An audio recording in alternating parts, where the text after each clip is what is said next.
Alright. Finally got ourselves some rest. After last time. Oh, I don't know if I don't know if I want to do another 7-hour stream. But here we go. We're jumping right in. We're jumping right where we left off. Boop. Oh, hello. Thanks for popping in, even for a second. Yeah, I'm pretty much just gonna pop up right where I left off. I think I'm like at the tail end of whatever's going on, so we're just gonna right into it.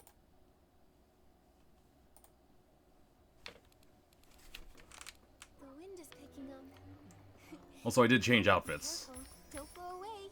I'm not worried at all. As you can see, I'm really fond of this one. It was like one of the first ones I did. I showed it up on the one Nikki thread that I have on Blue Sky. I'm really happy that I was able to do that. I'm still really happy that I was able to make Garnet. Just, it's almost like she belongs, you know? I didn't do my Mira crown yet. Nope. Oops. But I did get an interesting thing where they were like, here, since you're so good at the Mira crown, here, we'll skip the first 4 rounds for you, and you'll get those 12 stars. I'm like, wow, really? It's crazy. It's crazy that they would allow you to do that. Save time. It's great. What was I doing? Right. Dailies first. I guess that includes the Mira crown now. Yeah.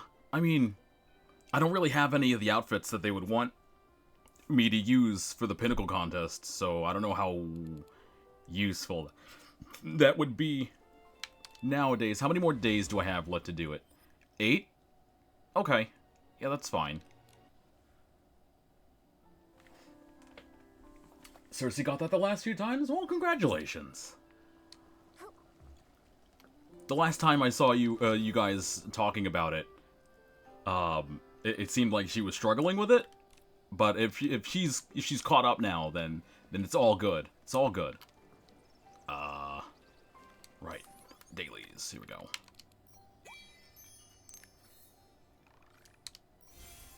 Get those. Jump into... Oh, we're getting Star Wish Fragments this time? Okay. Take a photo with the bubbles. Light up the... Okay. We'll go over there then. Real quick. Oh, she's definitely struggling, but they still skipped her past the first 4 stages. Ah, okay. Then maybe it's something else. Maybe it is some other prompt that we're not seeing yet. So as usual, we're gonna get the Sea of Stars stuff out of the way, and then that's gonna be maybe like a 45 minutes to an hour. I don't know. It usually takes a little bit.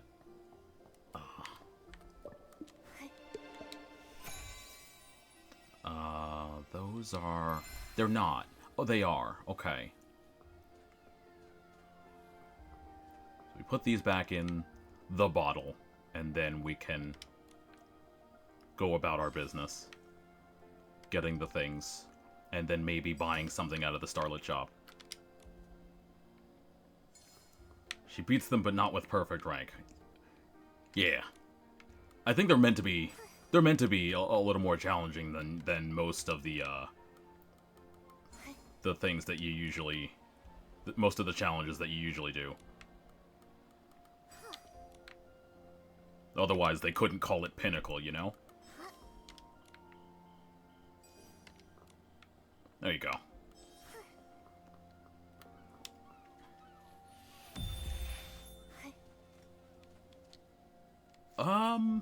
Yeah, you can glide in Sea of Stars. You can do just about every outfit ability in Sea of Stars. I think it's one of the only areas where you can.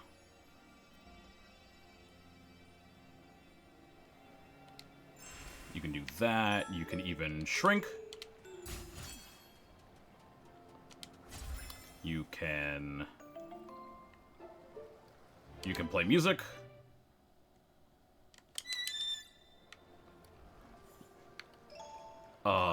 You can put on the fishing outfit, but there are no fish in the Sea of Stars. So, good luck with that. Same thing with animals. No animals here. Same thing with bug catching. No bugs. Can you ride long in the Sea of Stars? That I don't know. Because I haven't gotten that outfit, unfortunately.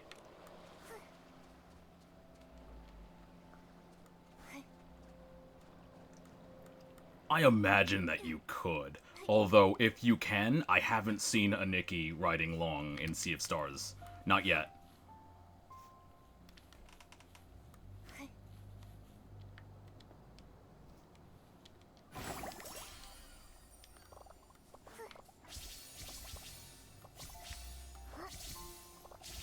Get our stuffs, get our stuffs, get our stuffs.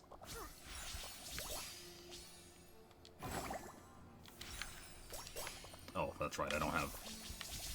Put that back on. Oh, they're all over there. Okay. I see.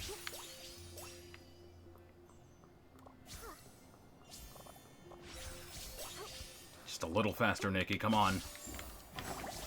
We're burning daylight. I say it at midnight, at 12:30 a.m.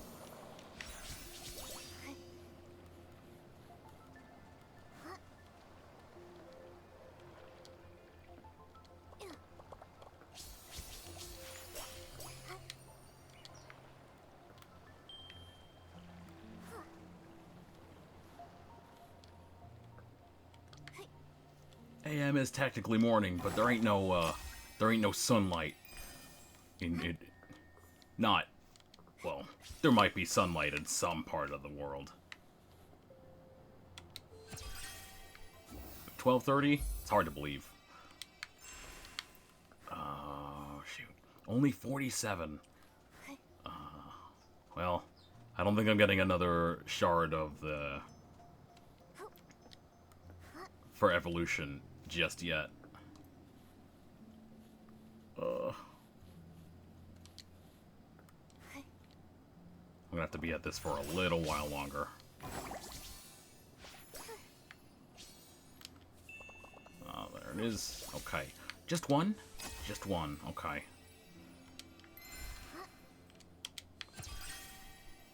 That one over there. What's up? What's up, other Nickies? How you doing?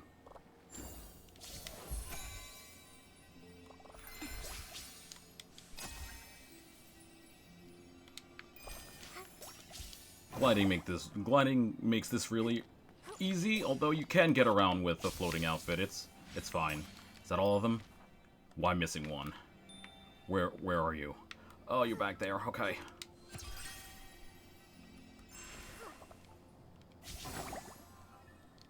It's infuriating that you can only collect 100 shards and then they put like hundreds more on the field. Just like, I want to collect those too.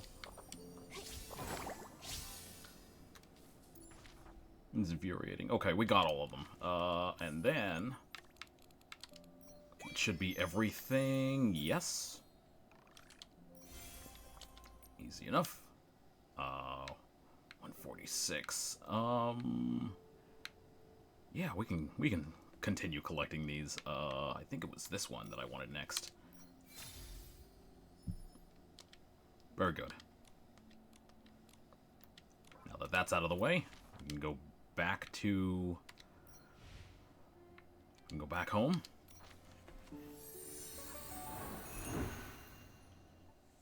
Isn't it always sunlight at the North Pole or something? Yeah, I think so. Like somewhere around there. Let's see. Animals? Animals. Okay. They need more food, I think. There you go. Group animals. Cat's over here. That There's a lot of home insight. Still no affection for them. Oh, well, that's okay. So, in order to do the animal inviting thing, you have to go back to the mainland, groom an animal, and then equip the... Not that. Where is it? The animal inviting outfit. And press that next to them. Press, activate the outfit next to them. They'll do a little...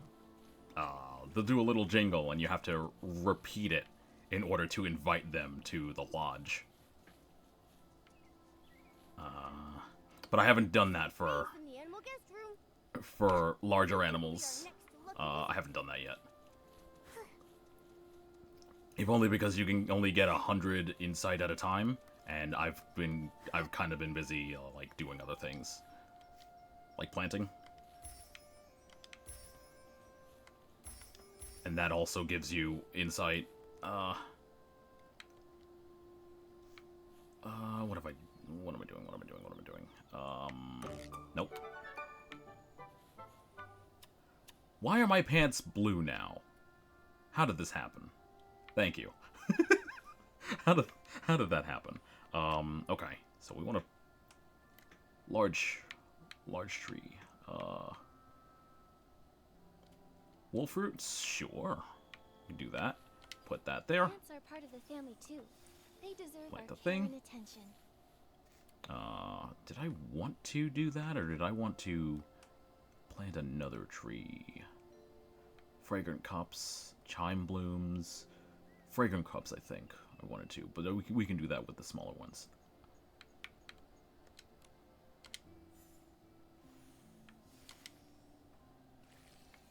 And then switch over to this. Nope, not that.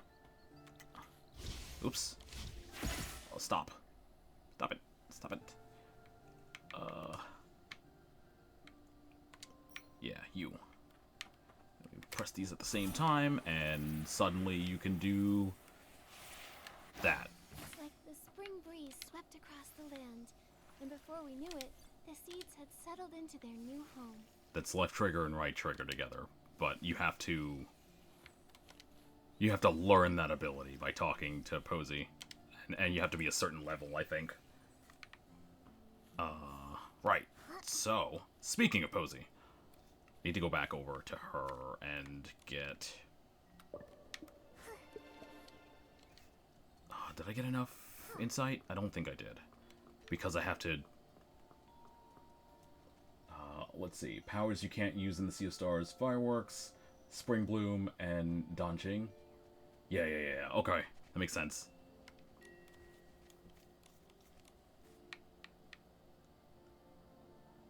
But as I showed with the fishing outfit, you can still equip the outfit and do the fishing. So maybe it's more like you can't target anything with them, but maybe still put the outfit on. You can't even find Posey in our game.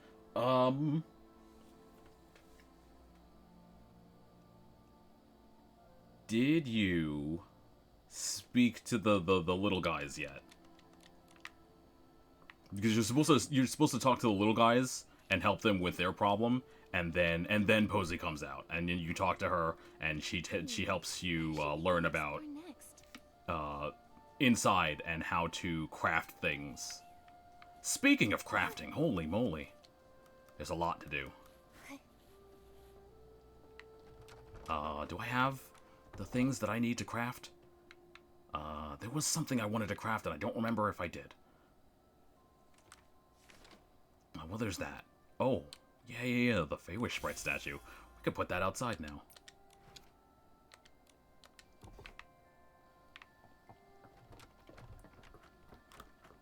Let's see.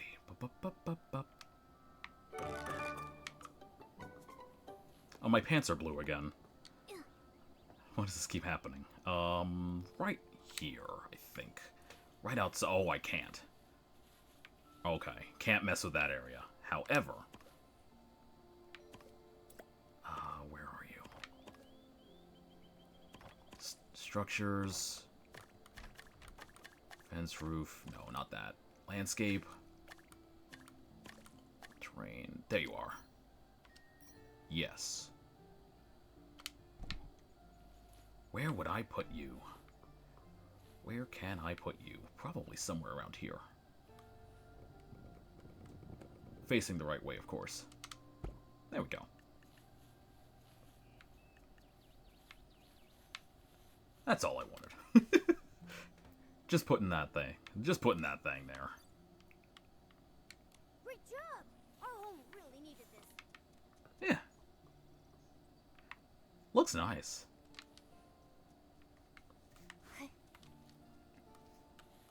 Okay, where was I?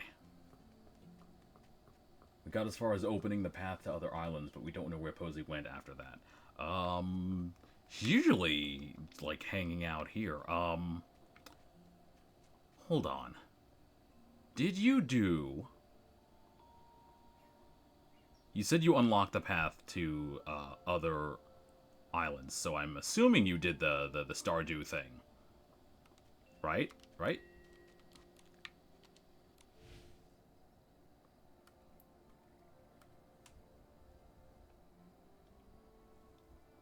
Because that kind of happens at the same time. More cookies. More cookies.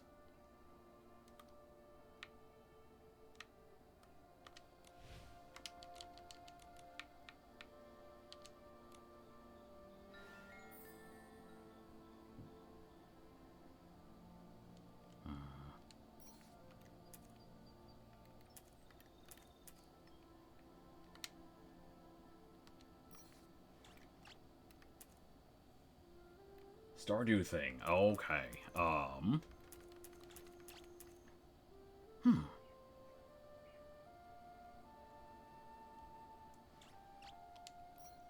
Yeah. I think the easiest way to explain it would be to go back to the VOD. Wait a second. I don't think I uploaded that VOD, did I?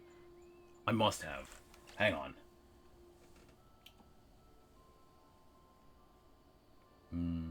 Update on Long and Sea of Stars. We can summon her, but nothing really happens when you do. Nikki just pets her and you can't move or do anything at all. Probably because she's not programmed to move in the Sea of Stars. Let me see if I can get you the... whatchamacallit.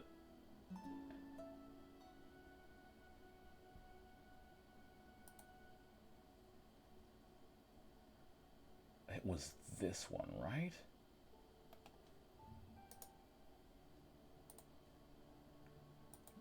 Oops.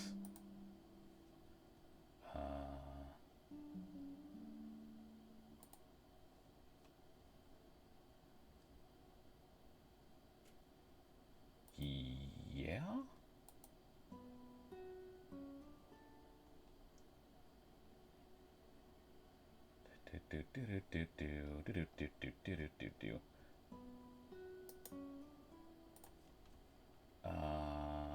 This one's... Maybe it would be easier if I tell you what she already did. Oh. Alrighty. Here's my VOD in the meantime.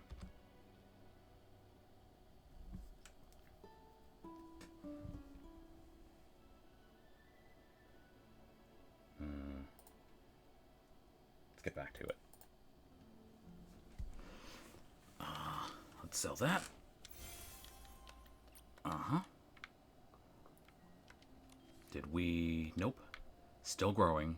Tree still growing.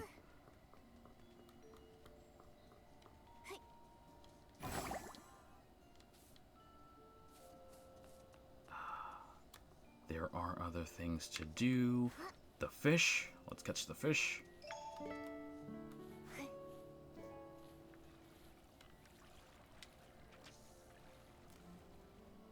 She learned how to plant flowers. Got a tour of the house. Learned how to craft. Wow, what a haul. Leveled up the crafting skills and learned how to create floating star platforms. Then grew the vines that connect to other islands. Leveled up crafting skills. Okay.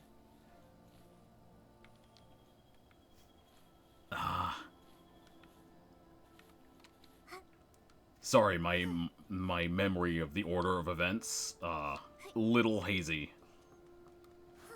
Not really,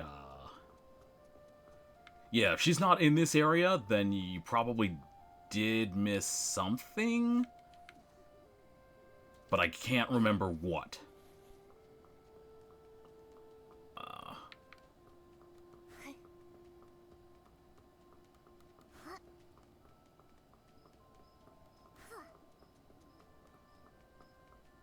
The only real problem I have was waiting the 5 hours for this thing to grow.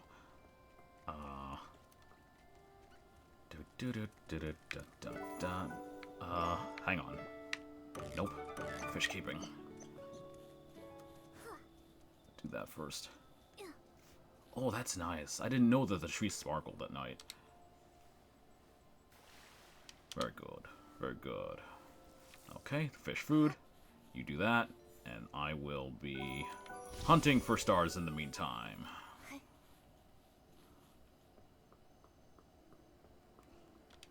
Oops.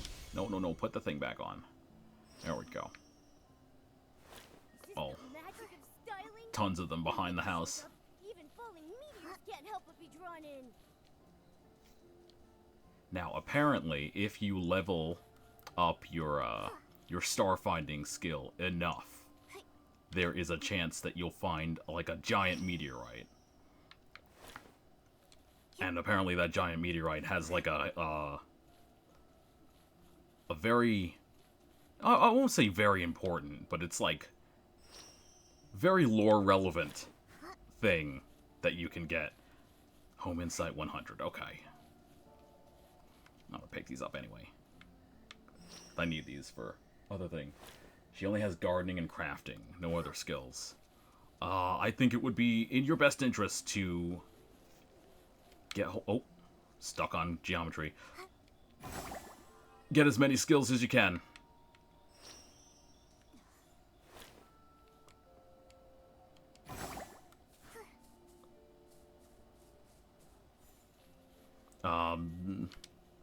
Yeah, that kind of goes hand in hand with a thing that I jumped the gun on that I was talking about last night. Do you remember, not last night, but like the last time I streamed, do you remember talking about the Dreamland Pact? Where is it? I'm going to show it here. This thing. I thought that if you filled that gauge up there to 6,000, then you would get 680 Stellarite, but it seems you have to pay that much just to kick it off. I think. I was like, after I had said it before, and the stream was over, I was like, is that really how it works? And it was like, oh, maybe you do have to pay, because it seems like it seems like they wouldn't be that nice to free players, right? They wouldn't just hand things out. Anyway, I'm gonna try and see if I can get to 6,000 anyway, just so I can prove myself wrong, if that ends up happening. Of course, they won't give you away anything. Hey, listen. Maybe they could break new ground by offering free things, huh? Just definitely not me coping or anything. Nope. Okay. No giant meteorite today. But it's okay. We got those things. All of them were yellow. I was hoping for a couple of purples, honestly. Oh, and they're already done. Wow. Nikki, is this edible? Let's do it again. Why not?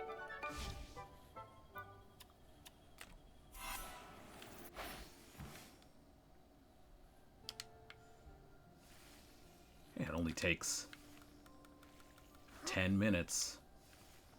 You water the land. Okay, yeah, that's all for now. Wait.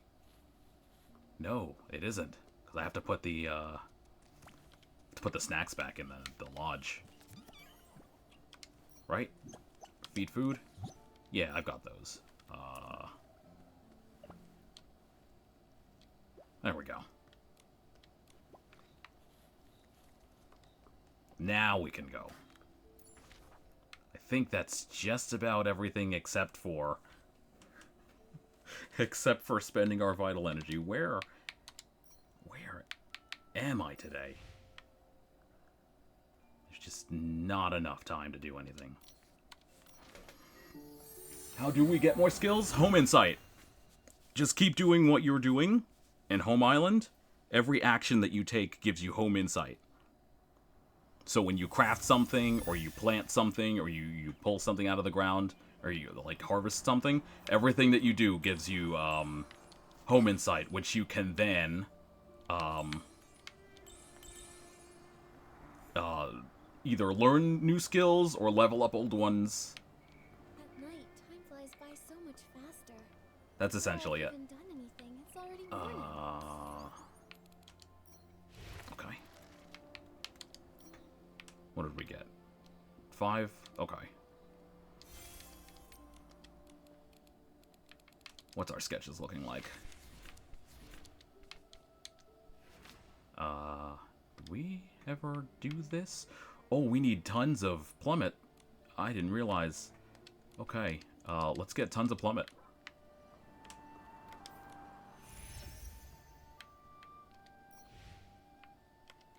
And by tons, I mean only 3, because, we gotta use things for other things. I actually ran out of threads the other day.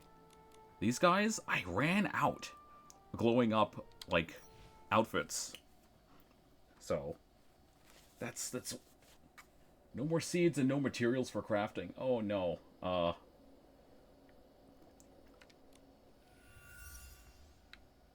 Shoot.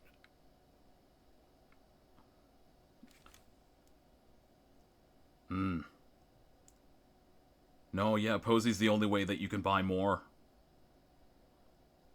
seeds. I mean, she also runs the shop, where you buy more things for, like sketches for crafting.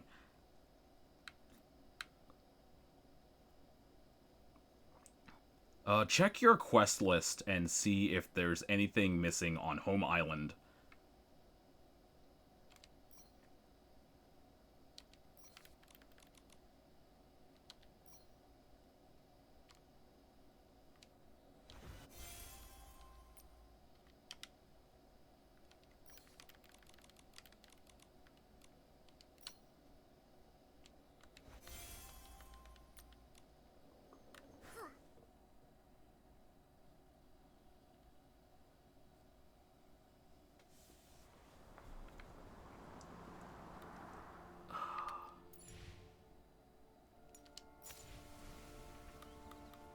Oh yeah, we did do these. We did these. All of them? Do we have enough? Can we collect everything? No. I want to do 2 more and collect everything all at once. However, we did find all the gifties while we were just doing things. So I just found the gifties because I wanted to. That's not what we wanted. We haven't gotten there yet.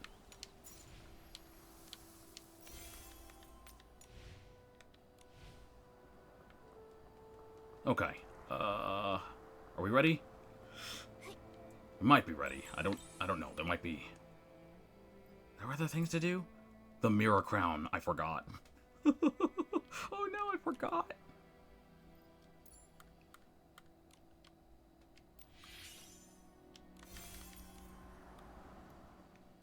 Yeah, I'll do the Mira crown real quick.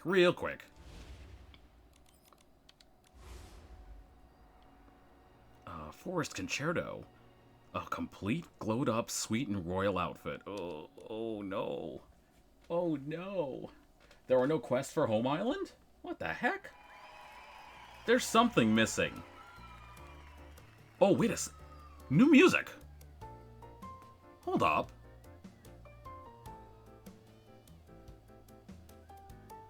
This is not the Mira Crown music.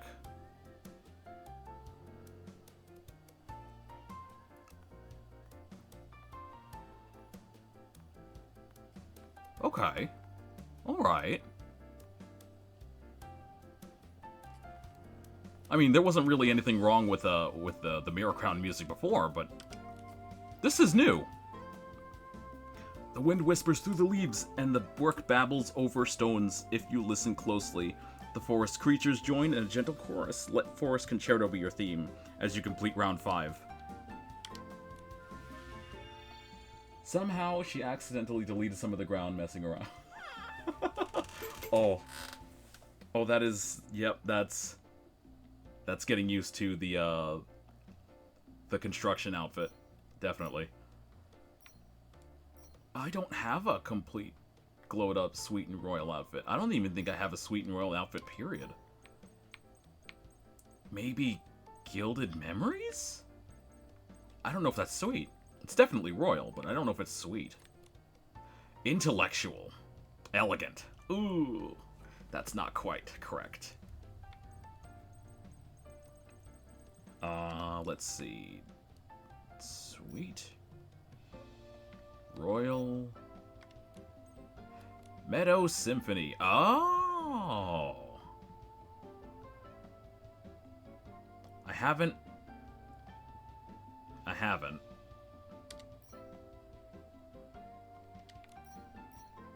Yeah, I haven't glowed up any part of this.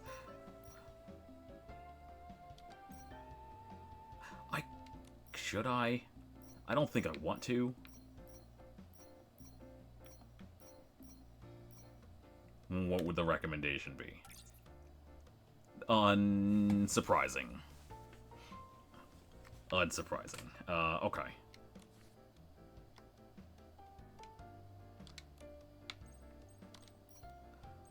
Pink hair. Oh, I don't remember doing that. Sure, let's go with it.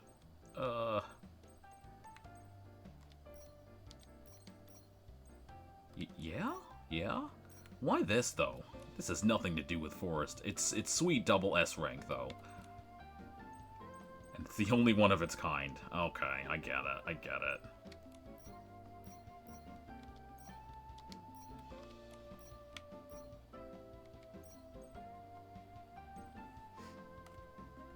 Now our flower fields are floating in midair.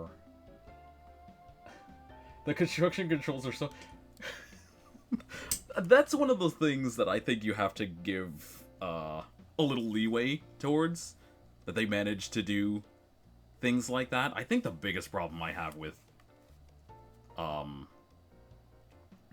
which isn't even really a problem, because you can... level it up to where that's not an issue, but when you're picking up an item, or when you're about to place an item, if you just tap the right stick, that thing starts spinning like a hurricane. And as funny as it is when you're trying to be precise, it can be a little bit of a problem.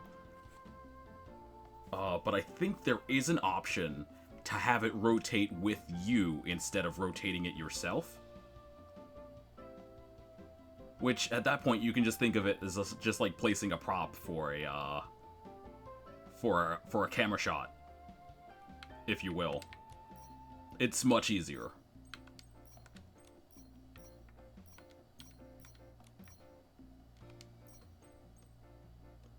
But again, that implies that you've got the ability to level up, and I think that's not something that you can do right this second.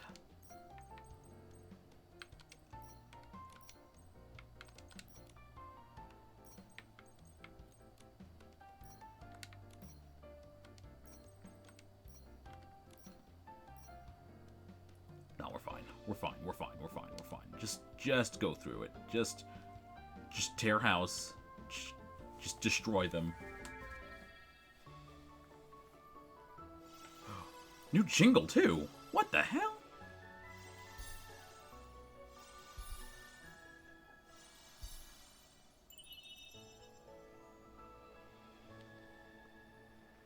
Neat.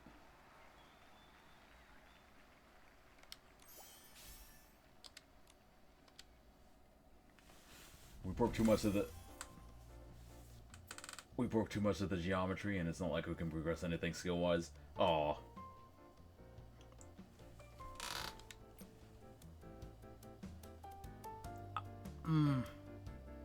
No. Don't give up. There has to be something that you haven't seen yet. Or something that they're just not telling you about, I suppose. Do not fear meeting, nor worry about parting. The threads of fate weave endlessly, and one day all will meet again. Fateful reunion. Yeah. And that is sexy and fantasy pieces together. Okay, here we go. Wouldn't that just be Whisper of Waves? No, it's Sea of Stars. It is in fact Sea of Stars. Okay, do I have... Oh, it's also Heart Like Ripples. Huh. But that's only... Oh, no, I haven't leveled that up nearly enough. I can level up maybe a couple of pieces.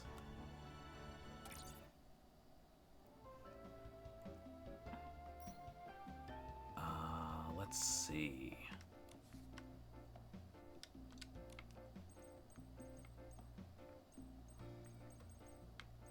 If I did, would that outrank Mermaid Fairy Tale? Probably? Let's find out.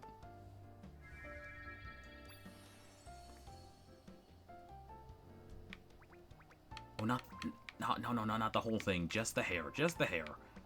Oh, no. Just the hair. Thank you.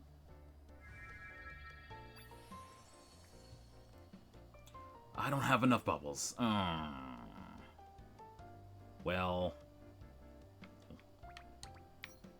Lame that. Lame that. We could do that. Oops. We can also hit the wrong button.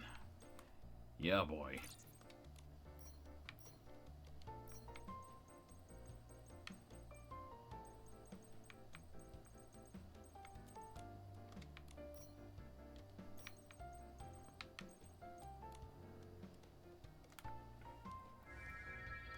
Oh, darn it.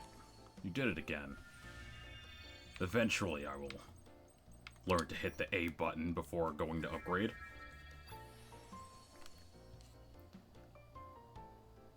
Oh, just the shoes, huh? Just the shoes? Okay. Well, that's not gonna work. We're gonna have to do this eventually, I think. So we'll level up a couple at a time, probably.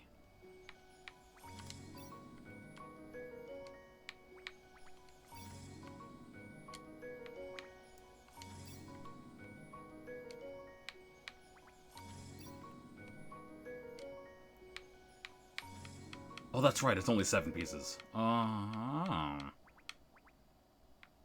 Still. That's a lot of bubbles.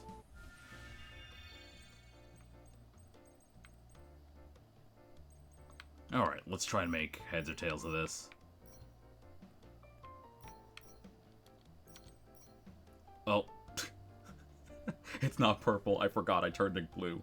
And there is no option to undo the dye. Well, that's unfortunate. The black hair is blonde, and the purple hair is blue. So be it.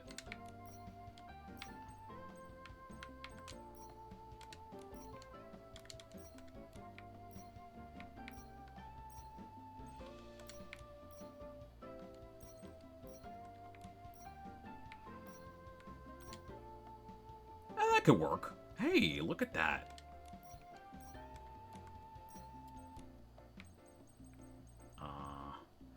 All right, sexy fantasy. We could. Oh, okay.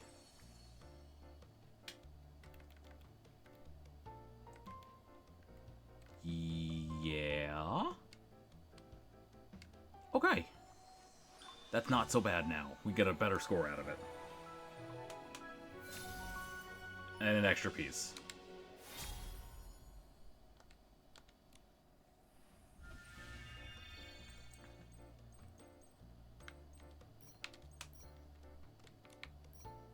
What is this? Aurora Bell? Yeah, we'll wear that.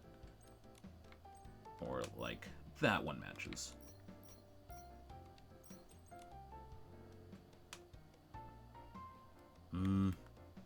I don't think we have enough bubbles left over. No, just one level. Okay. Anything that works.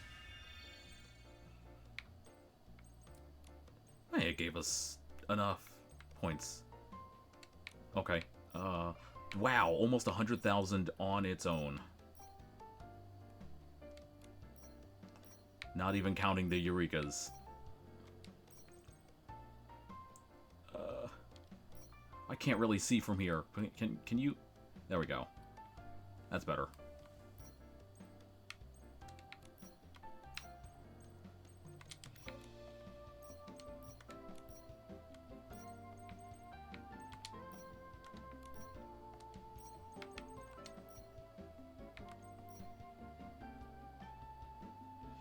Yeah? Yeah. Yeah. Okay.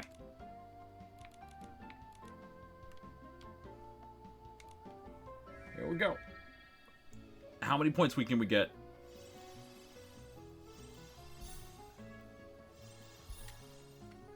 Another different jingle.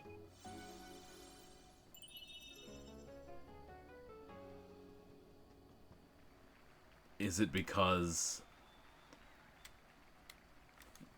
Is it because that was a sexy rating? Maybe.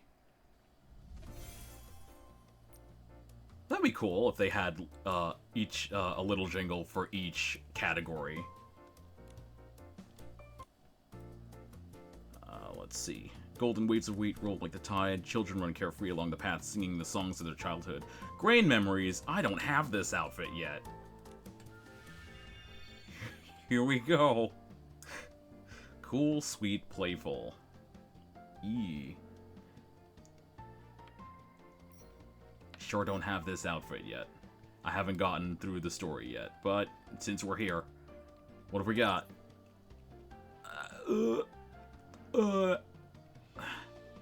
It's kind of all over the place. I don't know if I could save this one. No, that's Garnet's jacket. Really is just that. This is the coolest thing I have, and it doesn't match with anything. Cool. Fantastic. Maybe. Maybe it's not all bad?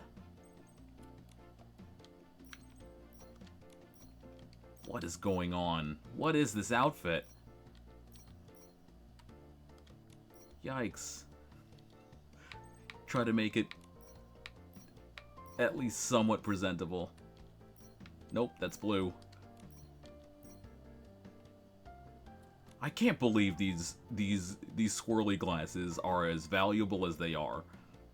But every time there's been a cool styling, they always pop up. Every single time.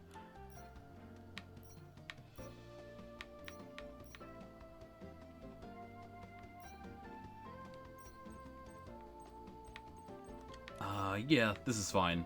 No one can see anything because of the glasses.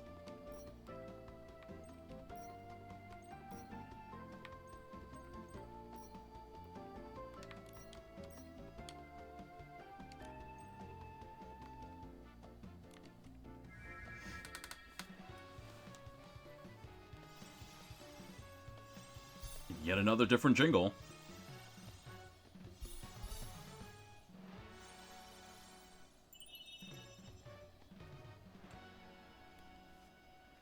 Cool. Neato. One more. Congratulations on reaching the grand finale. Yeah, we know this. The theme for this round is Chasing a Sunny Day. A torrential downpour cannot extinguish the fire within. It burns through the storm's edge, proceeding towards the next sunny day. This is going to be the witch outfit. that I really do want, but I don't see me getting.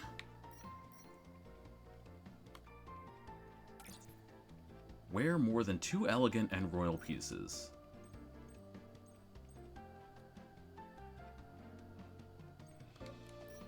I don't see this happening. There's elegant, but no royal. It's all retro. Let's see. Do I have anything that is elegant royal? Fluttering Wishes is elegant royal. How many points do I lose? 10,000. Ugh. And it needs to be more than 2.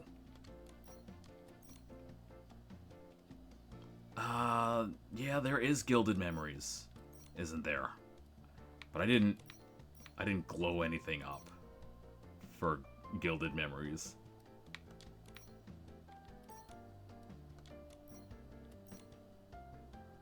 There's also Crimson Rhapsody. Man, I'm wishing I hadn't skimped out on that either.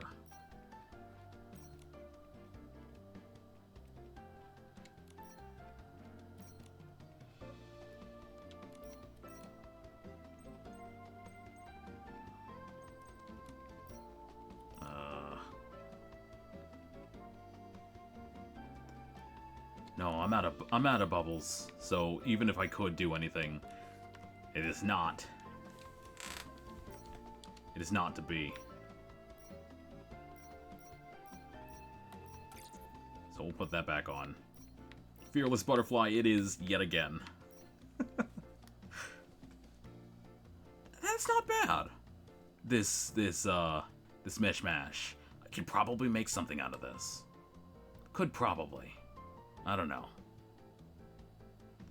You know, if everything wasn't clipping through one another, that would be great.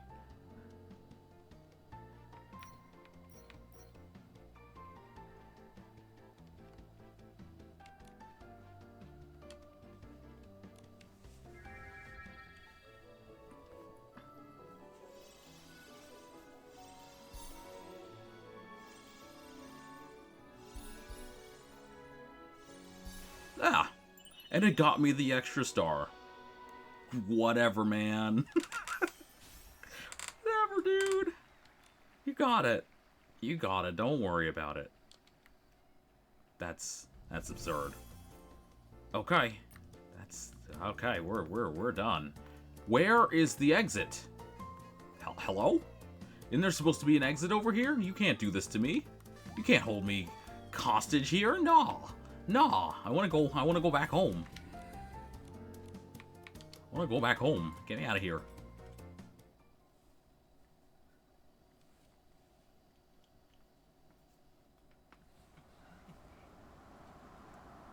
Okay, with that aside,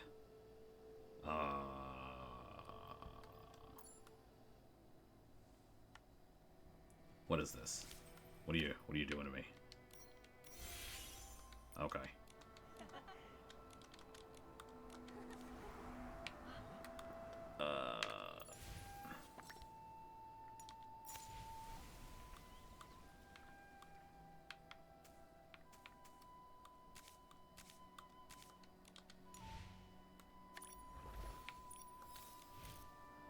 What was I looking for? Oh, right, the Mira thing. We got 22 out of 24, and this is where the bulk of our diamonds is going to come from. 840. All right. Not bad. Let's see. We get more of these? Absolutely. We need as many pink crystals as we can get.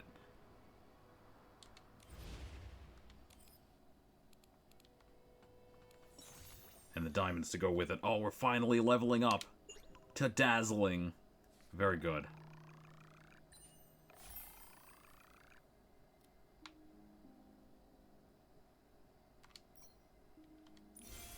Yeah, we finally got this. Finally put that in. Yeah. Let's do that. I say.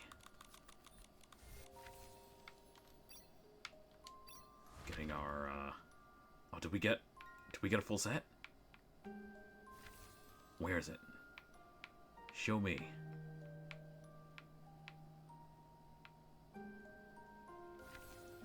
Is it this one? Oh. It is. Oh, yeah, okay. Okay. That's not so bad. We have so many full sets to go.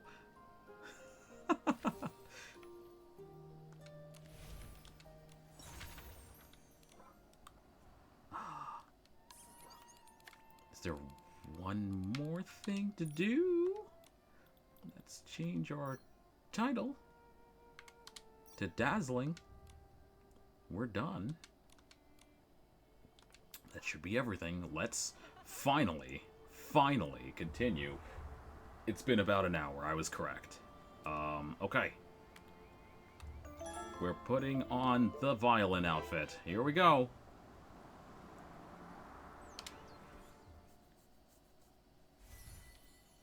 How good are we at this?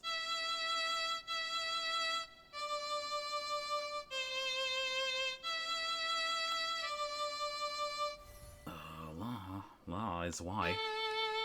X. Up.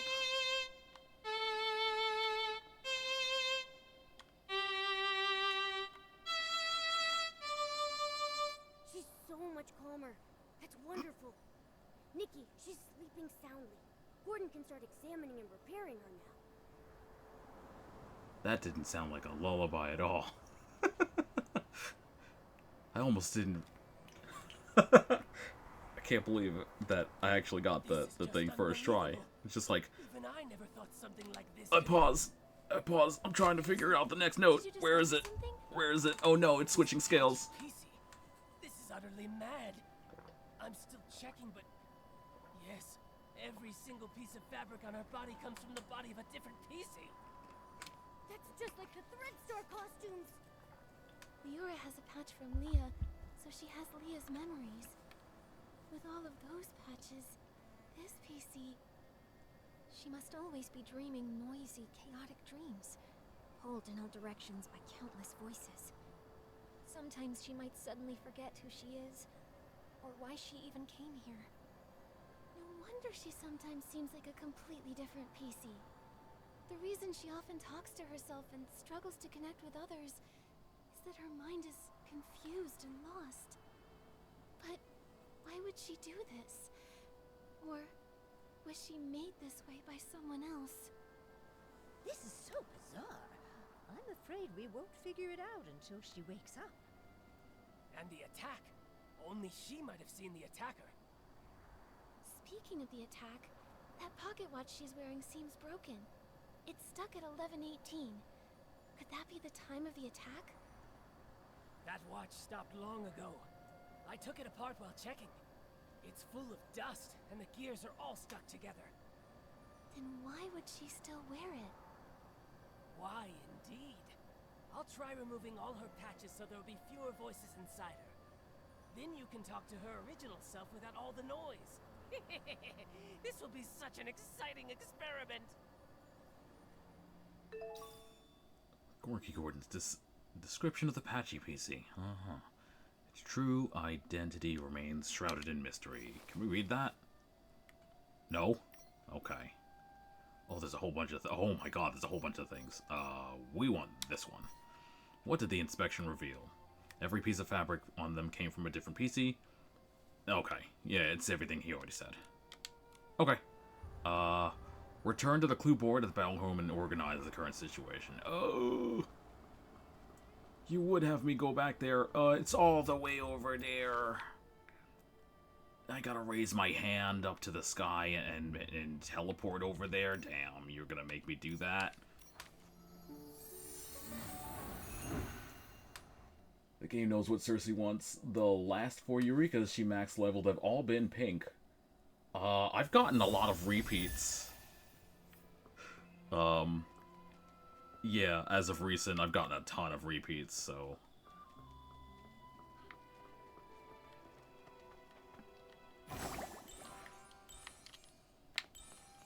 I still didn't get another iridescent, it seems like the chance of that is really, really low.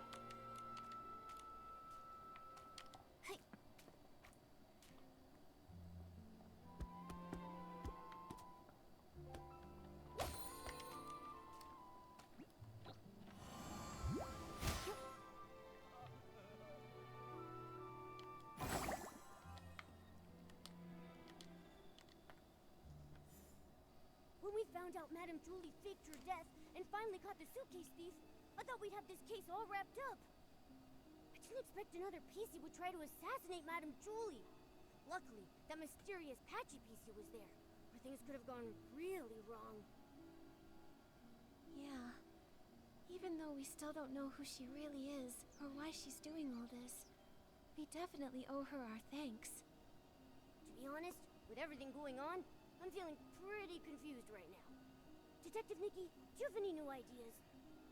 So far, we've solved the missing journal case and uncovered the truth behind the scraps of cloth in the suitcase. Madame Julie and Mira worked together to fake her death, but so many cases remain unsolved. Okay. Well, like before, let's go in order. We never managed to catch who poisoned the Dawn's first light detergent, but now the evidence might be pointing to Colleen being the culprit. She's the owner of the detergent bar, right? Hasn't she been researching the detergent industry at the Ripple Estate? She probably figured out the secret formula for Super Duper Palmed a while ago with all that digging. And since she knows more about detergents than most Pieceys, this poisoning method wouldn't be hard for her. And there's more. We tracked the suitcase and ended up at Colleen, but she didn't actually steal the suitcase. The real thief is probably an accomplice of hers who's still hiding in the shadows. Look at her, with that top hat and bow tie. I thought she was just a cold but decent Piecey. Turns out she's a major troublemaker. Luckily, with Gordon's reagent and help from Leora and Raggy, we managed to trap her. Otherwise, she would have run off with the suitcase into the abandoned district. Why is she so desperate to move the fabric inside? What's her goal? And there's more. If it weren't for Madame Julie and Leora stepping in, we would have never known that all of this connects back to the Thread Star from hundreds of years ago. Using Pieceys to... It's too cruel. I can barely say it out loud. Such a heartless company. Even though the Kingdom Guard's Operation Starstrike was a huge success, Thread Star somehow rose again. Not only cruel, but also cunning. They're preparing the Golden Vision. Maybe it's connected to Madame Julie's assassination. At least we caught Colleen, found out she's part of Thread Star's remnants, and know she definitely has an accomplice. They're the ones who attacked Madame Julie. She needed help to pull off the suitcase theft. Her alibi back then was just a trick. We underestimated her. Ugh. One Piecey did the poisoning, the other one stole the suitcase, and they worked together so smoothly. They almost fooled us. Detective Nikki, who do you think stole the suitcase? Based on our findings, Tommy was held up by Colleen, and Betty was unconscious. Neither had time to steal it.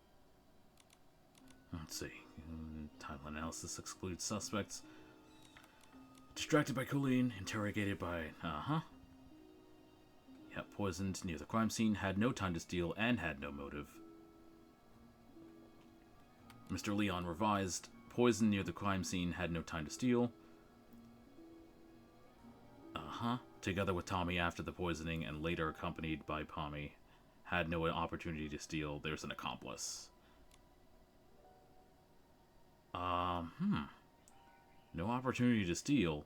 What if it was the Piecey? The Piecey that we don't know about. What if there's a piece of her that's driving her to steal, to do the thing? Would that be possible? I guess she would be really unreliable in that case, given that she has so many patches on her. That would be weird. But she's like the only other one on the list that's ruled out. So maybe. Leora is Madame Julie's friend. She wouldn't steal it. And Mr. Leon had hallucinations near the scene and had multiple eyewitnesses confirm his innocence. So no suspects there either. But Colleen didn't have any time either. That only leaves the Patchy Piecey, right? But she was the one who saved Madame Julie. I'm a bit confused now.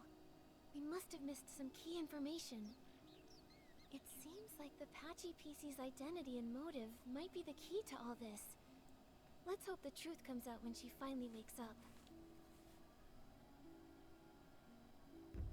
What mysterious past does the Patchy Piecey hold? How to interrogate the suspect Piecey to trust the Patapa. The secret of Golden Vision is ripening, and the final fruit coming into focus. Wonder how the Patchy Piecey's doing. Nikki, let's head to Haha. Okay. to check on her and Madame We're not done yet. Oh. The devotion of suspect Pieceys. Wait for the Piecey to wake up. There's no timer, so I'm guessing we're in the clear. That's fine.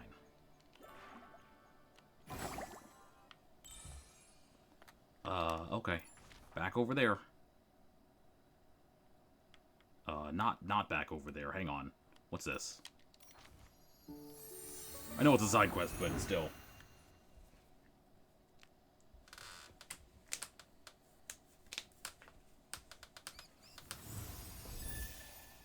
Hi there.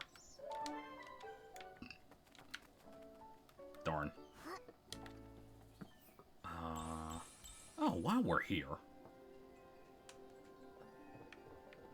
let's see if we can find a larger animal to invite to the place.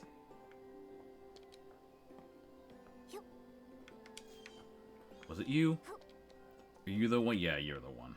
Okay. The Golden Piecey Award! Everyone, listen up. If you've got your ballots, don't block the way, and if you haven't, please line up. 5 ballots per PC, no extras.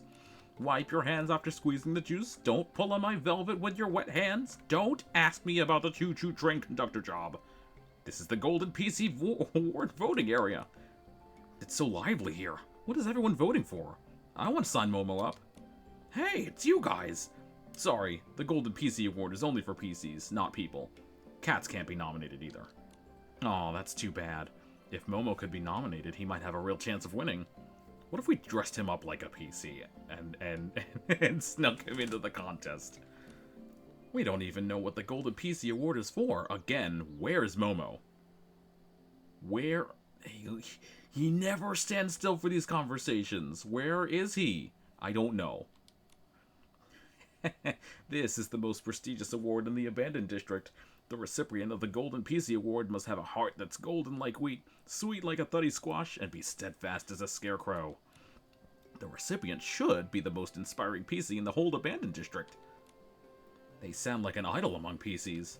You got that right. If it weren't for Madame Julie's dance back then, the Stone Tree clusters wouldn't have come together, and I wouldn't have met Flora. That year, all the Pieceys were in awe of Madame Julie.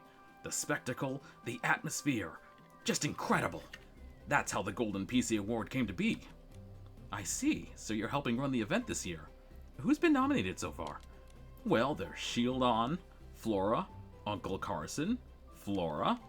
Did you just say Flora twice? You did, I heard it. Hey, that's not the point. The point is, there's only one of me. Even if I work myself to the bone, there's no way I can take care of all of this. No PCs care about the organizer. Now you're the only ones who can help me.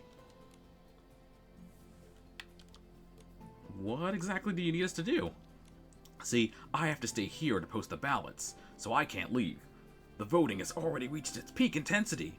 Flora, 39 votes. Carson, 38. Shieldon, 37. What about Bastiodon? Why doesn't Bastiodon have votes? Got it. So we'll take care of the nominees and their fan clubs. Nikki, Velvy just said that the votes are currently Flora with 39, Carson with 38, and Shieldon with 37. They're neck and neck. We gotta go talk to people. Where are people? What are the Pieceys talking about? Listen up, everyone. There's not much time left. Let's give everything we've got for Flora. Go talk to more Pieceys. One more Piecey could mean one more vote. Yes, sir, I'm on it. The posters don't stand out enough. Make the colors brighter and bolder so they grab everyone's attention. Yes, sir. New designs coming right up. Okay. Hey, I was doing things. Who told you that? Oh, hey, this year's Golden Piecey Award is already decided. What? No way. Who told you that? My uncle, of course. He's one of the organizers this year. Oh, I see. My uncle works at Nintendo. But isn't Velvy the organizer? Since when did he become your uncle? Nice. Wait a second.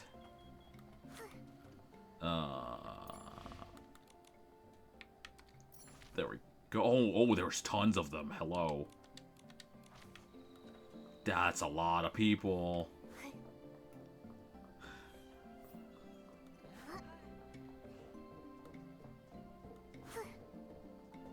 Where are you going? They're all over here. Okay. Oh, they're all. Oh, these are the.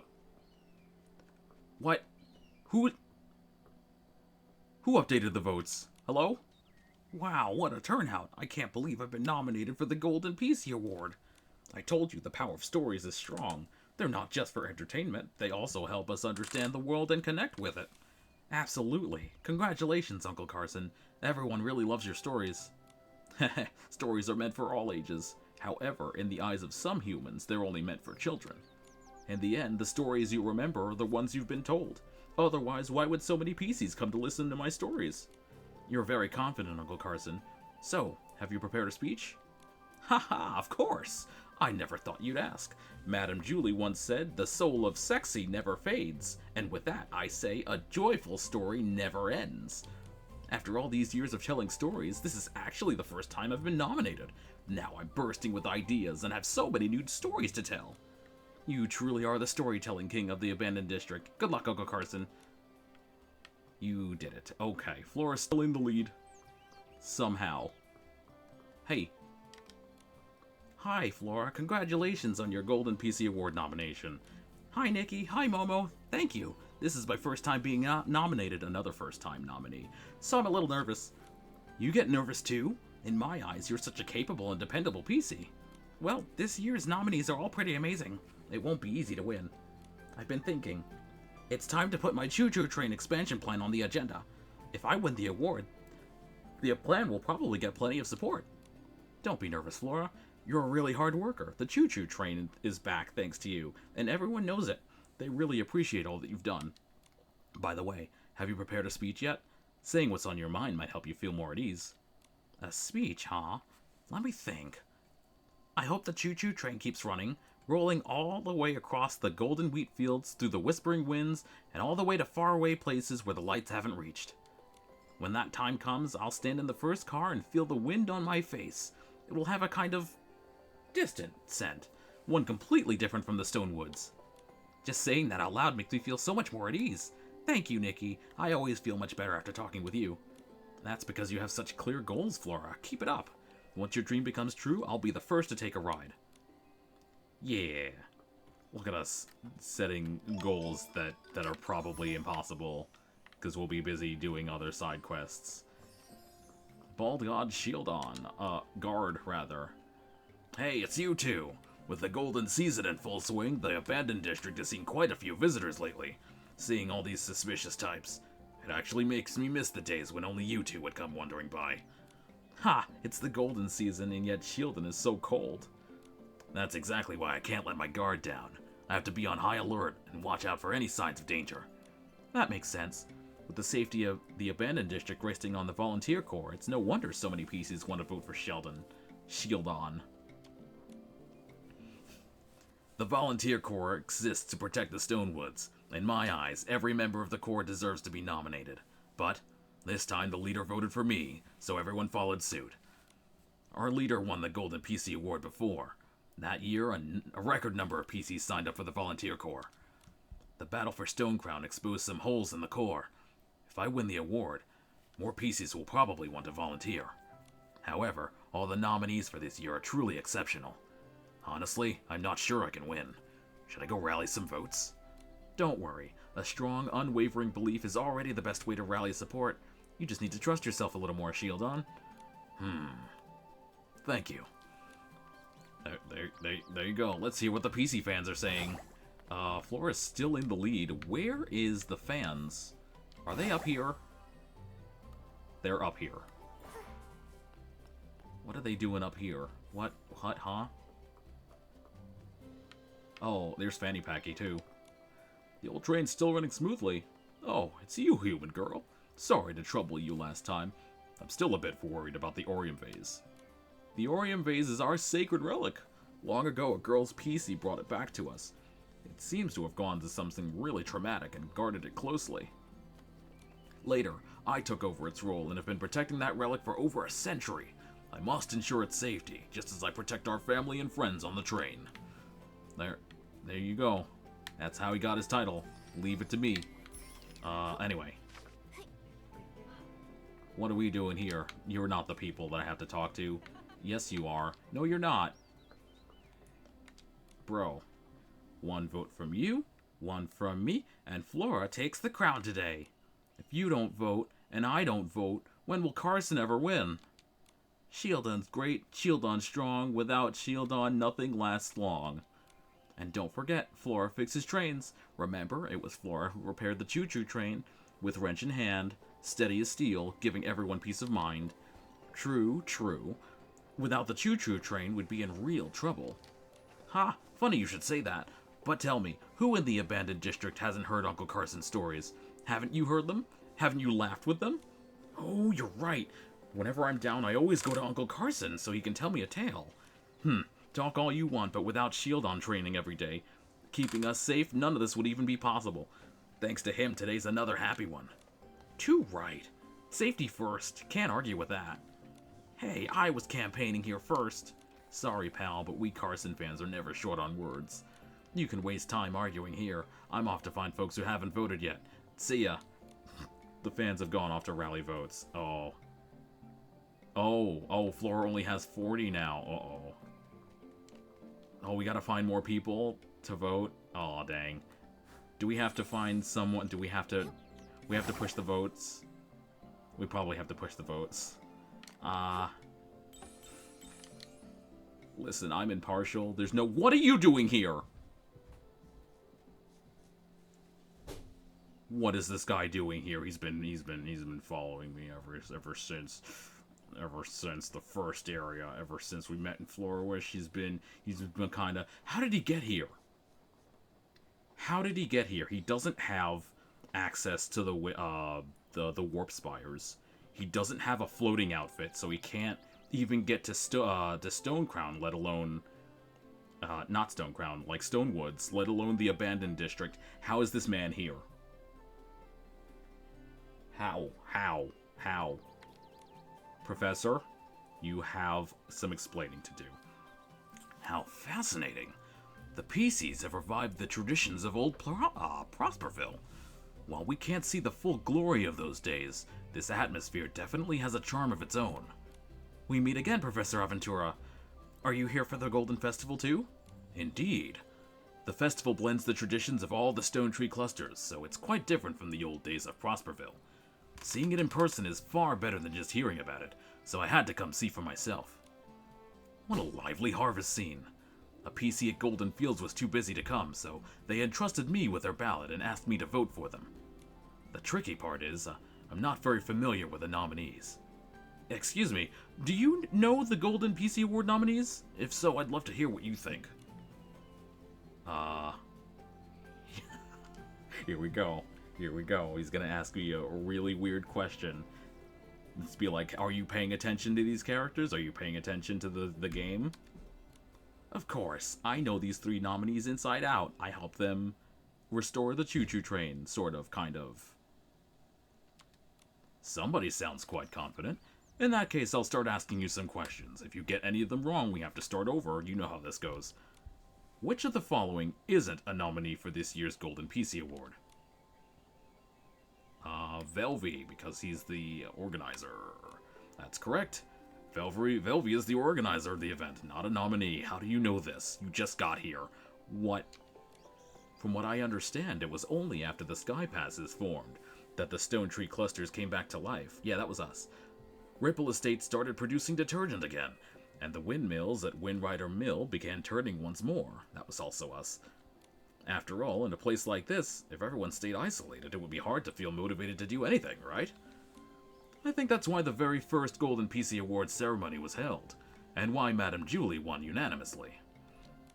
I heard there's a special surprise for this year's award. I wonder what it could be. By the way, since you know the Pieceys better than I do, why not give me some advice on who to vote for? I knew they were gonna do this. Yeah, let's turn the votes a little bit. Blah. Blah, but blah, but blah, but blah, but blah, but blah, but blah, but blah, but blah, but blah, but blah, but blah. Is there a fourth option? There is not. Okay, it's gonna be Flora, you know it. I'd vote for Flora. She's the choo-choo train conductor, always fixing up the train and the old tracks. She's such a reliable and steadfast Piecey. That's not to say that the others aren't. I see. I'll follow your advice and vote for that Piecey then. She might still lose. She might still lose because she was behind by 2 votes. Yeah. What is going on? Why? Share your thoughts about the interview with Velvy. And don't tell him that you rigged the votes. Even if it won't have a... even if it won't have a, an effect on who wins. All PCs, attention! Wee!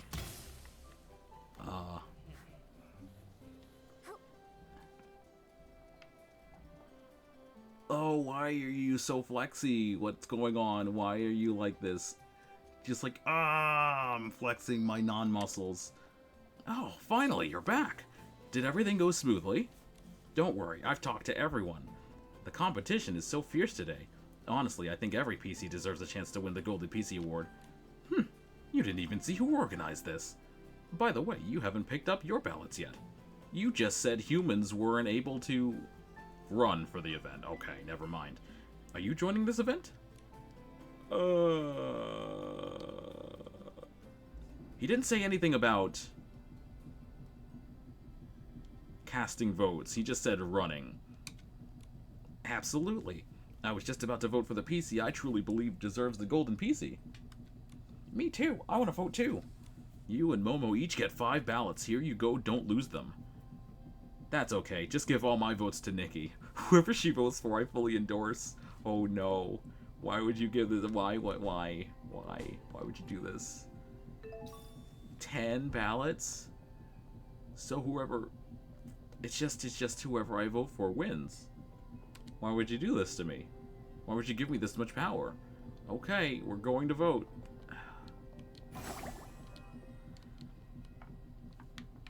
Flora with 41, Carson with 40.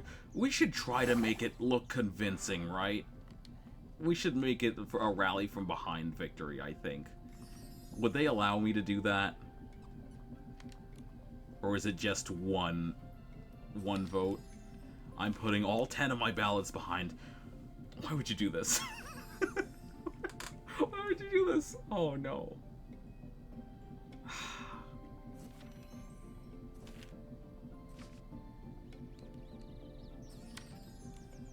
Okay, here we go. After an intense round of voting, Flora won. This Piecey shines as brilliantly as a golden wheat stalk and uplifts hearts just like the choo-choo train. I am proud to announce that this year's Abandoned District Golden Piecey Award goes to... Flora! Please don't be discouraged if you didn't win. Just being nominated is a huge honor. As for the special surprise for this year's Golden Piecey Award, it's a train engine, made in the likeness of the winning Piecey. Just look at it. The craftsmanship, the quality, it's absolutely exquisite. I've decided to hand the interview portion of the ceremony over to this year's special guest. How about it? Are you ready to interview the winner? That is pretty cute. That's really cute, actually. Anyway, it's just a little bit smug. that's amazing. Okay, there you go. There you go. Okay. Okay. Congratulations, Flora. Tell us, how are you feeling right now? Thank you so much, everyone. This award means so much to me. Being one with the train, moving forward endlessly. It's a beautiful sentiment. Such moving words. Flora clearly carries within her the courage to always keep reaching for tomorrow. Yeah, flex, man. Flex, Velvy. Aw, this is such a special moment. Let's take a group photo. I'll take the photo. Everyone squeezing together in front of the train engine. That you too. You too, man. I'm taking a picture of you too. No, yeah, no. If I hide... Okay, nope. Well, that's too bad, Momo. I'm taking a picture of you with the... Oh. Yeah? Yeah? Okay. Just like this. You are the one that's being... where can we put you? Right around here. Rotate right around that way. Yeah. There you go. You did it. How's that? We're finally done! Now everyone knows that I, Velvy, am not only made of the finest material, but also fully capable of organizing big events! Even though I hate to admit it, you really did a great job. That train engine looks awesome. It's not just for show. When the engine senses whim, it can even change its appearance. And look, see the chimney on top of the engine? Jump inside for a surprise. Pretty cool, right? The event was very impressive. Even though only one PC could take home the award, everyone can see just how amazing each of them truly is. Of course, of course! Back in the day, Madame Julie said the golden season isn't just about harvesting crops, it's about raising our spirits as well. If there's nothing or no one around us that can touch our hearts, and even if there were, if we refuse to recognize those things, then our spirits will drift into emptiness. The golden era will eventually come to an end, but hopefully a new era will come, born from passion and hope. Maybe one day, every PC will win a Golden PC Award, and Velvy will too. Ah, now that's music to my ears! Organizing this event really wore out my velvet. Once I've tidied up, I'll have to pop open a couple of bottles of detergent and give myself a proper wash.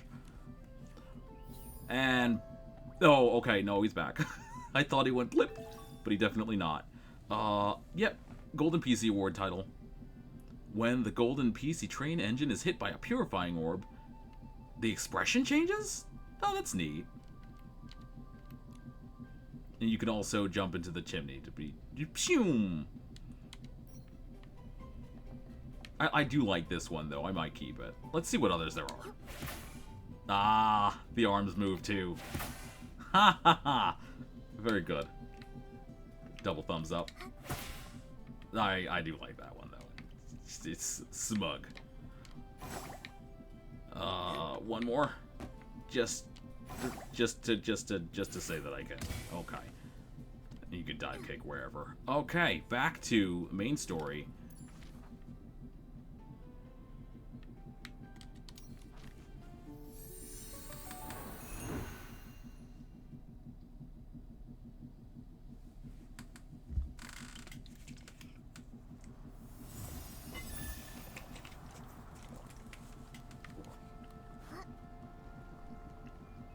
Did you wake up yet? Wake up, wake up, wake up, wake up, wake up.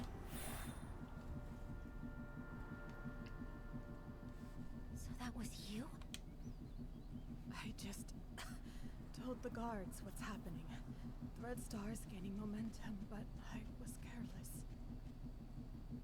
Leora and that patchy Piecey lady, what are you trying to say? Hello, Kingdom Guards. I'm Scarlet the Seeker, former Kingdom Guard reporting in. Miss Scarlet was a member of the Kingdom Guards.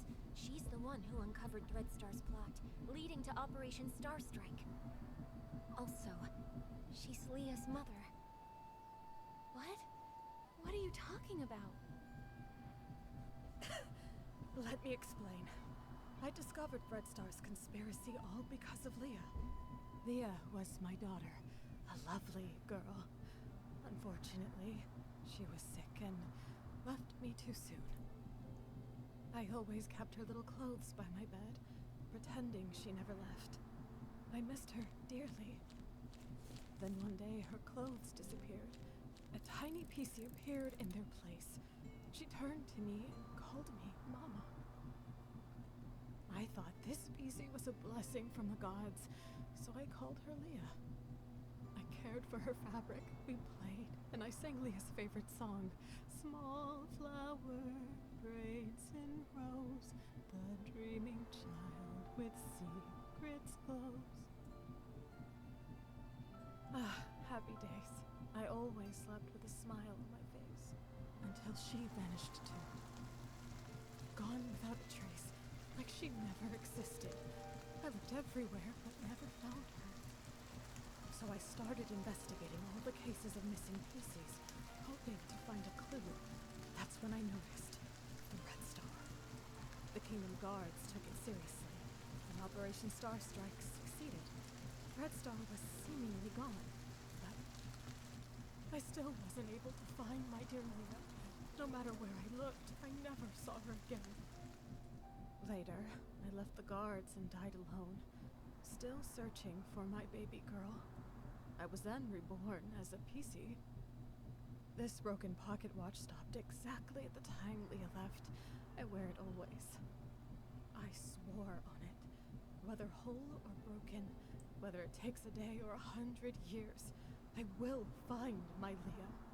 After a while, I began sewing pieces of the victim Pieceys onto myself, piecing together their memories to find the truth. And then she lost her mind. Those memories ever since. The Red Star kidnapped Leah and turned her into... That's why you were so emotional seeing Leora. You were sensing Leah. Yes, those memories confused my mind, but I will never forget Leah's presence. Leah, my little Leah, I miss you so much. Wind blows soft on the ridge, sending our sorrows off the bridge. Leah knows your voice. I know. I followed Benny here because I suspected that over the decades, he's been helping Dreadstar pick kidnapping targets. Wait, so you think Benny is a member of Dreadstar? That's why you attacked him? Attack? I did chase him, but I didn't succeed. How come? Nikki briefly told Scarlet about the attack on Benny. Benny wasn't at the fermentation zone his first day at the estate. I found him there, but that was early on the second morning. Wait, that's the day after the first poisoning case. A whole entire day after Benny claimed he was attacked. His first day hiding in the estate, I couldn't follow him inside. The next day, I followed him to the fermentation zone, trying to catch him. I was distracted by a noise, probably one of his accomplices. He escaped, and I wasn't able to attack him. The so-called attack was just a setup. I understand now. We need to catch Benny quickly. Don't worry. Gordon asked Jenny to keep him locked up. Both he and Colleen have already been detained. Unfortunately, the Piecey who attacked Julie used some forbidden power to strike from a distance. Projectiles! Them, so How dare you! I can't be sure if it was Benny. That's okay. You get some rest. I'll take it from here. I'm heading back to Ripple Estate to have a talk with them. Oh, good. I hope you've been paying attention. Those of you back home, testimony regarding Scarlet's account of pursuing Benny. She suspects that Benny works for Dreadstar and denies ever attacking Benny herself. Oh, brother. I hope Benny never went to the fermentation zone on the first day he arrived at the estate. He hid inside the estate instead. I only followed Benny to the fermentation zone in the early hours of the day after the poisoning incident, attempting to capture him. But it seemed he had an accomplice who distracted me with some noise, and I failed to catch him. I have never actually attacked him. Revised edition. Let's see.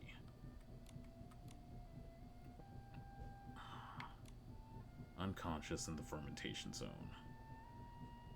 Had no opportunity to steal. Huh? Wait a second. Then how did he become unconscious? Was he just sleeping?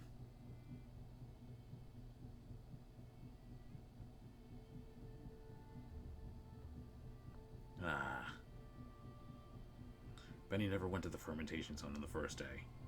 He hid inside the estate. Okay. But that doesn't explain how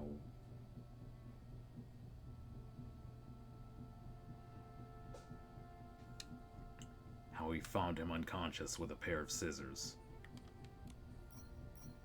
and a wooden stick. Who struck Benny unconscious if it wasn't Scarlet?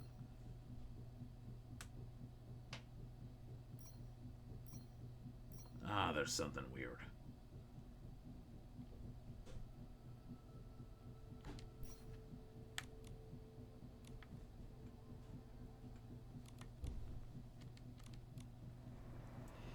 Go to the temporary detention area of Ripple Estate. Get ready to interrogate 2 suspects. 2? Is it time for Miraland's greatest detective to completely flub to completely flub it again?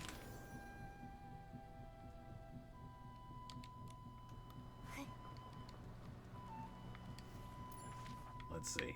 Where are we going? We're going down to Ripple Estate, right? Not this one. Not that one. Oh, it might be that one.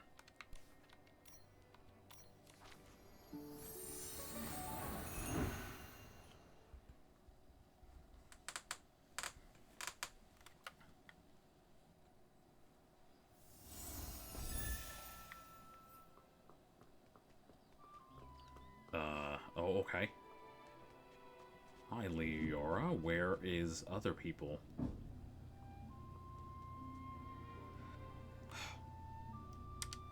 Deep breath. Benny and Colleen are held in 2 nearby knock-knock cells.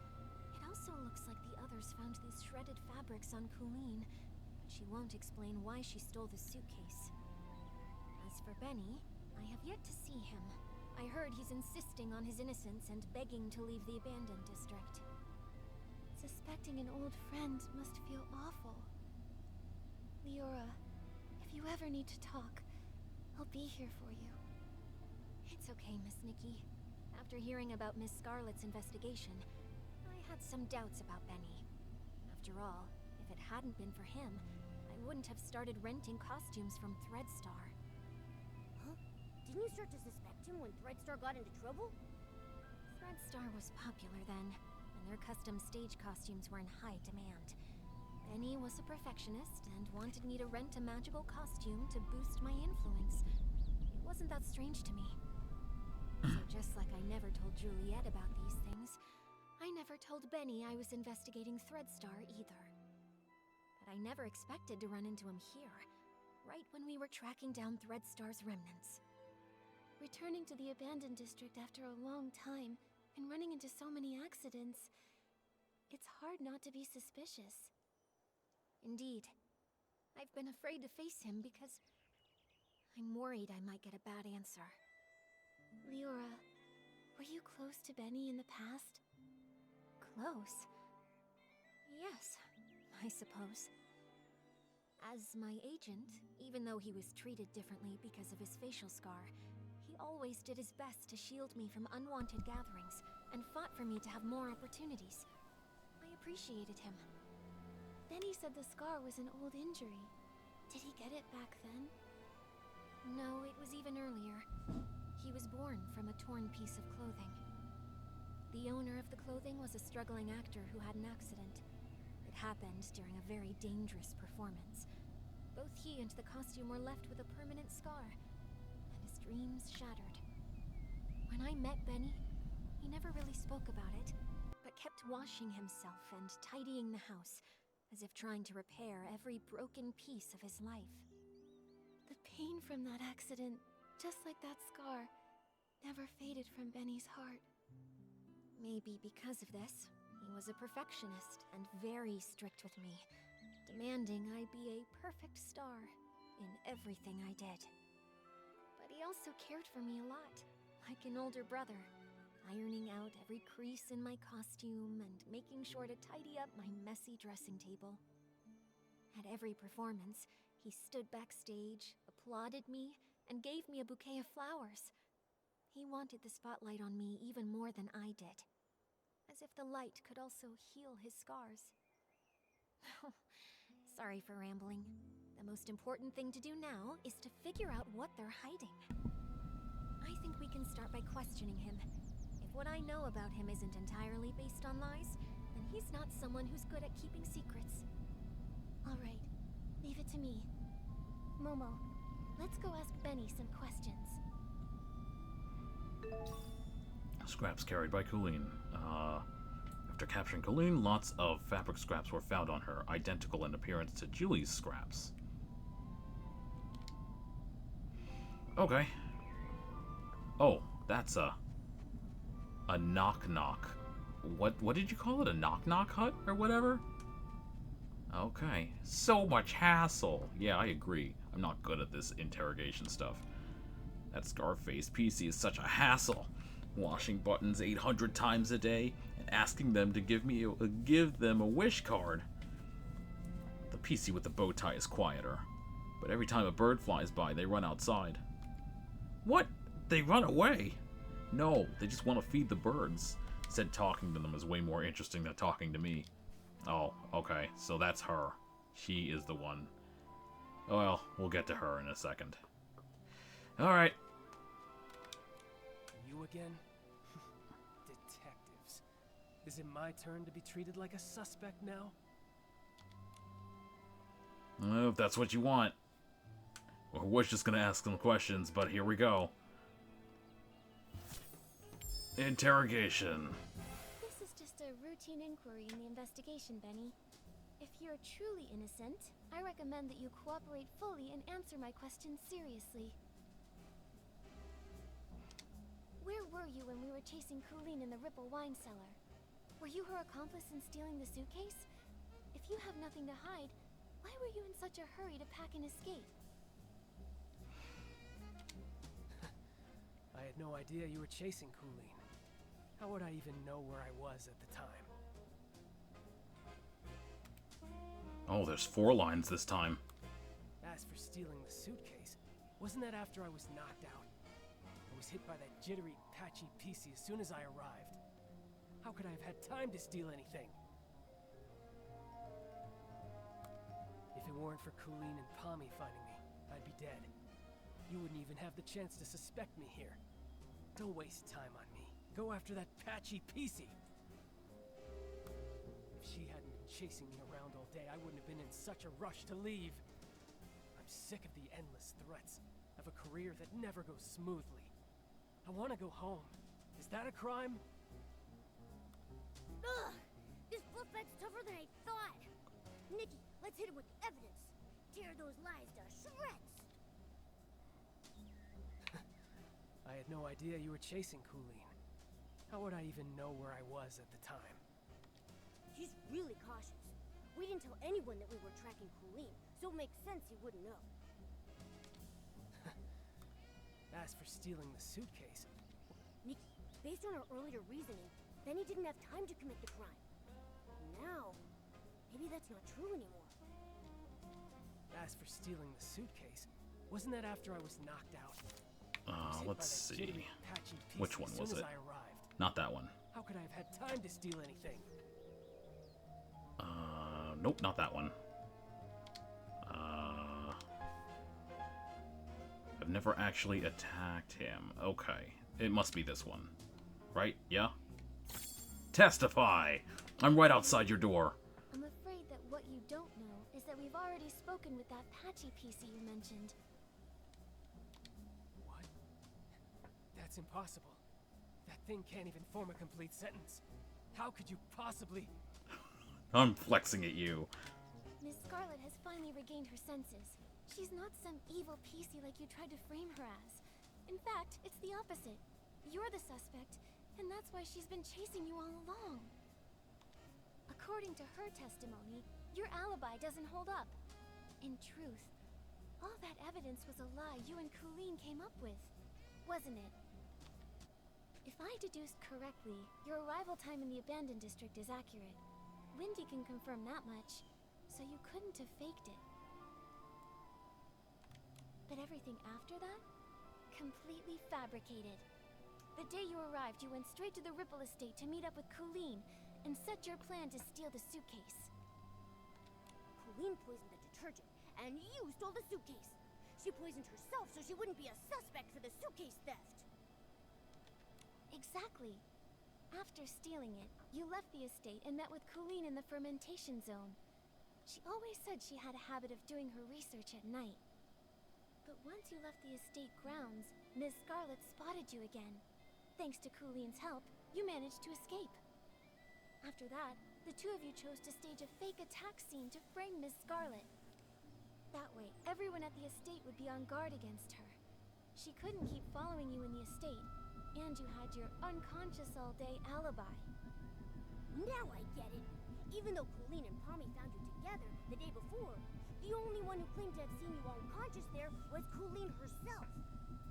In reality, you never went to the fermentation zone that first day. Colleen brought Pommy to find you on purpose, making her testimony seem credible. That's quite a clever conclusion. But sorry, I'm just a failed talent scout. I don't get all the twists of this case, and I'm not interested in your detective games. I have no idea why that lunatic Piecey suddenly started spouting all this.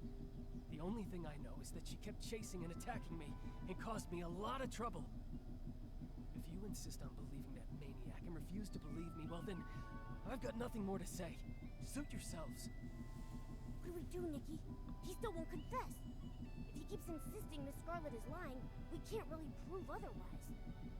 I would rather believe Miss Scarlet's testimony, but with both sides telling a different story, we can't use this as evidence to convince Benny. Let's talk to Colleen again. If we can prove she gave Benny false testimony, we can completely shatter their lies. Okay, that's part one. Hopefully she didn't hear anything that Nikki just said. Hopefully. I mean, she's right there. So, now you've sent a human and this little yellow furball. I'm not in the mood to talk. Well, that's too bad. Part 2. Colleen, refusing to talk won't help. Since you had the guts to steal Madame Julie's suitcase, you should have been prepared for the truth to eventually reveal itself. Since things have progressed this far, you might as well cooperate and tell us your reasoning for stealing the suitcase. You're so gentle with the birds, so why stay loyal to a cruel organization like Threadstar? Steal a suitcase? Nonsense. You were chasing me so fiercely that I got scared and hid for my own safety, that's all. I didn't steal anything. Little birds, Threadstar. I don't know a thing about them. I've heard the name Julie, though. Some kind of sovereign of sexy. She delayed her trip. What does that have to do with me? Huh? How can you be acting so calm? Who even is this Colleen? Oh, not yet. Little birds, Threadstar. I don't know. Huh? How Little bird. Steal a suitcase. got red-handed, searched, and still spouting nonsense? Steal a suitcase. Nonsense. You were chasing me so fiercely that I got scared and hid for my own safety, that's all. I didn't steal anything. Uh-huh. Suitcase found at the suspected... He didn't steal anything. Uh-huh. Julie scraps. We gotta do this in order.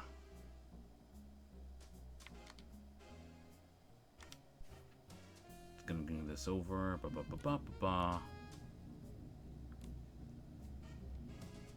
This isn't relevant.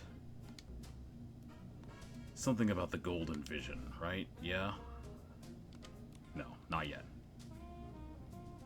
Obviously, this is gonna come into play somewhere. Just not immediately. I'm pretty sure we have to open up with a suitcase.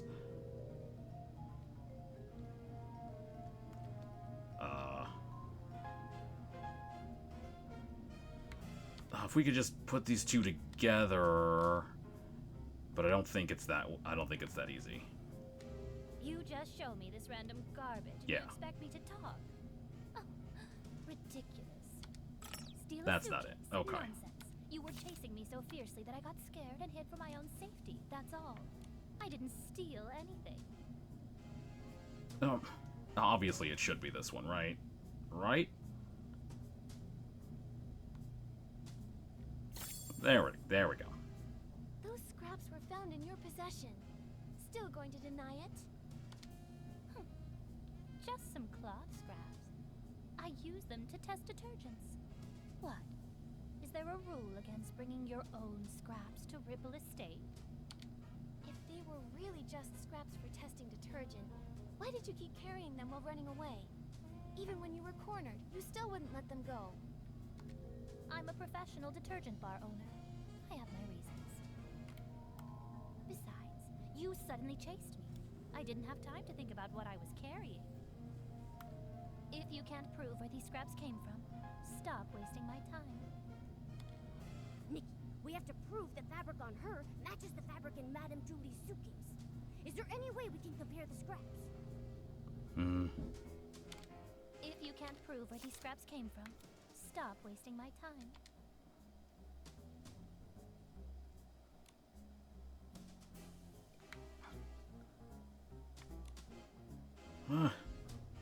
Found near Julie's suitcase. Not yet. Not yet. I think it has to be this one. Yeah. Testify. Colleen, does this piece look familiar? We found it near Madame Julie's suitcase at Golden Fields. The one you didn't manage to take. If we compare this piece with the scraps we found on you, it will prove they're the same fabric. Or do you need to see a lab report before you'll admit it? I actually left a piece behind. Looks like you just admitted to being the suitcase thief. Now, one more question. Benny was your accomplice, wasn't he? His so-called coma was just your cover. He was never attacked at all, was he? And what does it matter if I am the suitcase thief? Give it up. I'll never tell you anything else. As for Benny, I'd never seen him before I came here, and I'd never bother faking evidence for him. That total neat freak. I can't even be bothered to talk to him, let alone go out of my way to help him. As for Benny, I'd never seen him before I came These two seem That pretty total- similar. And what does it matter if I am the suitcase thief? Give it up. She's so arrogant. My claws are itching. Oh, I really want to. And what does it Anyway. matter? As for Benny, I'd never seen him before I came here, and I'd never bother faking evidence for him. Bum. Tightly packed with time. Da da da da.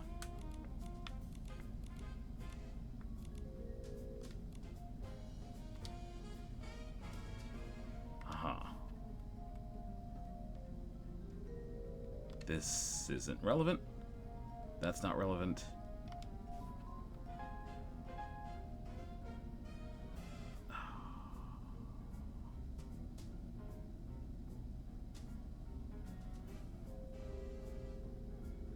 It might be this, actually. She still claims she doesn't know who Benny is. As for Benny, I'd never seen him before I came here, and why bother asking? Oh. I already admitted I stole it. Just leave me alone. That's not it. As for Benny, Boom. I'd never seen him before I came here, and I'd never bother faking evidence for him.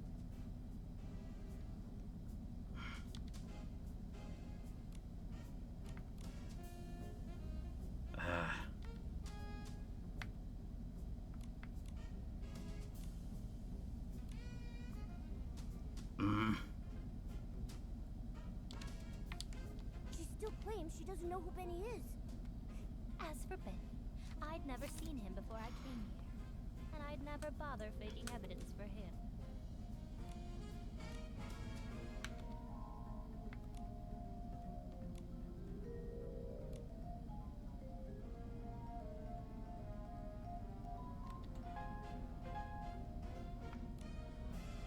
This is the one that didn't work. Uh-oh. Uh-oh. My brain's not working again.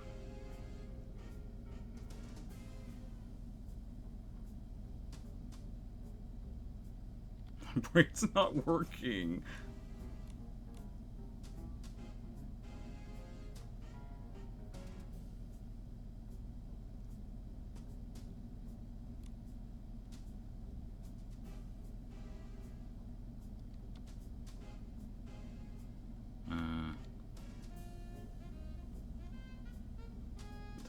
Scrap of a notebook, based day schedule.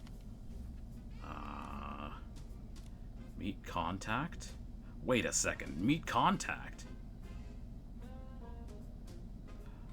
Oh, that's it, isn't it? She's the contact. Ah, it all makes sense now. Okay. Benny's notes say he often visits the Nightshade Lounge, the very one you own, Colleen. He even pays monthly tabs.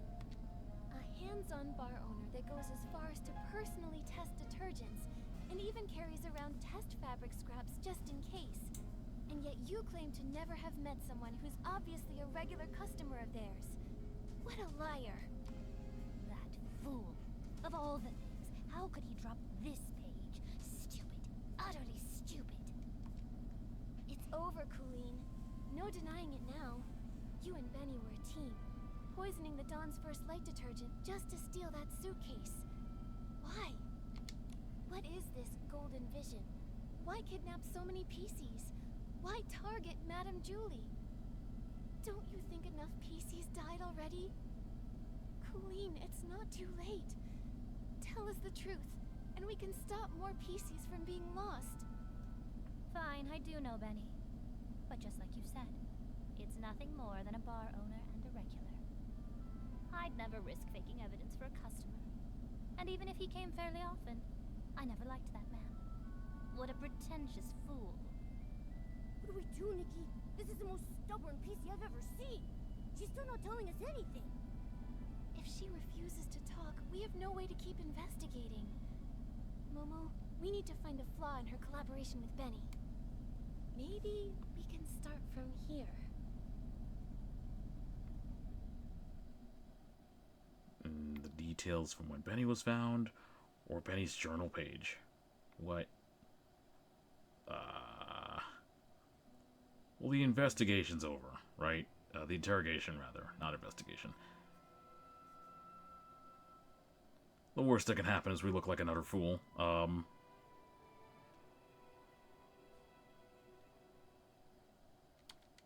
got it! Colleen, could you please describe the state you found Benny in for us? If you are both telling the truth about what happened, both of your stories should match perfectly, right? Didn't I already explain when I brought that Piecey back? Oh, you know I hate repeating myself. I don't just want the broad story, I need the details. For example, what was the weather like that day? What scent of detergent did the fermentation zone smell like? And what condition was Benny in? Come on, Colleen. Answer these few questions and I won't bother you anymore. Fine. That early morning, actually, the very morning of the Dawn's First Light chaos, I went to check the fermentation zone and saw a buttonfoot and a white glove coming from the wooden barrel house. The weather was just normal. The air carried the scent of aroma lily, which gave me a headache. As for Benny, I thought he was just a worker resting, so I didn't pay much attention. I had no idea it was him. Then the next day, you brought Pommy with you, and he was still there. Pommy checked, and that's when you realized it was Benny, knocked out from the attack? Correct. But you already know that, don't you? The morning after the poisoning incident, the weather was fine, and the air smelled of flight fruit. He was lying in the exact same spot, still unconscious. Just one blow to the back of the head, and he is out that long. How pathetic. Now, is that enough? Don't bother me anymore. Colleen's testimony about finding Benny unconscious. Oh, we're still getting these. Okay. At Detective Nikki's request, she included many details such as the weather and the aromas from the fermentation zone. Alright. Part 3. Here we go. Were you listening? Were you listening to that? Boy, I made a silly out of myself. Here we go. Come on. Is this ever going to end? I want to go home, you hear me? Home!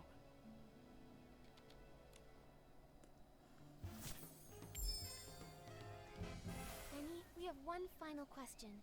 If you can answer it honestly, then maybe you can go home sooner. Please describe your experience of being attacked and knocked out, and when Colleen and Pommy found you. What was the weather like that day? What scent of detergent did the fermentation zone smell like? What condition were you in? Questions. Why so many questions? I already told you. I arrived that very morning when the Dawn's first light incident happened. It was still dark when I reached the estate. I got lost for a while before I found the fermentation zone, and then ran into that sneaky Piecey. As for the weather, it was pitch dark. Who knows what the weather was like? The scent? Probably something like wool fruit. I was really tired at the time. I just wanted to ask for directions. Then suddenly she attacked me and knocked me out. When I woke up, Pommy and the others had already taken me back to the estate. That's all I know. Okay. It's gotta be this one. Sounds guilty to me, Detective Nikki. What do you think? As for the... It was still dark when I reached... What? It was... Still bad-mouthing Miss Scarlet. Okay. I just wanna scratch him. It just starts to want to damn. Who knows what the weather was like? The scent? Probably something like wool fruit. I was really tired at the time. I just Nope, wanted wait. to ask for Nope. directions. Colleen. There we go.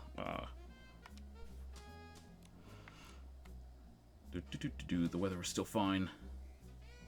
With the scent of flight fruit in the air. Aha. Yeah, there's a disconnect here.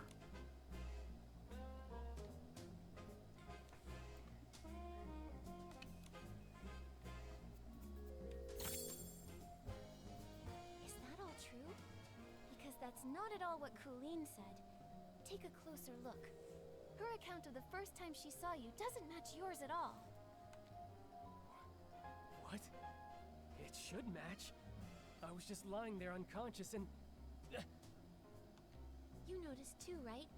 She said the fermentation zone smelled of aroma lily, but you said wool fruit. If I didn't know any better, I'd say one of you wasn't there. I just got it wrong. It was a mistake. Benny, don't you think it's a bit too late to change your story and say the scent was aroma lily? Aroma lily's smell is so distinct. No one would believe your side of the story now. The fermentation zone always starts releasing the scent of that day's ingredients after 3 a.m., but you and Colleen described completely different smells. If you're not lying, then how do you explain that? No, I just made a mistake. I didn't... No, I never smelled anything. You pressured me into saying something, so I just blurted it out. Wait, I remember. I remember now. It wasn't past 3 a.m. when I arrived. I got to the abandoned district by 2 a.m., so I wasn't lost that long. I wandered a bit after that, of course, but not for long. Then I saw that crazy Piecey's pocket watch. It read 2:30. Exactly. I just forgot before, but now I clearly remember.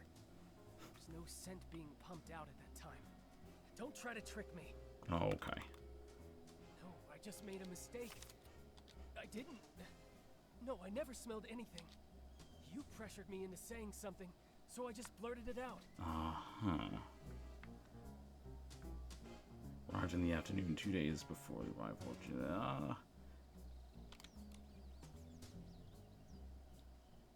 Well, not that one.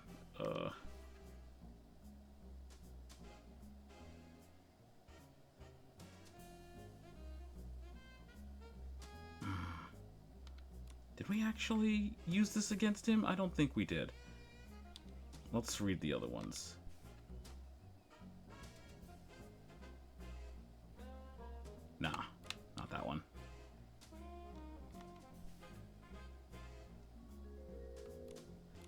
we use this one again? Settle monthly bill. Okay. Yeah. 2 days. Kind of wash up.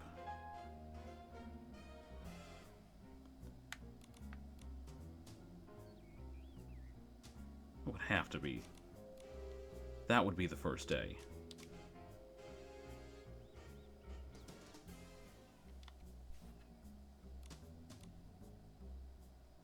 Or it could be that. Nope. No, not this one. We already pointed that out. Or... Wait, I remember. I remember now. It wasn't past 3 a.m. when I arrived. I got to the abandoned district by 2 a.m., so I wasn't lost that long. Wait a second, I'm gonna read that again. After 3 a.m. Okay. No, that's not it. No, I just made a mistake. I didn't. No, I never smelled anything. You pressured me into saying something, so I just blurted it out. I remember now. It wasn't... He's backtracking. We can't let him off the hook. Wait, No, I just made a... He's backtracking. It's not that one. No, wait, I wandered a bit after that, of course, but not for long. Then I saw that crazy Pieceys. And he's still trying to frame Miss Scarlet. Nikki, we need to figure something out. His story's gotta have holes. I wandered a bit after that, of course, but not for long. Then I saw that crazy Pieceys pocket watch. It read 2:30. If only you could hear. If only you could hear the gears whirring in my head, creating all sorts of noxious scents. I'm sure all sorts of noxious fumes. Blah.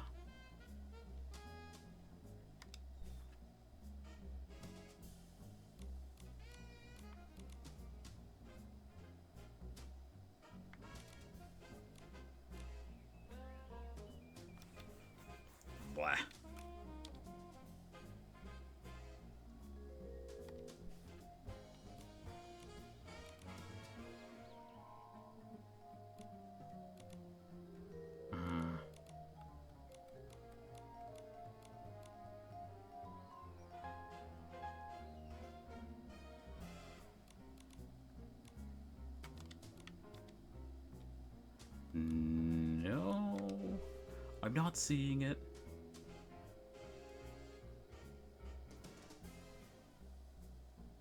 The early hours of the day after the poisoning incident.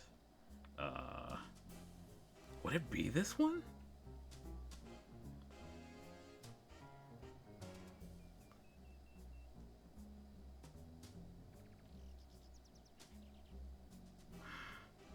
This is tough. You go to the fermentation zone on the days of the Dawn's first light poisoning incident. Have a confrontation with Benny. No, Benny never went to the fermentation zone on the first day he arrived at the estate. He hid inside the estate instead. I only followed Benny to the fermentation zone in the early hours of the day after the poisoning incident, attempting to capture him. So if Scarlet never met him on the first day, then there's the hole we're looking for, right?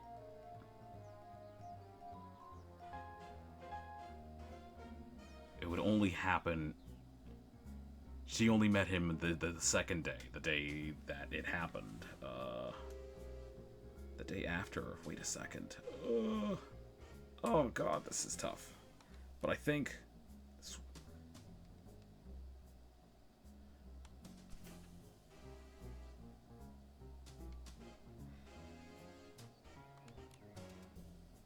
I saw that crazy woman's pocket watch. Wait a second. Wait, I remember. Exactly. What? I wandered a bit after that, of course, but not for long. Nope. This one. I saw that crazy Pieceys pocket. There's no way I would be foolish enough to say what I smelled was actually aroma lily. Oh, that's not it. I just misremembered the facts. What you're showing me doesn't prove anything.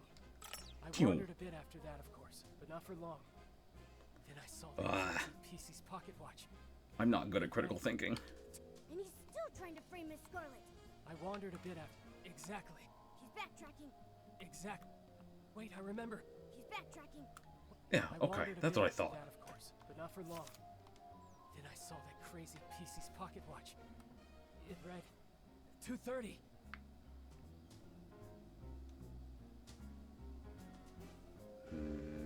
Nope. That's not it.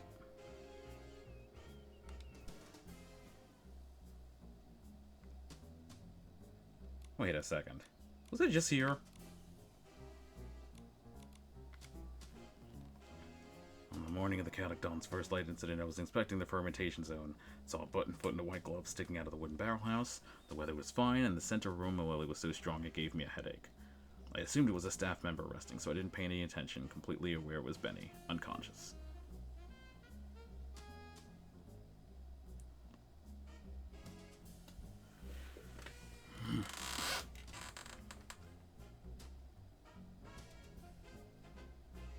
Benny was still lying in exactly the same position, unconscious.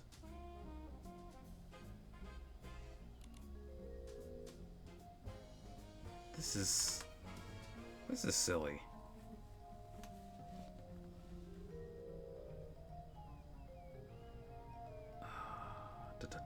Da.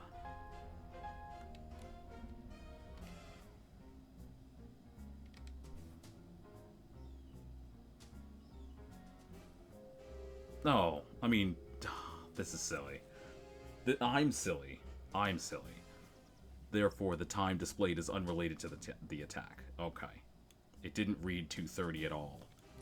It read 11:18 because it's been stopped for so long. You made a huge mistake, Benny.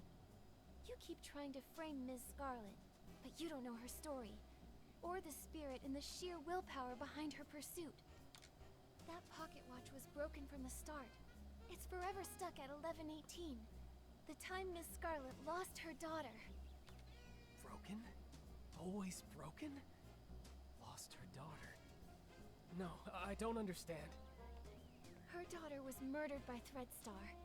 You couldn't have seen 2:30 on that watch. So you're lying. Benny, I suggest you confess. It's over, Benny.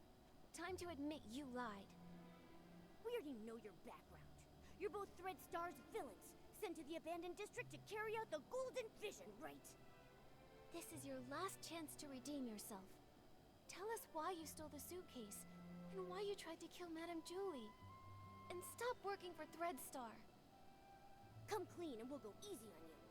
If you're honest, you'll get a lighter sentence. No. Prison? Impossible. I have no idea what you're talking about.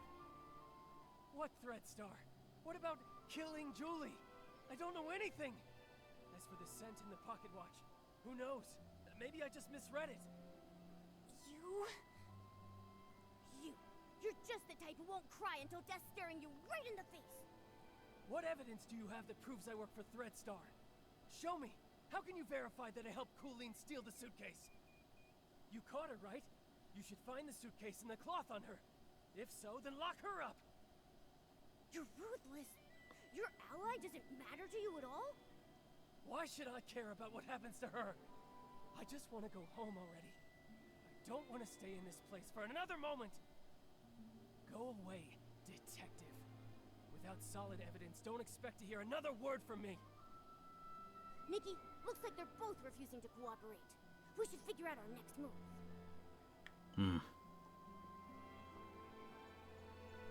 Well, that didn't go so well. Dang. Let's discuss our strategies right next to them. Surely this won't be a problem.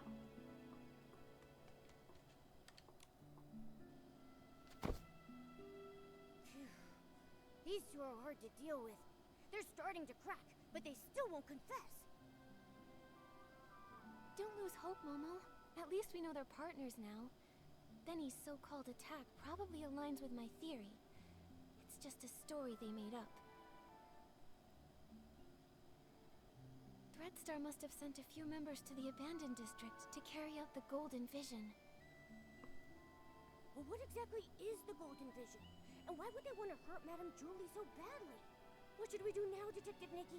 Their lips are totally zipped. Not even a hint. How are we supposed to piece the story together when we have no clues at all? Hold on.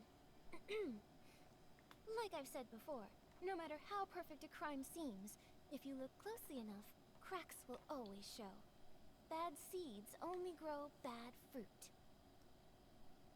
I doubt that we're going to get any more information from Colleen. She would rather confess to stealing the suitcase and accept being punished than tell us what really happened.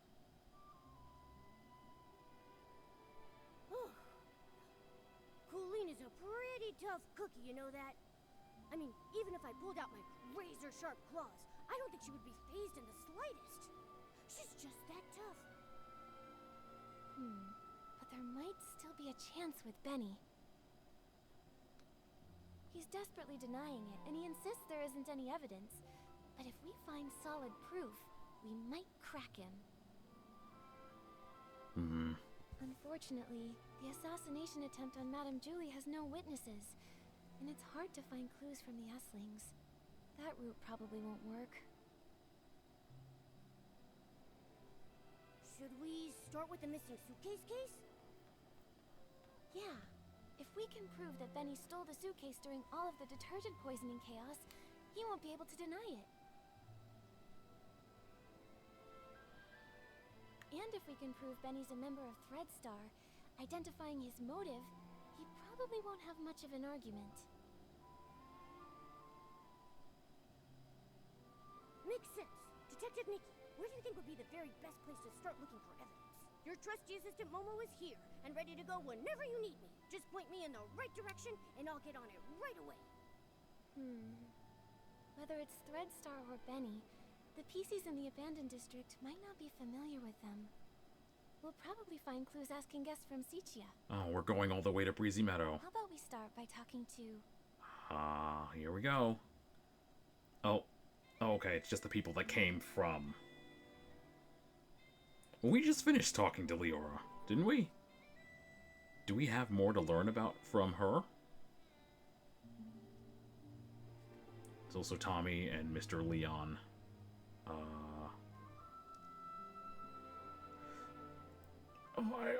I can't distinguish these two. I've forgotten who is who. Who's the really wait a second. Okay, no, it's coming back to me. Tommy's the reporter guy, and Mr. Leon's the overdramatic actor guy. Okay, I remember. Whew, that was close.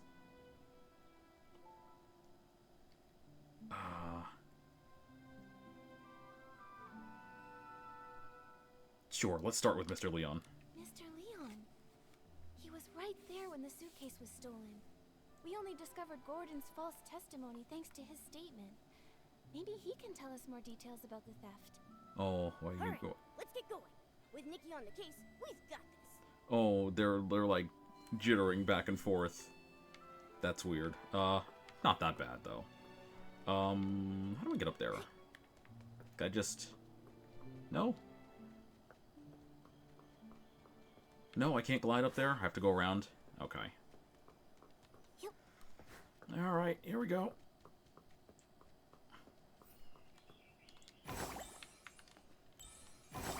Oh, wait a second.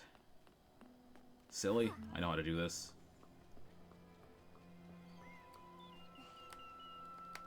Oh, my button's not working again. Hello? Please?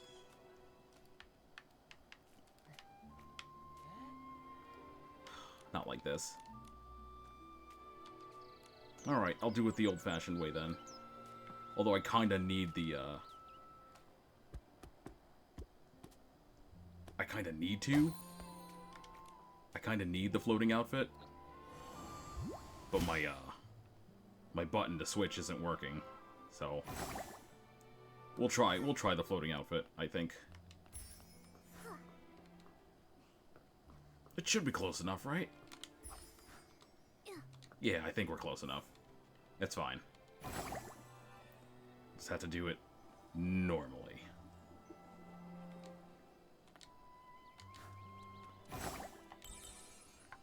Leon. More questions, more questions. Ah, this world is even sadder than the drapes at the Backwater Theater. My passion has burned here for 20 years, and it still can't light up your blinded eyes. Are those lines from the performance you were rehearsing before? Kindred spirit! In your eyes, I'll finally see the reflection of true art. Miss Nikki, Mr. Momo, you've finally come to enjoy this one-man show. Not quite. We're not exactly free just this minute. Mr. Leon, we have some other questions for you. Did you see Benny near the suitcase storage area before or after the poisoning that day? Benny? No, I didn't see him. Why? Do you think he was the one who stole the suitcase? He doesn't honestly think that a few scraps of cloth will cover that broken face of his and hide his shameful past, does he? You seem to know Benny's past well. Why, certainly. This story begins with my glorious yet very lonesome past. No need to be too detailed. How can this shabby set ever be worthy of a stage that tells the truth? Near Barrel Grove, I will perform for you a play about the past. Nikki, The what do we do now? past. Do we ask the other Pieceys? Oh.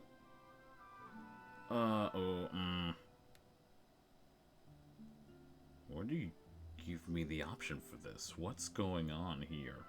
It's like you're setting me up to be wrong somehow. We'll see. Since Mr. Leon invited us, he might have some important clues. We might have the opportunity to look for them later. Oh, blip! Ask Tommy optional, ask Leora optional. Are they also going to... Well, I'm going to go see what they need, what they want.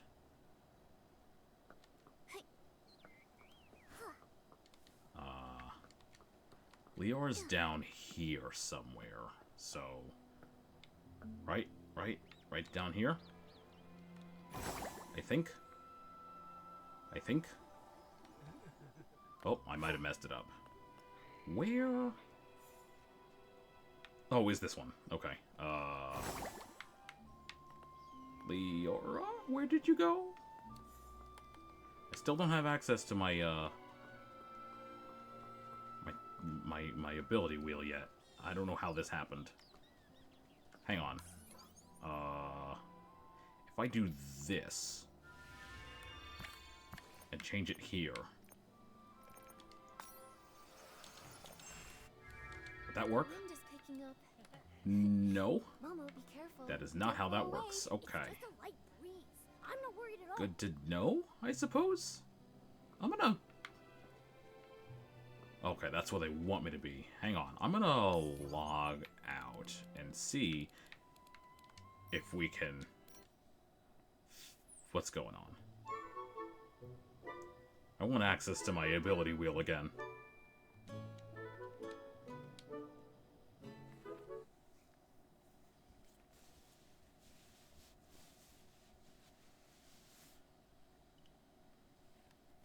It's foof yarn all over me. There we go. Very good.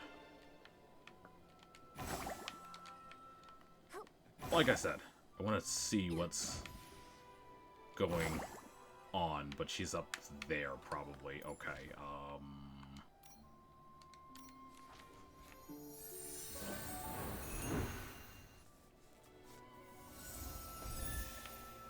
there she is.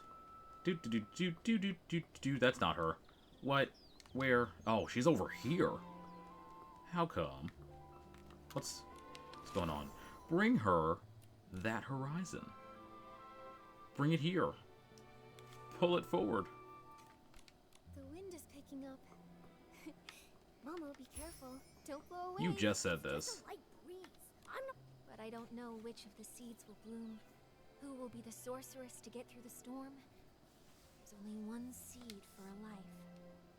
That's from As Rain Falls, As Flowers Bloom, right? It feels so different from what Madame Julie recited. That line only appeared in the premiere. I rewrote it later on. Benny really liked it. Back then, I always liked to oppose things he liked on purpose. After all, he could be pretty harsh.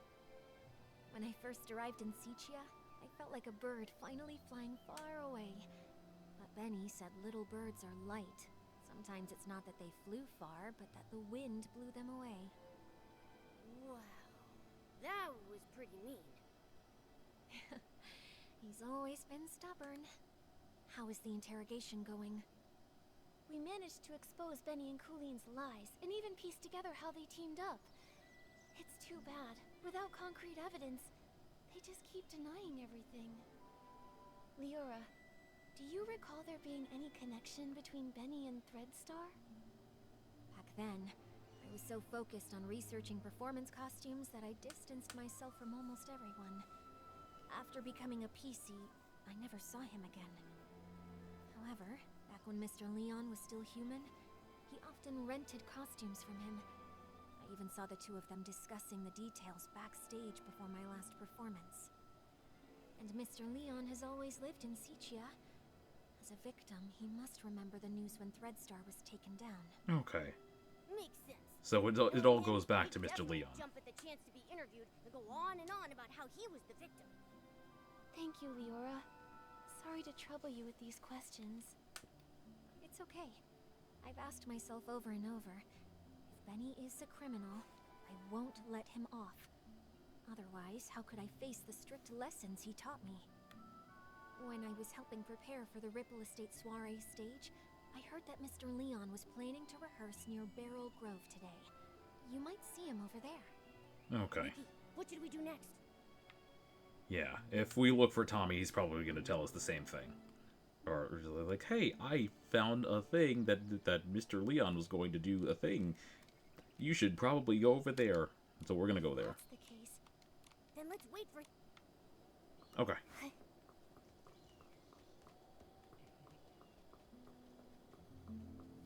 Oh, there's Tommy. Hang on.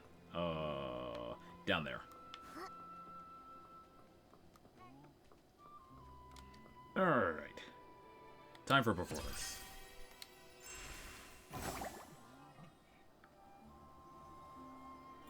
Oh, gotta wait. It's nighttime. Oh, sometime later. You're here. At last. Eyes untainted by worldly concerns. Witness to this centuries-delayed crowning of art.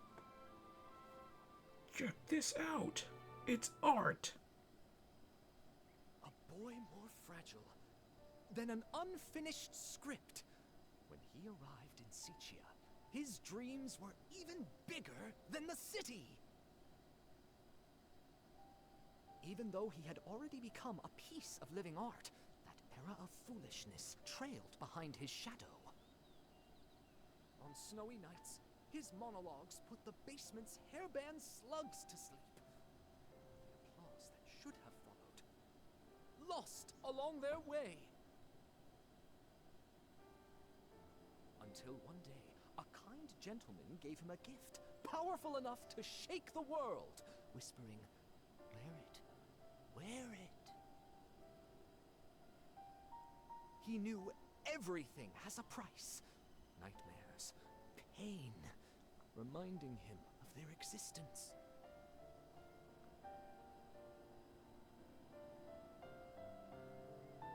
He went back to perform the full submission again and again, hopes to awakening this ignorant era. But he fell, forever left upon the platform leading to his dreams. Could that man be from Threadstar? Ugh. So they used everyone's dreams and it cost your life.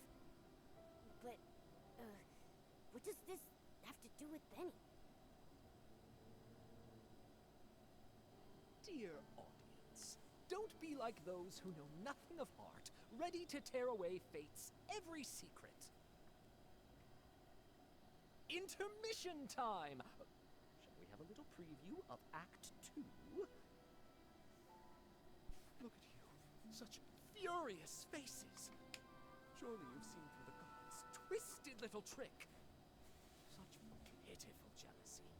Too afraid to let the true starlight fall upon me. Let's see. Many centuries-old newspaper now inevitably yellowed and worn with age. Did we read this one? I don't think we did. Today's Reckoning, the crimes of Threadstar. As the bells tolled, 23 years of Threadstar's crimes came to an end. The ringleaders, involved in trafficking and abduction, have been sentenced to death. Costume production. Numerous minor accomplices involved in promotion-related offenses. Sentenced to 100 years imprisonment with forced labor. See the filler page for a detailed list of accomplices. Over 100 imprisoned Pieceys were rescued from the last stronghold, some on the brink of death due to prolonged abuse. The Queen, enraged, called it the crime of the century. Night deepens. May the laments sewn into the performance costumes finally find peace tonight. Departure. Flying into the night of folly.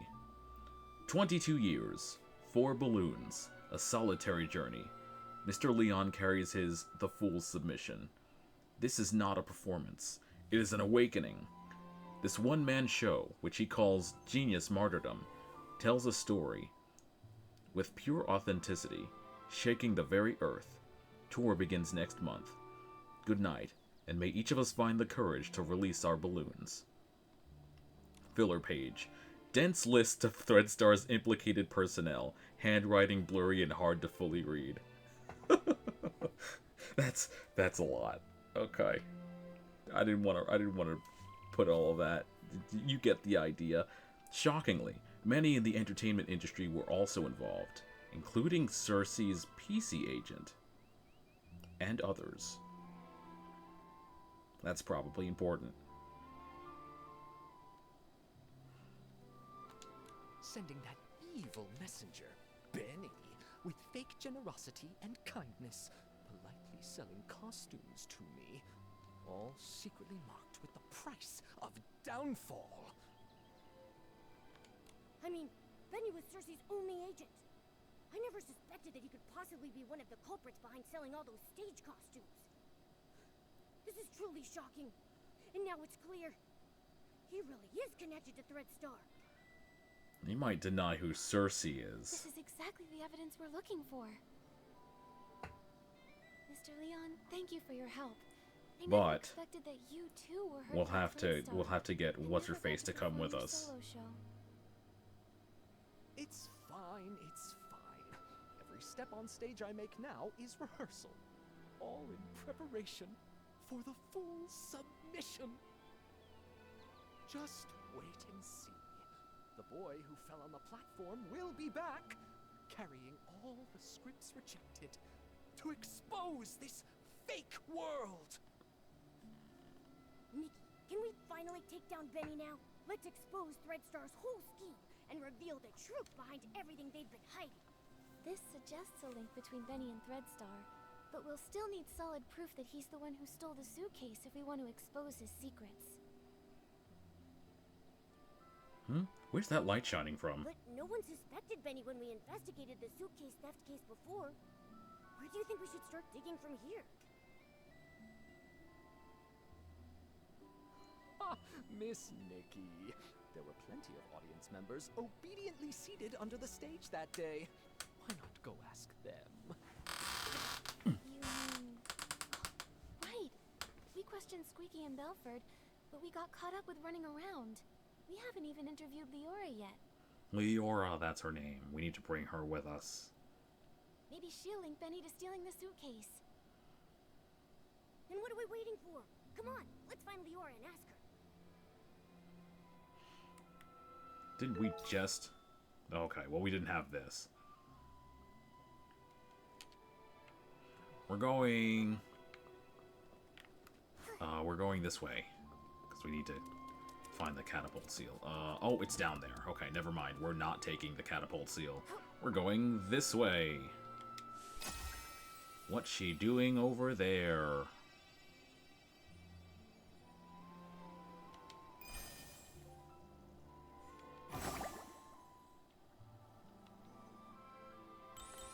Oh. I think I was here.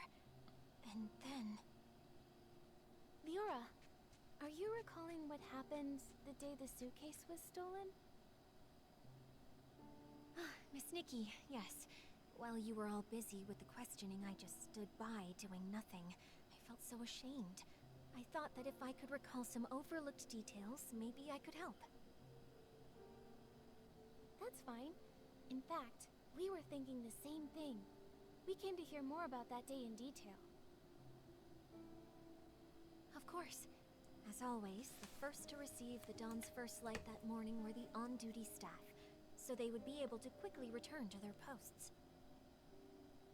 After I applied it and was about to head back, I noticed some staff were already showing symptoms. I had a bad feeling, so I ran here, hoping to meet Gordon. When I arrived, I saw Squeaky pressing juice there. She's usually really energetic, but at that moment she seemed unusually agitated. If you say so, it really sounds like she must have already been hallucinating back then. She was talking about flying fruits, runaway bags, all sorts of impossible things. At the same time, I saw Belford approaching. He carried a bunch of detergents, but was already unsteady. It sounds like Belford was about to hallucinate too.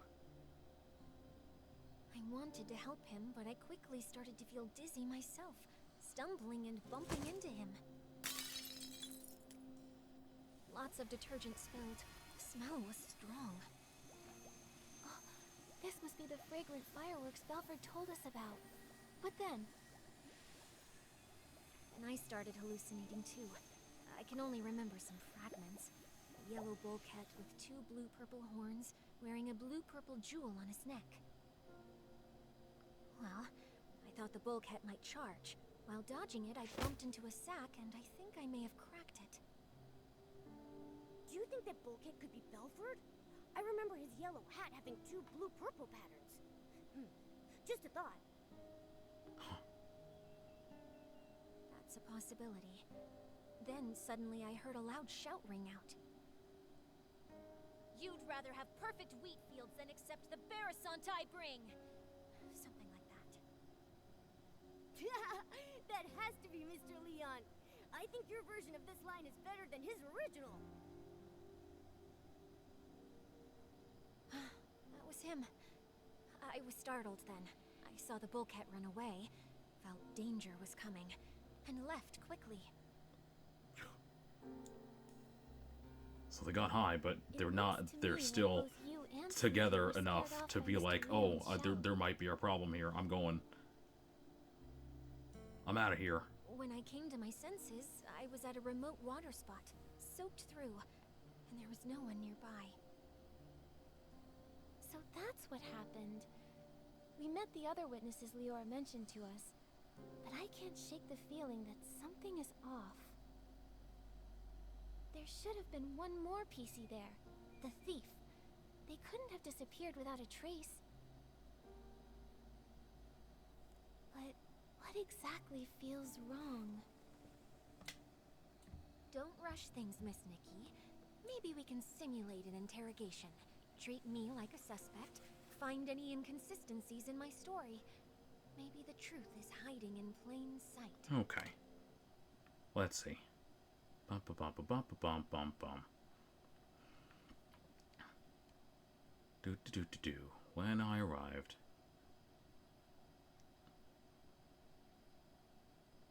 Squeaky present juice there. She's usually very energetic, unusually agitated. Blah blah blah blah blah. At the same time, I saw Belford approaching. He carried a bunch of detergents, but was already unsteady. I wanted to help him, but I quickly started to feel dizzy myself, stumbling and bumping into him. Lots of detergent spilled. Probably super duper pond. Then I started hallucinating too. I can only remember some fragments. A yellow bullcat with 2 blue-purple horns, which is probably Belford, after she starts hallucinating. While dodging it, I bumped into a sack, and I think I might have cracked it. You'd rather have perfect wheat fields than accept the Barasant I bring. Okay. So, Mr. Leon's also... whatchamacallit. We met the other witnesses Leora mentioned to us. Something is off. Great idea. We should get started.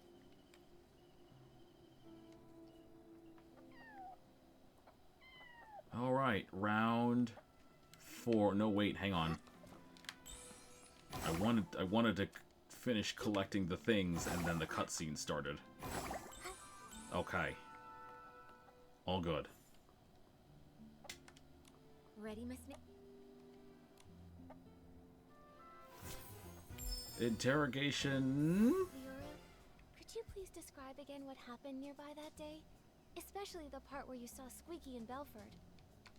Not a problem.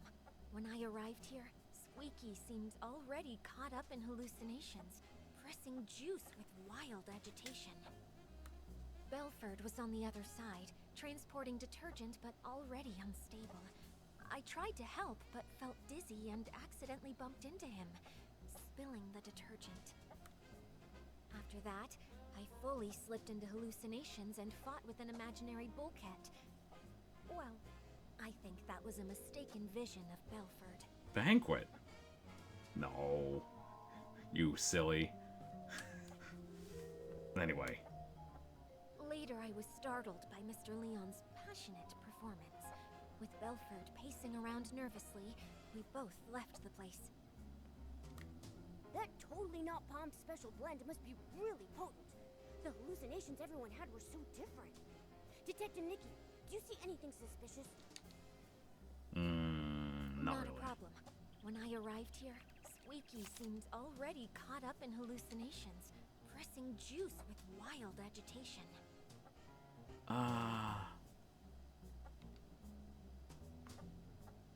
The super duper palmed formula.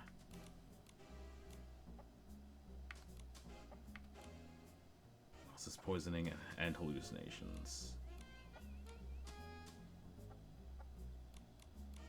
Okay. So we're going to continue learning about this, I think. I don't think this has anything to do with it. These are the detergents. But there's nothing in them. I don't think.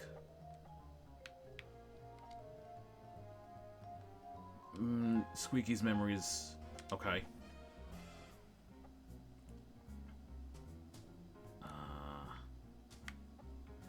And the bag with arms and legs. That was Leon. It kept floating upside down, head and feet reversed.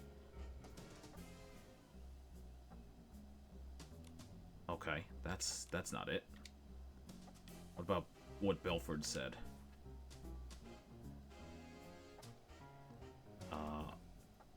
Not just any goods, the trendiest super duper palmed, which he thought was super duper palmed, but it ended up being totally not palmed, and everyone got poisoned.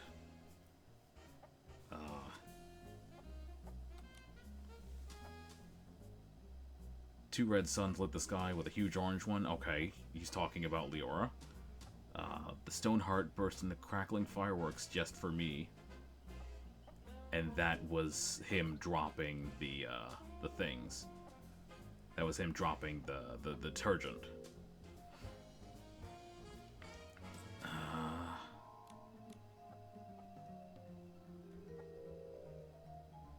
That kinda lines up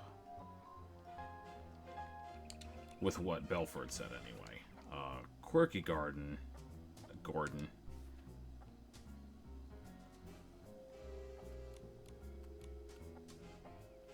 Rearranging the place. They were loudly babbling nonsense at the time.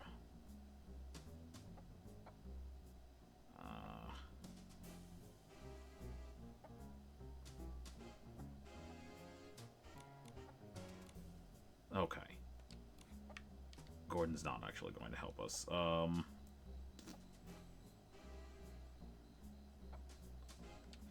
That's not it. Belford was on the other side, transporting detergent but already unstable. I tried to help but felt dizzy and accidentally bumped into him, spilling the detergent. That's what Belford told us earlier. Is there anything that doesn't line up with the scene? Belford was on the other side, transporting detergent but already unstable. I tried to help, but felt dizzy and accidentally bumped into him, spilling the detergent.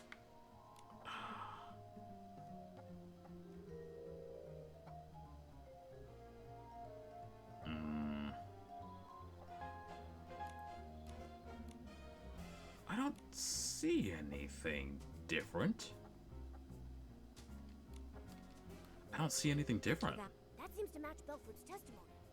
I don't see any issues. After that, I fully slipped into hallucination.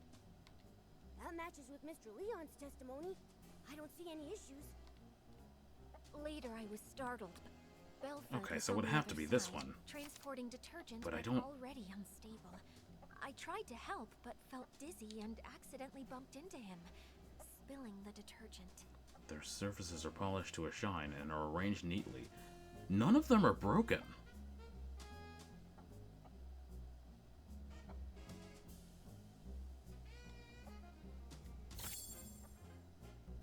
Got it.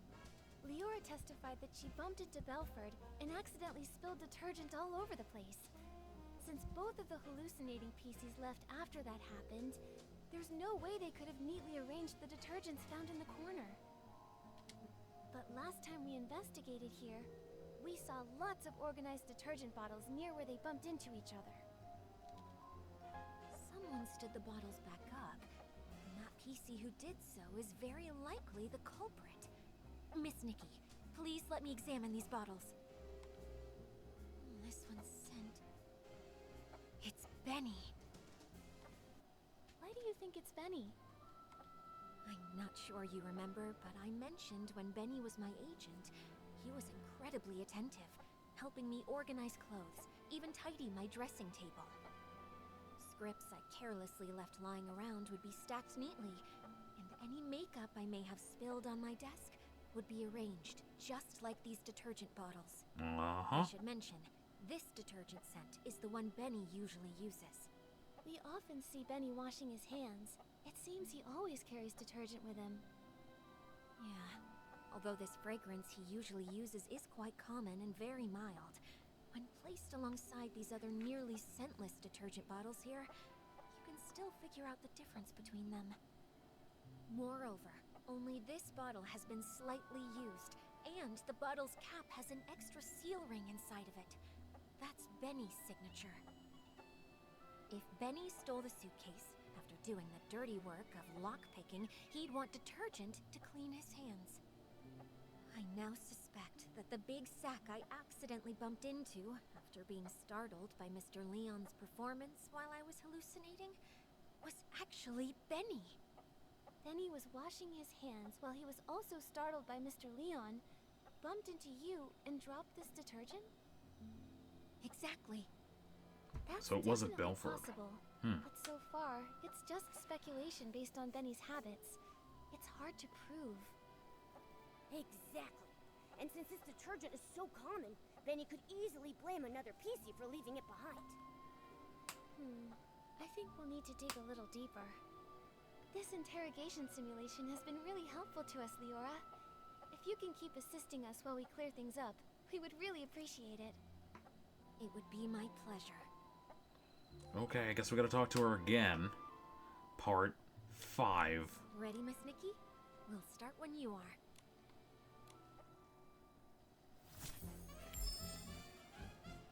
If this bottle of detergent with a different scent really was dropped by Benny... I see. In that case, there's still one suspicious detail. When Benny was looking for the detergent that he had dropped, he tidied up the spilled bottles by force of habit.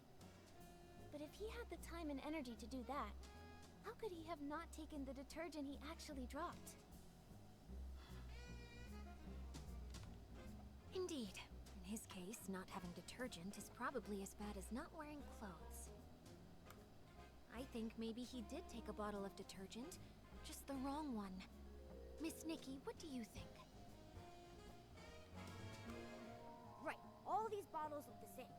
Maybe he hurriedly took another bottle by mistake. Detective Nikki, what do you think he took? Indeed. In his case, Nikki, think quickly. All the spilled detergent here has to come from just one source. Don't rush me. It's bad enough that I'm I'm struggling this bad. The wrong one. Miss Nick, indeed. Let me think about it. I've been trying really hard. I think maybe he did take a bottle of detergent. Just Okay, the what do we wrong have? one. Miss Nikki, what do you think?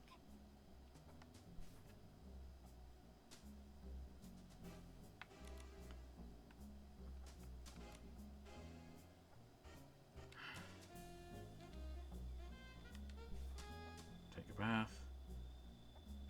Take a bath. Triple clean detergent bar.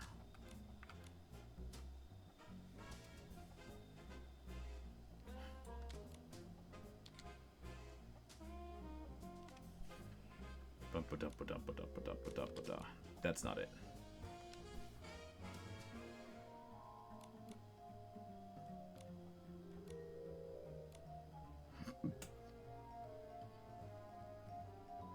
Male celebrity from Suitcase talking to himself nearby, acting really weird. Okay, that's Leon.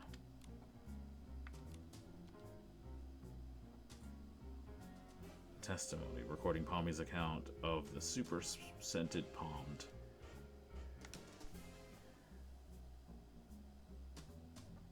Aha.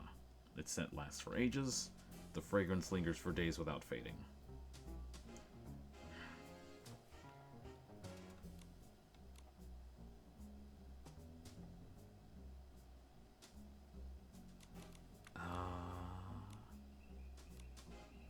Maybe. You can't buy it anywhere. The only batch of super scented palm was given out for testing 3 days before Julie's special expressive arrived as part of Dawn's first light. Wouldn't that just be fine if he took the bottle of super scented palmed? Oh shoot. See, that looks enticing. That does. It would be the only one that mentions a specific bottle. This says all of them on it, and none of the others are relevant in any way. Let's try it. This might not be related to what we're discussing now. Oh, damn it. I think maybe he did take a bottle of detergent, just the wrong one. Miss Nikki, what do you think? Hmm?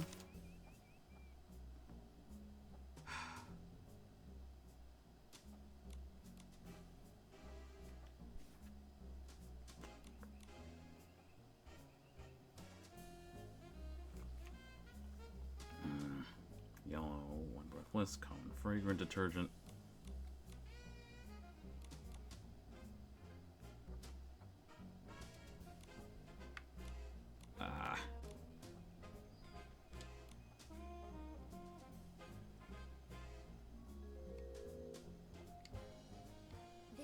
That's not it. Okay. I think maybe he did take a bottle of detergent. This well, it doesn't suck. No, I'm using the wrong words. It's really difficult because I have trouble paying attention to certain details. I think maybe he did take a bottle of detergent, just the wrong one. Miss Nikki, what do you think?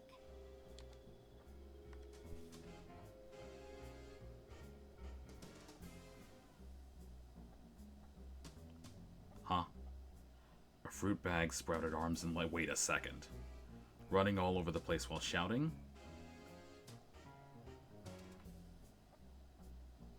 Because my stone tree has no more hankerfins, no matter how deep the water is. Because the bag was yelling so loudly, the audience in the hallucination got scared off, and another bag split open in fright. Leora was probably a member of that audience. And the bag that got split open... Ah, jeez. It's probably this one. It's not! Damn it. What do you mean? Just the wrong one. But isn't that what happened? Nikki, what do you think? Isn't that what happened?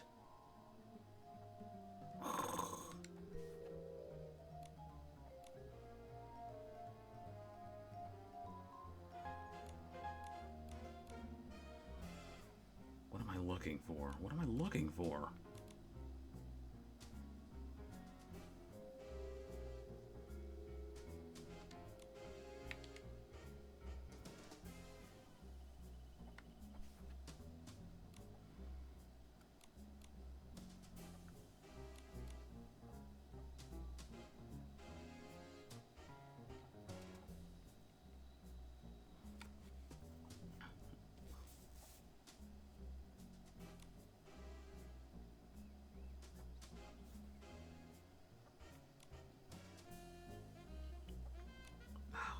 Doesn't do anything for me.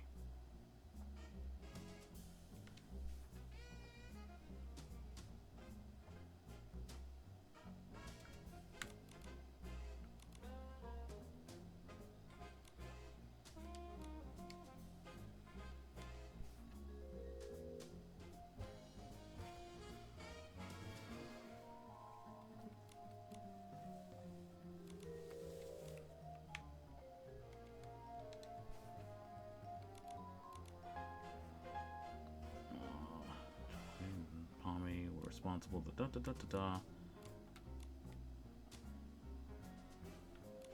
This has nothing to do with.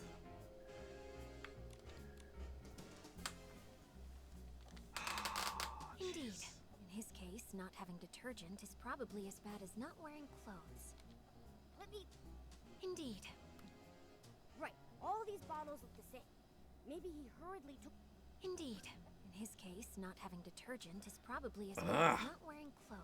I think maybe he did take a bottle of detergent, just the wrong one. Miss Nikki, what do you think?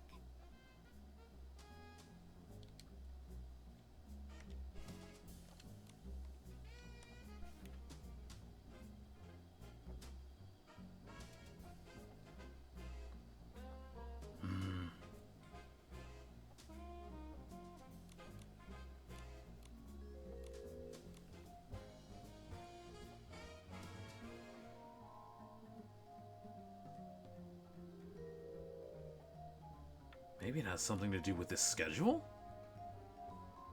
That's the only other thing I can think of.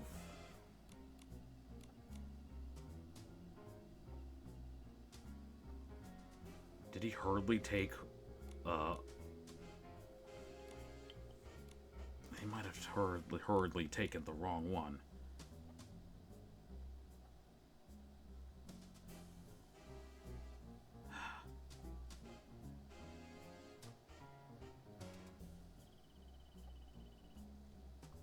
Is open stage show.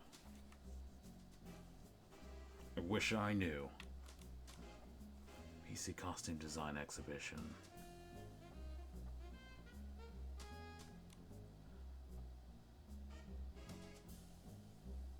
Does this have anything to do with scrap of a notebook recording Benny's daily schedule, tightly packed with time? Slots. Oh, God. This sucks. This might not be related. I think maybe he did take a bottle of detergent, just the wrong one. Miss Nikki, what do you think?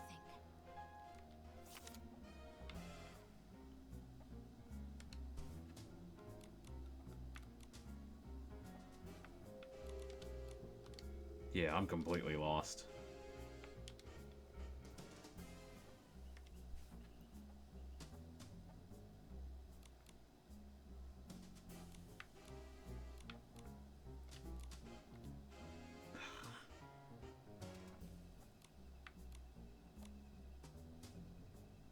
Tried this one. Tried this one. Tried that one.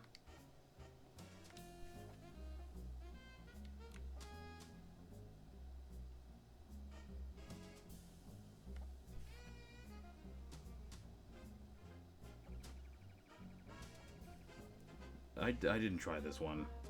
I don't think I did. Oh my god, I'm so stupid. I remember Belford mentioned. Oh my god, I'm so dumb. Transporting recently is the super duper pond. Oh my god, I'm so stupid. It doesn't smell like anything. It matches the characteristics of these detergents.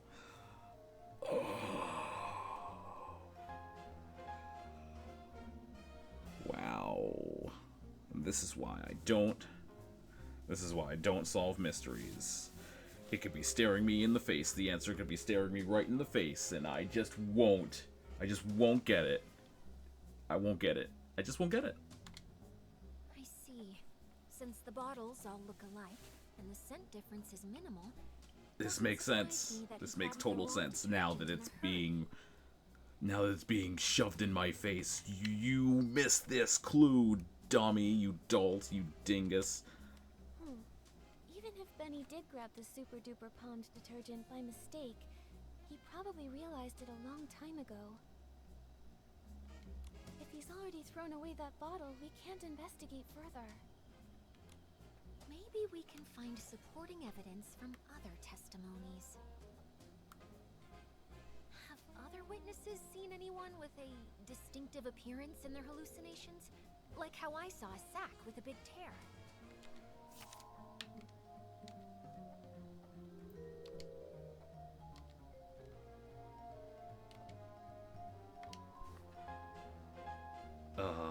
There was Squeaky.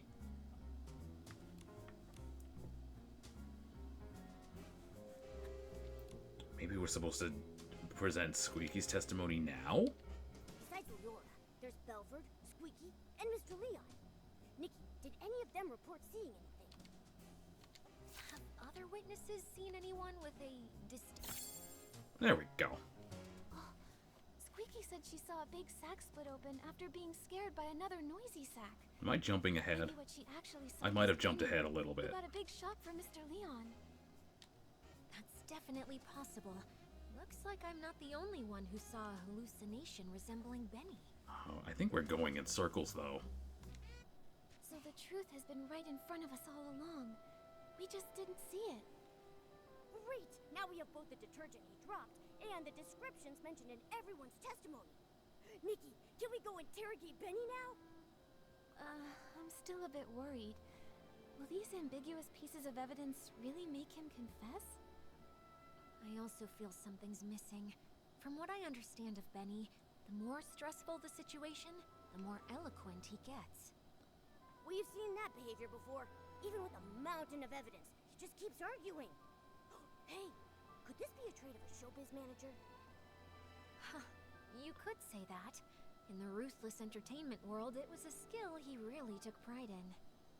Given his personality, when faced with this evidence, he'll probably claim he was poisoned and ran to the scene, but he'll firmly deny touching the suitcase. Yeah, I can picture that. Looks like we need solid proof to show he did actually come into contact with Madame Julie's suitcase. Leora, please help me one more time. Just one last interrogation simulation. Why is this the toughest one? Why is this the toughest interrogation? Okay, here we go. Part 6. Ready, Miss Nikki? I think the key is right here. How can we prove that Benny made contact with Madame Julie's suitcase?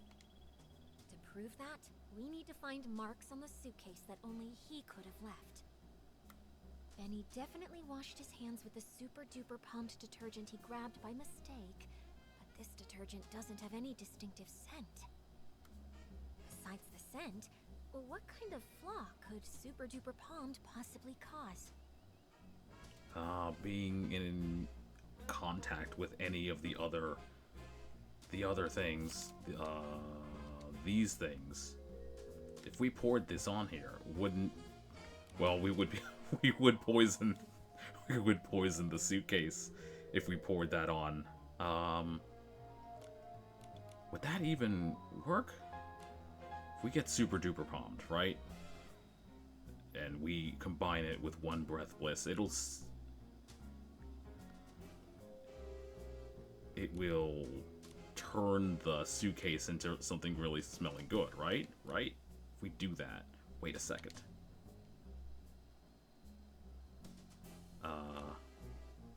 Nope, not this. That's for something else.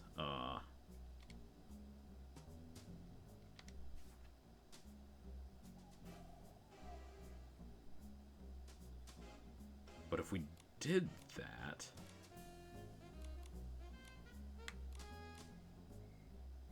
are still being fine-tuned. You can't buy it anywhere. Oh man. Wait a second. Besides the scent. Okay, maybe not that then. Wait. Go back. Surface is now covered in dirt. Clear scuff marks. That's not it. That's not it. Photo of Julie's suitcase. The original. That has nothing to do with it, I don't think. Benny definitely washed his hands with the super-duper pumped detergent he grabbed by mistake. But this detergent doesn't have any distinctive scent.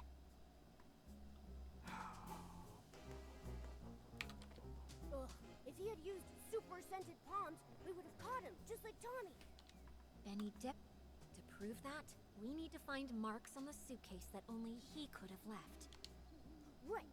Nikki, did you see anything that might be suspicious on the suitcase? To prove that, we need to find marks on the suitcase that only he could have left. Scuff marks? But he doesn't have claws. He just has regular knot hands, just like everyone else. Oh, this is weird. Oh, this is...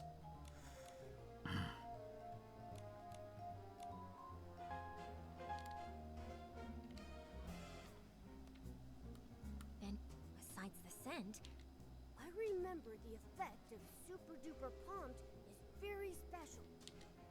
besides the scent, what kind of flaw could Super Duper Palmed possibly cause? I mean, we could just look this over. Right? Right? Maybe Nikki will see something that we're not seeing. Alan once told us that Super Duper Palmed can amplify the effects of other types of detergent. So powerful that the estate won't even sell it to any outsiders. That's especially true when it's combined with One Breath Bliss and One Wash Fresh detergents. Turns out, this detergent can create so many effects. Maybe that's the key to spotting the flaw. Benny definitely washed it. Turns out, this detergent can create so many effects. Maybe that's the key to spotting the flaw.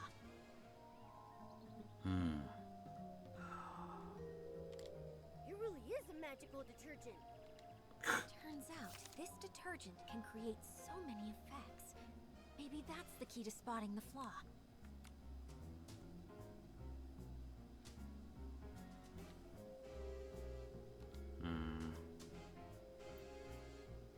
The scent of this detergent appeared in Julie's recovered journal. Super scented pond.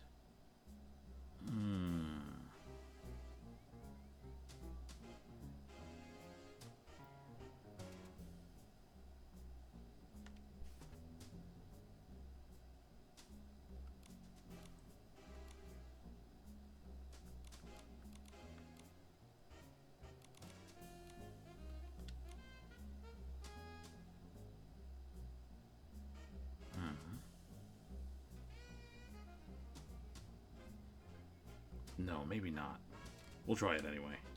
Unfortunately, this doesn't prove Benny touched Madame Julie's suitcase. Okay, yeah. He might have only had super duper palmed and not super scented.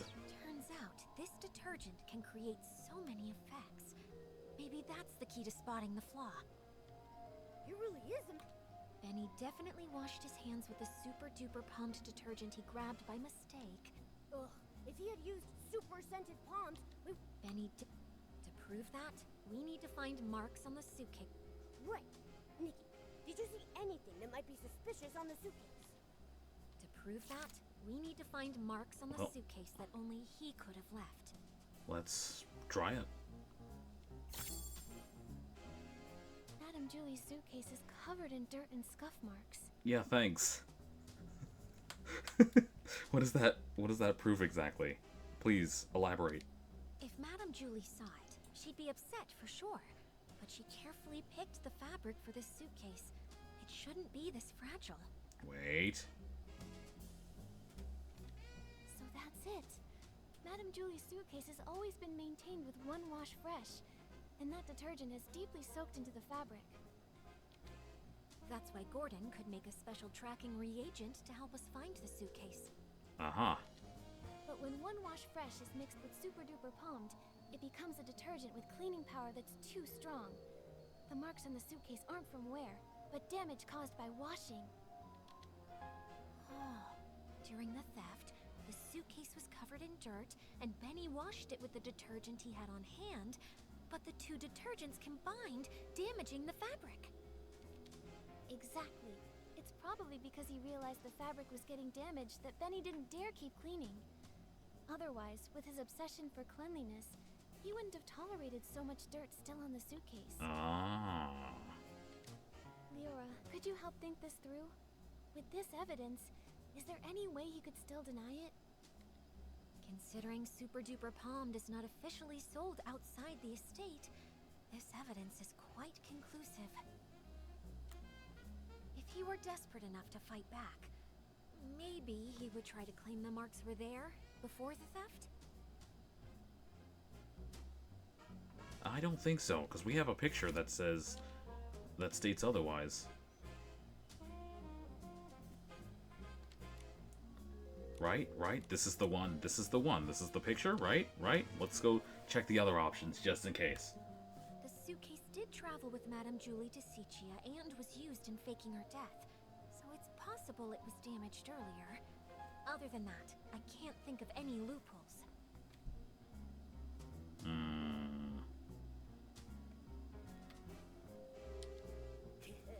He's got nowhere left to run. Why are you like this? We can't let him get away with that excuse. Nikki, think fast. How can we prove the suitcase didn't have those marks before? Okay, that's what I We're thought. desperate enough to It's this fight one. back. Maybe. This is it. This is the photo Palmy took when the choo-choo train delivered Madame Julie's suitcase. Look, the suitcase looks perfect here. Those obvious wear marks must have appeared after this photo was taken.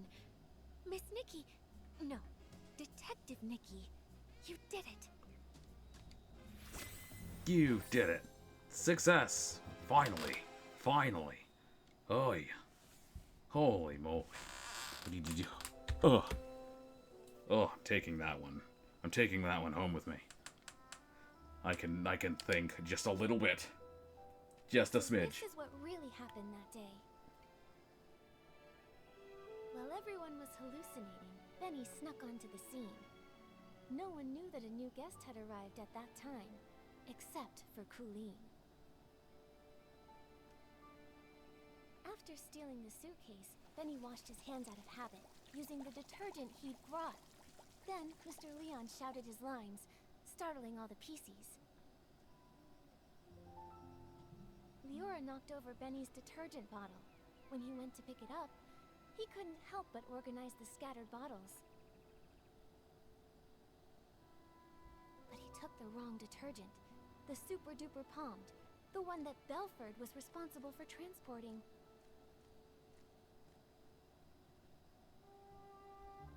Then he left with the wrong detergent and the suitcase. The estate was chaotic during those few days, so no one saw the detergent bottles lined up in the corner. Later, because the suitcase was so dirty, he tried cleaning it, but didn't expect the reaction between Super Duper Palmed and One Wash Fresh already soaked into the fabric would wear the material down. Bad seeds only grow bad fruit. Eventually, he left behind a flaw. Why did he choose this path? He cares deeply about his wounds, yet he joined Threadstar, tearing apart his own kind. Leora, we still don't know how deeply Benny's involved. Let's talk to him first, before we make a call. Yeah. Although he definitely helped steal the suitcase, we haven't found any other clear sign of wrongdoing. Any another clear sign, I think you mean. The ledger isn't his, and the Golden Vision notes aren't with him either. He already served a century in prison and got hit by his own accomplice. Before we jump to conclusions, decide whether he's truly a bad Piecey or not, we need to gather all the facts, piece everything together, and see the full story for ourselves. Prison? I guess I didn't know everything about him. Actually... It's fine, Mr. Momo. Thanks for helping uncover the truth. If Benny really is a key member of Threadstar and tried to harm Madame Julie, I'll personally bring him to justice. Even if he's got his reasons, or if he introduced Threadstar to me, even without meaning to, I want to hear it from him directly. Right. Before we find Benny, let's take this suitcase to Alan's for an inspection. With a professional detergent expert's report proving that 2 detergents made these marks, our interrogation will be stronger. Alright, let's go! With Nikki and Momo on the case, and Leora helping out too, there's no way we can fail. We're definitely going to catch him. Whew. That was a lot. That was a lot. Okay, are you coming with? You're not coming with. Okay. Oh, Alan's right over here. That's great.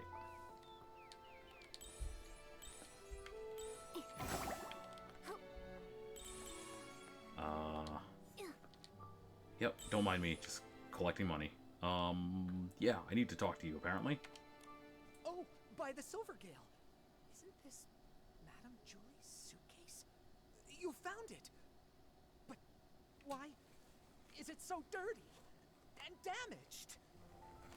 The sovereign of sexy should always be elegant, charming, and flawless from their head to their toes. Oh, I can't stand seeing this! Actually, we wanted to ask you about the damage on the suitcase. We're wondering, could it have been caused by detergent? Well, you have certainly come to ask the right person. As a detergent tester myself, I am the most familiar with how to identify different types of detergents. And I am also someone who simply cannot handle when the beauty of this world falls victim to destruction. Ooh. Alan took out some reagents and carefully okay. Alan, can you tell what they are? Thanks. Unbelievable. Which staff member was so careless to make such a basic mistake? Both detergents, One Wash Fresh and Super Duper Palmed, were detected on the suitcase. Their combination created the special Super Clean Palmed formula, which is too strong and damaged the fabric. Just like we guessed. Do Pieceys that come in contact with the special Super Clean Palmed formula leave marks on their own fabric? Definitely. That is why this special formula was only sold internally. The Ripple estate doesn't even keep a single bottle of it in stock. Who made this mistake? Huh. Bring them here, and I'll test them thoroughly. I'm sure I can detect the residue of the special formula. That's great! Sorry, Alan, we're a bit pressed for time right now, but we'll fill you in on what happened later. With your help, we'll finally breathe easy. Momo, let's find Benny. He can't deny anything this time. Why don't you bring Alan with you? Alan's inspection report. I guess that's as good as we're gonna get. This sucks. The suspect's obsession with cleanliness ironically left behind these traces. Alright. Hopefully this is the final time. Here we go. Again.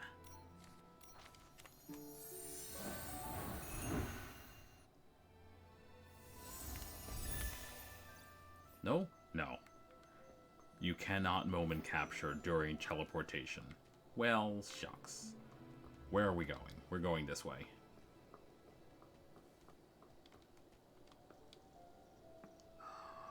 I don't know where I'm going, actually. I'm sorry, I lied to you. Did we take a look at this? We did. Okay. Yeah. Pull in the horizon.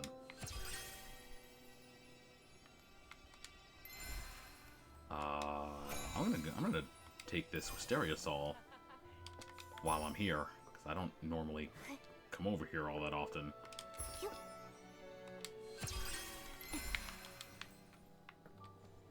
Alright, one more time. Again. Man, he's so pissed at us. Here we go again. When will this end?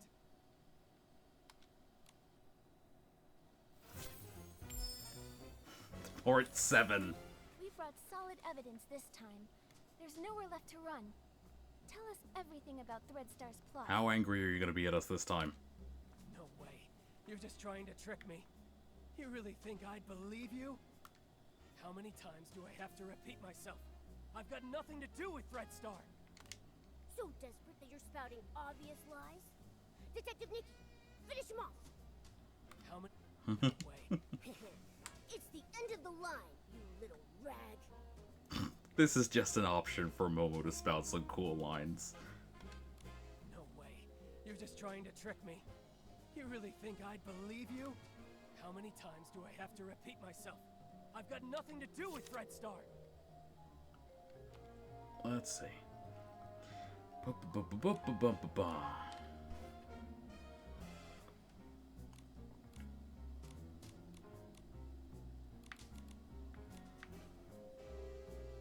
Uh-huh. There we go. This is what we want. This is what we want. I'm gonna check the other ones anyway.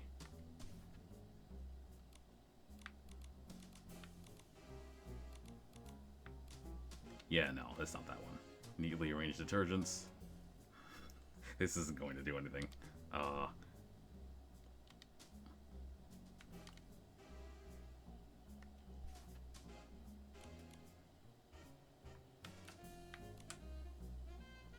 Okay, well, first we have to ease the name Cersei in, and then we could probably hit him with the ledger, if I had to guess. Right? This should be everything. A minor offender involved in coercive sales and forced rentals, sentenced to 100 years in prison with compulsory labor. How did you find this? Don't bring that up. No! You served Threadstar centuries ago, and we should believe you're not involved with them now? Benny, if you keep this up, you'll only end up back in prison. And for even longer next time. Why won't you confess? No! An old newspaper can't prove a thing! It happened so long ago. How is that evidence? I never stole the suitcase, or tried murdering Julie. Colleen! She's the one who did it! Centuries ago, I had no idea that Threadstar's costumes were even made like that. I have nothing to do with them! No! An old newspaper can't prove a thing! It happened so long ago. How is that evidence?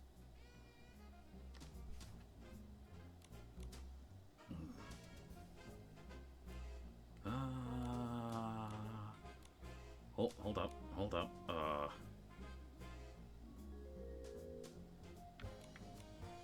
We introduced Cersei now, right? And now this introduces Mr. Leon? And then we can hit him with I don't know.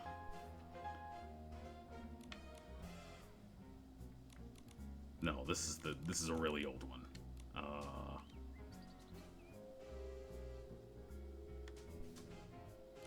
Nope, not that.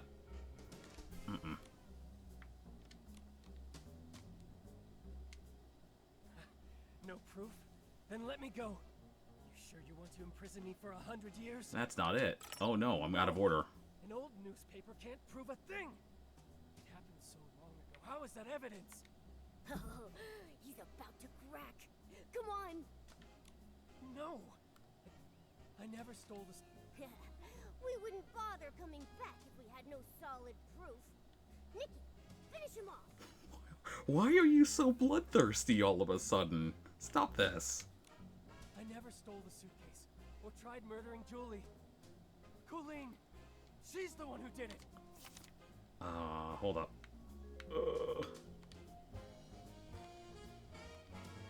Where is it?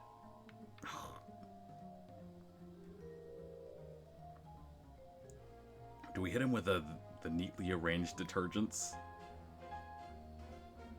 No, this seems out of order. Centuries ago, I had no idea that Threadstar's costumes were even made like that. I have nothing to do with them. Still won't come clean, huh? Nikki, we can't let him weasel his way out of this. There's gotta be a hole in his story. No! I never stole the suitcase or tried murdering Julie. Colleen, she's the one who did it.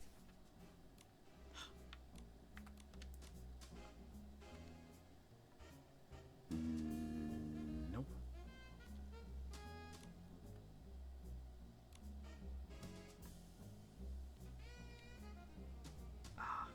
Which one of these do we order?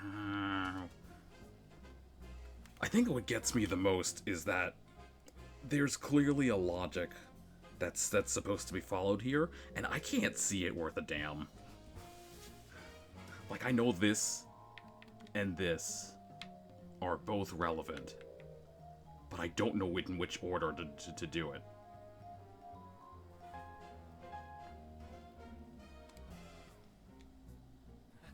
Nope. Not that one. Or tried murdering Julie. Colleen, she's the one who did it. Should I really just be guessing willy-nilly? That's probably what's going on here.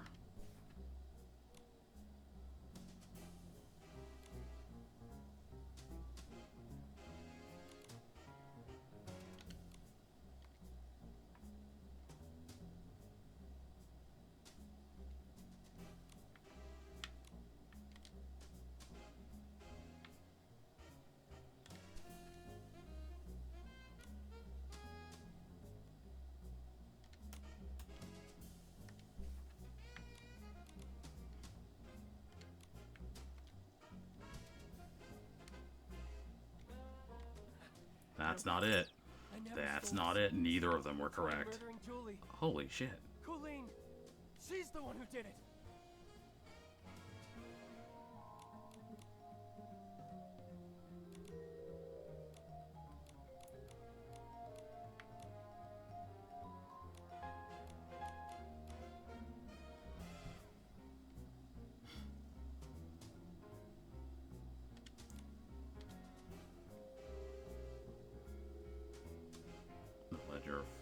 Suspected suitcase thieves hideout. But this doesn't.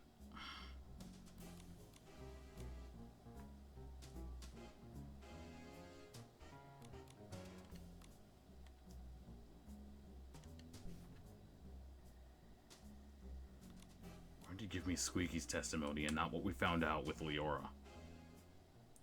I hate this. Wait a second, what?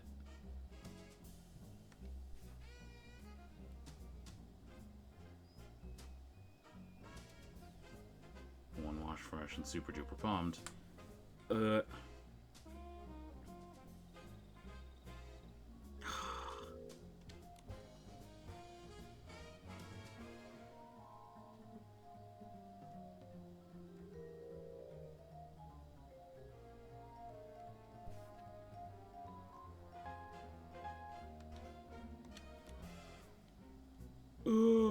sucks. We're going out of order. We're going out of order, and this sucks. This sucks. This sucks. This sucks. Do you see it now, Benny? Madame Julie's suitcase has traces from the mixture of super duper palmed and one wash fresh. The latter being the detergent used to clean the suitcase regularly. So what? Where did that super duper palmed come from? The only explanation is if someone left their own detergent behind and took the transport shipment. And I think the culprit is you. No! Oh. Oh, okay. Yay. Why is debate scribbled in the top right corner of the screen? Oh, this is silly. It's in script too. What? It just says debate. That's weird. Actually, we've got another crucial piece of evidence. If a professional investigator examines you, they'll tell whether you're truly as clean as you claim. Maybe you ended up just as over-clean as the suitcase, after coming into contact with the same mix of super duper palmed and one wash fresh. Enough! Enough! Stop talking about things I already know! I know I damaged the suitcase. I know I hurt the Pieceys. I know I'm an accomplice, but I've already tried to break away. Why can you just not let me go? Damn! Socked him! Gone to prison for a century and still don't get it? A bad seed always bears bad fruit. Some mistakes should never have been made. Holy shit, she decked I don't him. know anything. What if that bad seed was just me being born? What if his dream was to be a perfect star, but an accident ruined his face? What if I was born from the nightmare wrapped in that damaged costume from such a disaster? That seed wasn't bad. Even with that scar, you're still an excellent talent scout, helping a country girl step onto the stage. And your insistence on prop safety spared her from the same fate. How? How did you know? Cersei? Yes. I've always wanted to ask her something. If I had not insisted on the original schedule that day, would she never have fallen? She was doomed to die. She was investigating Threadstar's costumes and was targeted. How come? No, I should have known. I rented those costumes. I just didn't dare to think about it. I always... After I got out, I was a ragged scrap with a 100-year sentence, shunned by everyone. Only Threadstar gave me a chance to keep creating perfect stars. So I told myself it was okay, that I was just a fringe Piecey on the sidelines. I stole the suitcase, but I didn't want to think about what was inside it. I kidnapped the Pieceys, but I didn't want to see what happened to them afterward. A crime is still a crime. No matter how you tried to dodge it before, this time you still bared your claws at Madame Julie and tried to kill her. I didn't. I'm not qualified to do such an important mission. Coolin assigned my tasks. She didn't even tell me Julie was still alive. Julie was still alive. Leora, do you remember that when we were investigating in the Ripple wine cellar, Coolin said that too? She did. She seemed unaware that Julie faked her death. The attack on Madame Julie. Could the real mastermind still be hiding in the abandoned district? We need to ask Coolin again. Oh no, don't do this to me. She won't cooperate. She joined Threadstar to find her missing twin brother. That's the only thing she truly cares about. Missing? What else do you know about Coolin? She'd rather talk to birds than to other Pieceys. Maybe because she once had a celeb crow named Piecey. She's always been closer to those birds than Pieceys. This is an important moment. You can't be interrupting like that, bird. This scarf! Tommy said Mr. Simon and his sister once raised a celeb crow called Piecey together. But Simon is already... Leora, would you be able to visit Tommy and borrow Mr. Simon's relics? I think we have a lot to discuss with Coolin now. Okay, I'll be right back. You'd better help her see things clearly. She doesn't need to live the way I did. There's just one more thing, Benny. The regret from back then shaped who I am today. A patched-up me. Someone with courage and patience, no longer afraid to face the truth. All the wounds, regrets, mistakes, everything is fixable. I hope you can forgive your own scars.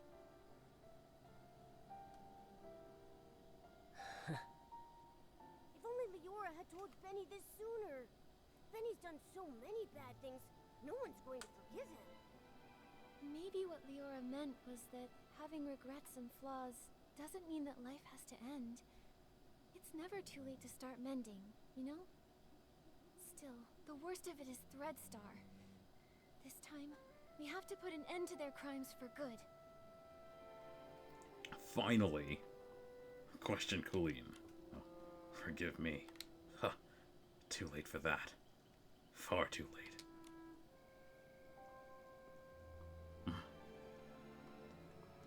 Look at that cutscene took so long she's falling asleep.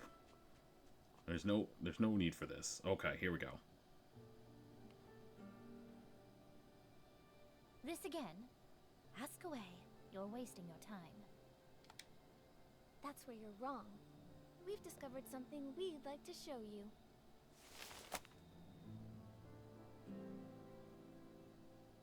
Tommy informed us this scarf belonged to a late senior columnist.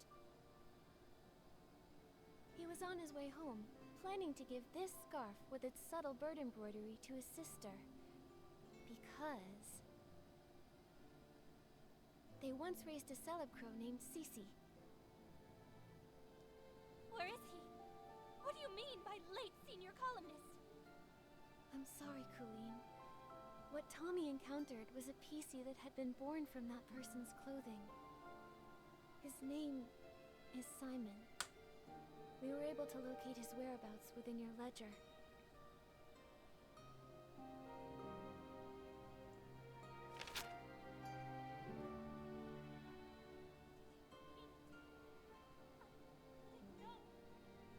I didn't know! I think this letter was meant for you. It's possible he may have taken on a new Piecey name to conceal his true identity, hoping to meet you again someday. But I'm sure that hearing that new name, it must have felt very unfamiliar to you. Dear sister, I've finally returned to the Heartcraft Kingdom. Along the way, I've lost count of how many drafts I've written, imagining the joy, anxiety, and wistfulness of this moment. Yet, you see, now that I've truly arrived at a place where I could send a letter straight to your hands, I still have to write it all over again. I can no longer meet you as the person you know. After all, when a columnist chooses a tricky subject, danger will inevitably come chasing. Fortunately, I somehow became a Piecey, born from clothes. At that moment, I had to start believing the rumors of Prosperville, that Pieceys are born from wishes. If that is true, then the wish that brought me into being must have been the desire to return home. Though it took me a long time to recover my memory and remember where my home truly is, in the end, I remembered the day I left was the day before our birthday. How many birthdays have we missed? I don't know how to fully express my apology, but I hope that from now on, this long life of a Piecey can give you enough companionship and care. I am very afraid, some marks crossed out. Are you well? Are you still living there? Will you still wait for me like a bird carrying stories from far away? I've picked out a belated birthday gift, but I wonder, would it still suit the current you? Yours affectionately, Norento. I've been waiting for him to come home. I took my medicine. I took good care of Piecey. I promised, even sick, I'd live longer than Piecey, longer than him. I wrote the newspaper letter to every address listed in our book. Later, I went knocking door to door. None of them knew. He'd gone too far away. I then became a Piecey, and my brother. There must be another Piecey born from his closet. I waited and waited for such a long time. I kept all of his clothes safe. But why, brother, why did you leave me all alone? His strongest wish was to go home and see his sister. He only had the clothing he wore outside.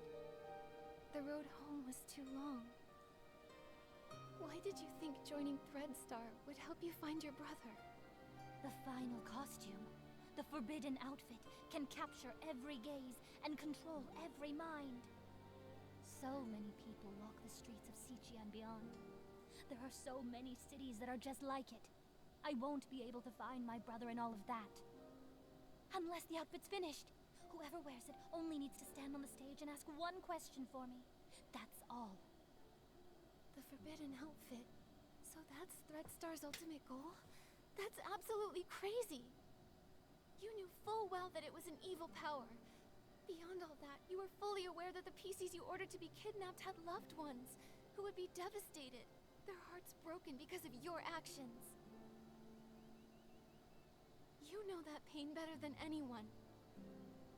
To hurt others for your own desires, that's incredibly selfish.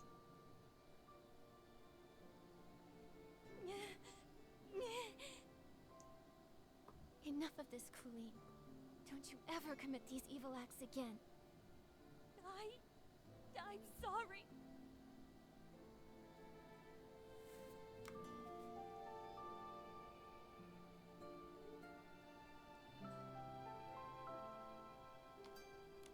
want you to be honest and tell us who your accomplice is. If it's not Benny, then I'm really not sure. I can't seem to figure out if Julie is really dead, or what the fabric I took was even about. The orders have always come from someone behind the scenes, Threadstar's founder. The Forbidden outfit is almost complete. Julie is a natural star, and the Golden Vision is aimed at using her as the final material. So, you're telling us there's a hidden boss giving you orders? We've been tracking the culprit all along, yet they somehow saw through Madame Julie's fake death and responded right away. They couldn't have reacted so fast without being at the scene. This matches the plan between Madame Julie and Leora. Right here, in the abandoned district, lies the true mastermind behind all of Threadstar's evil plans. The problem is, we still can't figure out who they are. No matter how many accomplices they have, we'll catch them all! Right. Madame Julie got hurt, so she's probably still resting now. When it's daytime, we should talk to Madame Julie. Ay. There's so much. There's so much. I don't think I'm cut out for detective work, guys.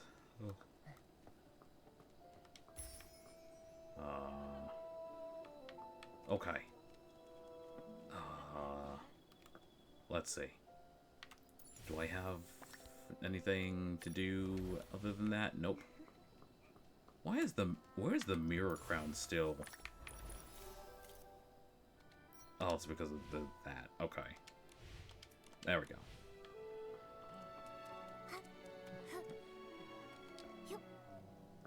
It is midnight. Okay. Shucks. No, we don't want that. We want to go upstairs.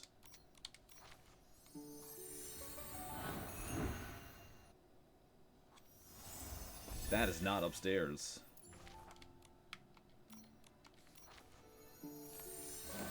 Let's try that one more time.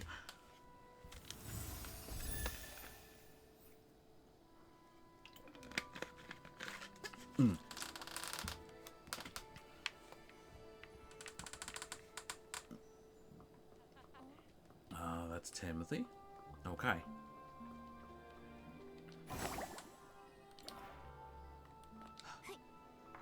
Oh, an hourglass. Who's here? Who's doing it? Oh, look at you. You got the witch hat. Very good. Very good.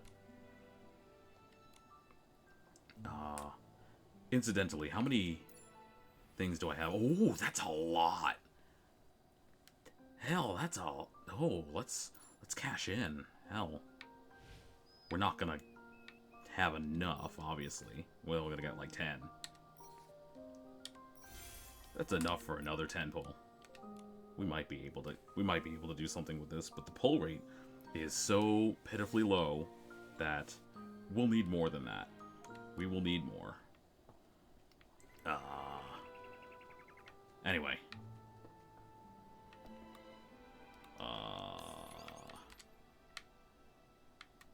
Right there. That's fine. Oh, this is so exciting! What's next? Madame Julie, Leora, what are you talking about? Just bragging about how smart and brave my little Nikki is, and how she took down Threadstar and smashed their schemes. We haven't done that yet. Without Nikki's help, I don't think our risky plan would have ever worked. And I'm just a first-time detective. I couldn't have come this far without everyone's help. However, the matter isn't fully resolved yet. The mastermind behind all this isn't Benny or Colleen. It's someone hiding deep in the shadows. Until we've caught them, Threadstar could still hurt Madame Julie or any one of us. Dear, you're as kind and just as little Cersei.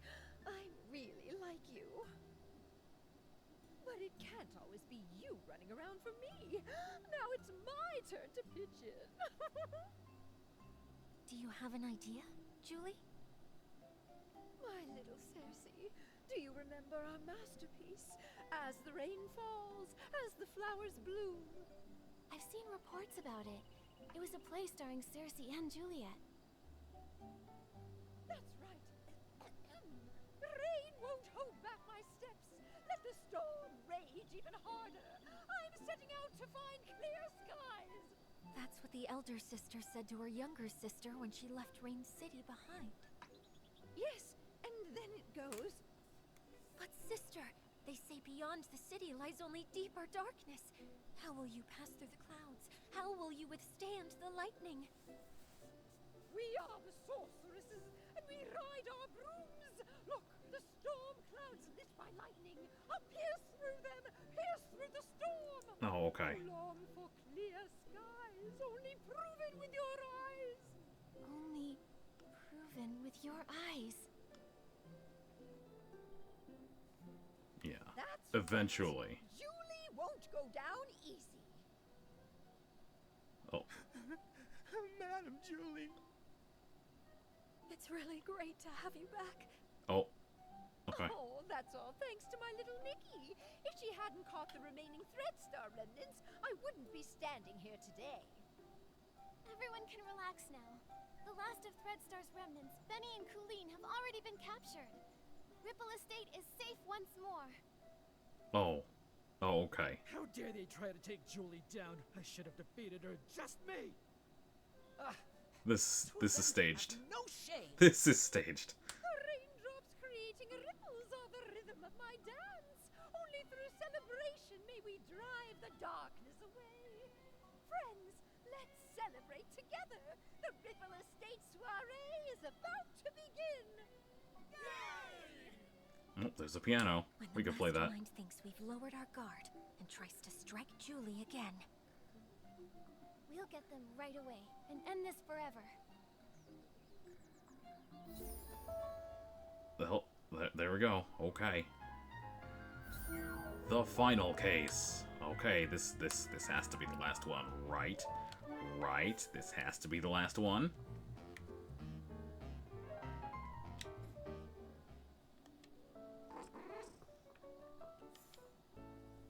Attend the Ripple Estate soiree at night. Okay.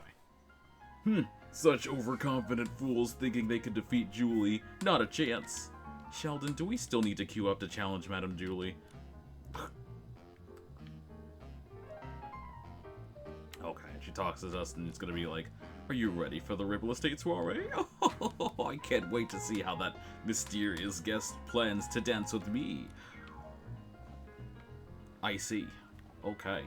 That's okay. Let that be for a little bit.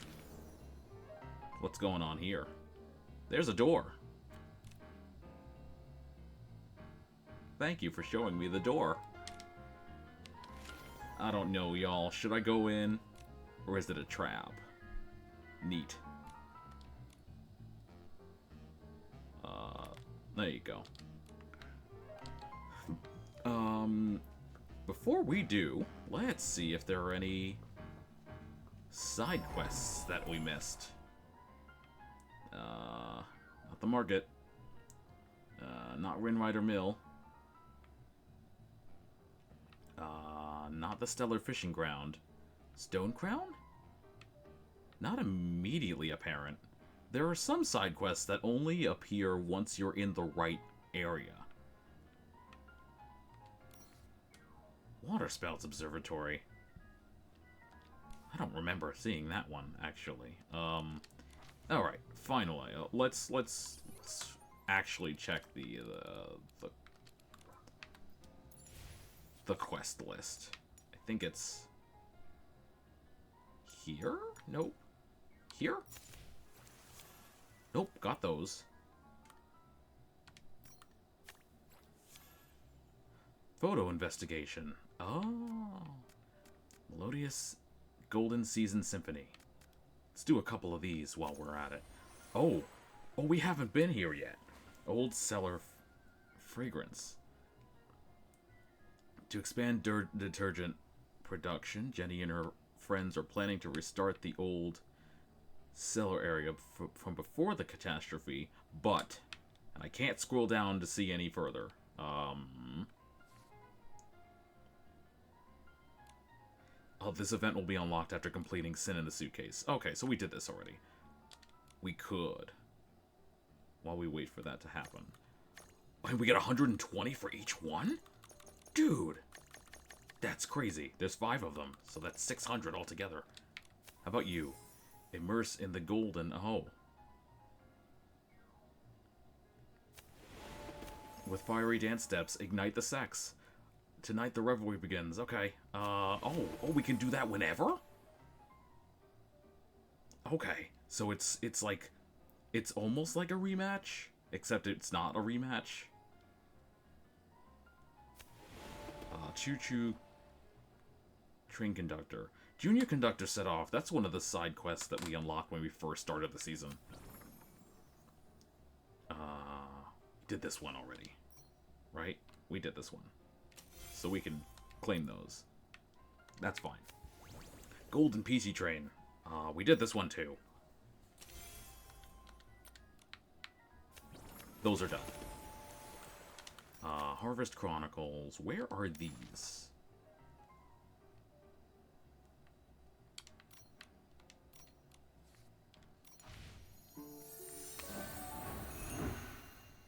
Let's actually waste some in-game time doing, side quests.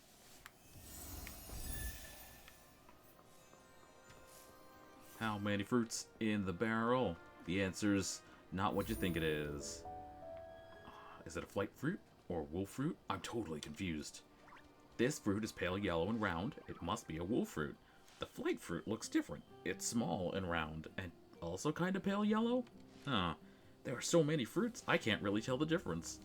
Of course, wolf fruit has 2 cloak-like outer skins, perfect for making clothes. The flight fruit has 2 small leaves that, when ripe, will fly off the branch on their own. Ah, that's right. That's how the Pieceys taught me to tell fruits apart. Wow, you're just as good as the pros. You flatter me. Auntie Cashmere, what are you up to? It's the golden season. The fruits are plentiful and everything needs to be sorted properly before being made into detergent. On a busy day like this, I can't just sit back. I have to help. But I don't really know these fruits very well. If I'm not careful, I might mix up flight fruit and wolf fruit. Okay, do you mind? I'm gonna catch you if you don't knock that off. So I took a photo to practice, and once I get the hang of it, I can help out. My dear, are you free right now? Why not give me a hand? Go find all the flight fruit in this photo. All of them. There are 5. There's 1. There's 2. There's a 3rd. There's a 4th. The 5th one's over here. All found. Exactly. Look at that. Nikki has sorted all these flight fruit and wolf fruit perfectly. Wow, if you were a Piecey, this year's Golden Piecey Award would totally be yours. I'll even open a couple of bottles of the sweetest, most fragrant detergent to celebrate. Please accept these as a little token from me. This golden season is so much fun, and there are tons of fun events these years. And she's gone. Blip. I swear to God, I'm gonna catch you. Stop that. You have a partner? You have a friend? No. Maybe. No. Okay. No, we're fine. I'm gonna get this Cellar Crow just in case. Just in case.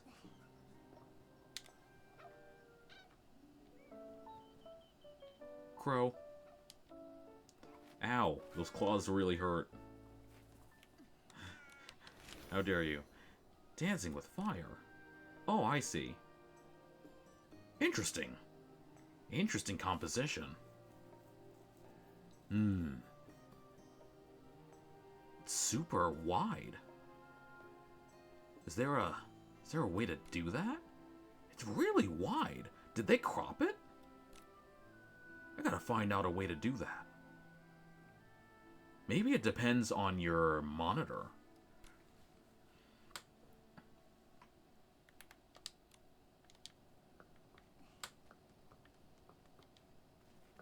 Anyway. Please don't put your claw in my forearm again. Oh, that hurts. Oh, that's pain. Anyway. That's that one. Next up.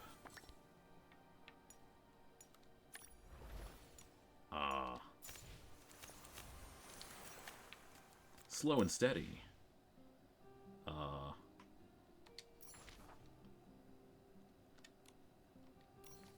Oh yeah, we were already over here. Weren't we? We had already discovered this one, and we were like, we'll come back to this later. Wait, what was this? Cute. Nice. Styled around the Starlit Shop, outfit. Cool. I need to come up with an outfit. Like a really good one. Actually, I did. Before, the night before, this stream, I actually came up with an outfit. I was like, well, let's see if we can make something in the... I was inspired. And I wanted to see if I could make something in the style of, like, Shantae, or something Arabian-esque. Something like that. But I didn't have the right pieces. And in the middle of that, thing, I thought of another character that might work for something like that. So where is she? There she is. She looks like this. If you're a fighting game fan, you might recognize her. If not, that's okay, because I think it's kind of a... It's not exactly a 100-piece, but this is Pullum Perna from whatchamacallit. Oh, really? Really? An hourglass out there? Yeah, this is Pullum from Fighting EX Layer. That one specifically. I would have tried to make the Fighting EX Layer version specifically, because I think she's extra cute. But then I took a look at it, and then she kind of also resembles Hibiki Ganaha from the Idolmaster, and I'm like, uh-oh. People might not recognize it as Pullum. People might actually recognize her as Hibiki, so... I'm not exactly sure what I can do to make her look more like Pullum and less like Hibiki. It might just be the similarity in character design. Just believe me when I say that this is Pullum and not Hibiki. What are you, level 96? What are these people doing? Holy moly. It's like they eat, breathe, and sleep this game. I mean, I do the very same thing, so I can't really complain. Holy, that's really good. That's really good. Where do you get these pieces? I mean, obviously I recognize that this is, that's the witch hat, right? That's the witch hat and the scarecrow wings and hair, combined with the, what looks like Whisper of Waves, the Whisper of Waves dress. Wow, they made that look really good. They must pull like crazy, just to unlock all the evolutions and be able to be completely unhinged with their color design and their color theory and stuff like that. That'd be crazy to do that. I want to be like that, but I also don't want to spend money on the game, so we're kind of at this impasse.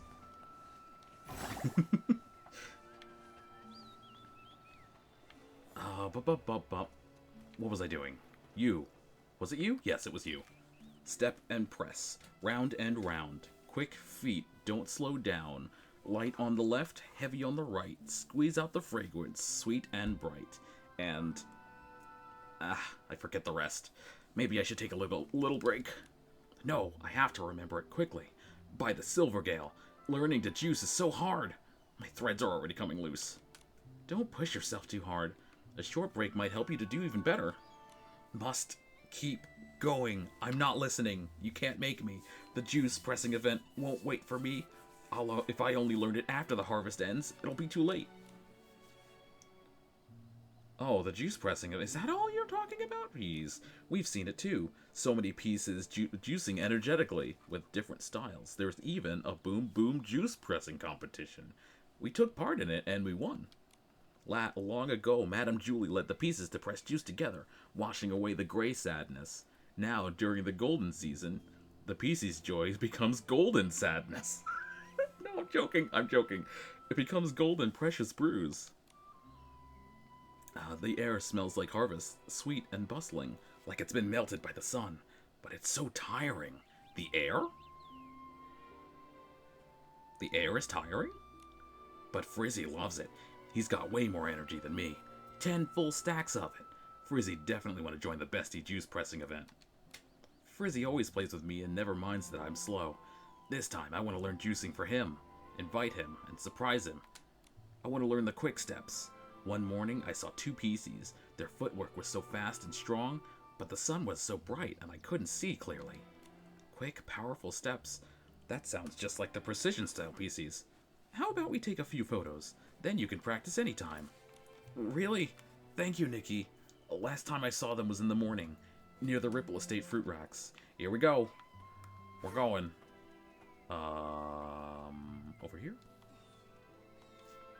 Fruit racks? Over here?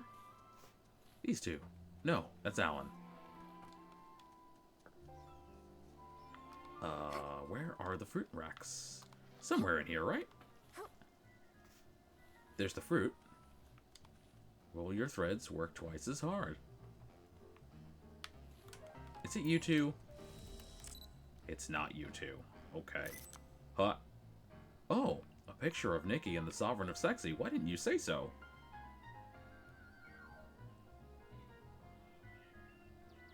With sunflowers in between them. Don't even worry about it. This is fine.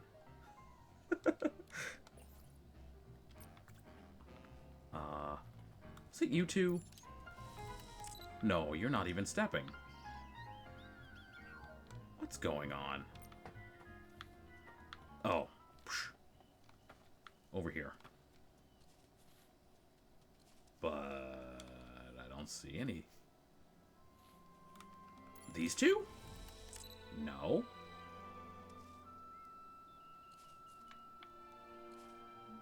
I don't see anybody.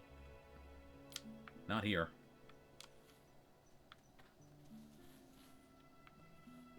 Wait, did they say at night? Did they say at night and I completely ignored it? That's probably it, right? Right? This morning. Okay. Meaning it's already too late.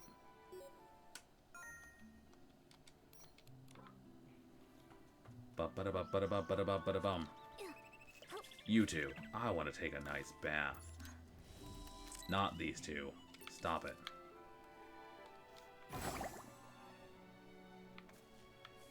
Oh. There they are.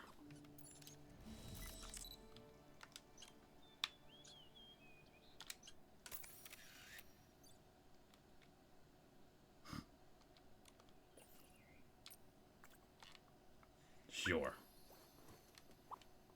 You do that. Boom, boom, and you're there. Boom, boom. Strong, fruity fragrance. Hoo-hoo! Your granny rags is here. Keep it steady. Pieces in place. Stomp out that boom, boom rhythm. Quit yelling slogans. Quick, check if granny rags is gone. My poor waist can't spin any longer. Ah! Don't pick me up. Wait, where was the celeb crow? Oh, shoot.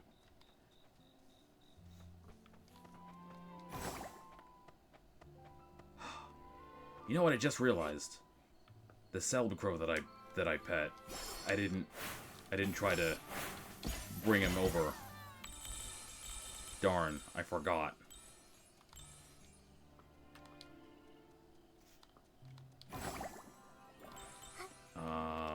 Let's see.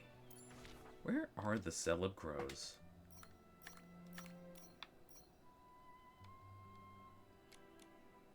They're right there. Okay.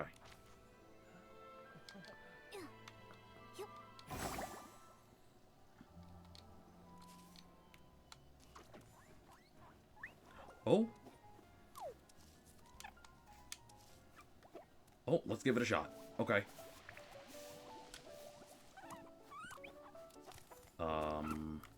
Yeah, okay. Nope. Animal invitation. Here we go. I can finally show it off. Upgrading the animal invitation ability makes it easier to connect with them. Darn it. It's not good enough. My ability isn't strong enough. That's right. That's what I had to do. I had to upgrade that. Oh, we have to go back to Home Island in order to do that. Shoot. Do we have the time for that? Yeah? Yeah, I would think so. We'll be back here in just a second. We have the picture. We just need to take a quick detour back to Home Island so that I can upgrade that ability. Did I want that, or did I want... Oh no, I don't remember. I wanted to upgrade one ability, and I don't remember which one it was.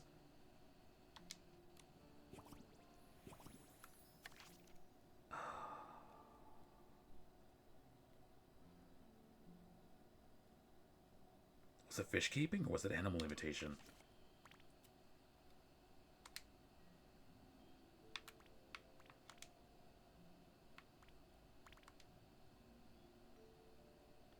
Oh, that's where that is. Okay. That's level 4. Small fish collection. I don't think it was that one. Field expansion. Decor catalog. This will allow me to buy Wishfield 2. Yeah. So many things. Yeah, I think I did want this one. But also...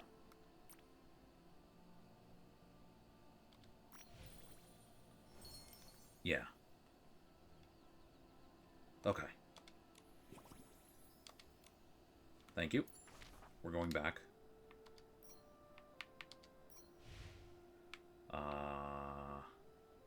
Ripple Estate. Right here.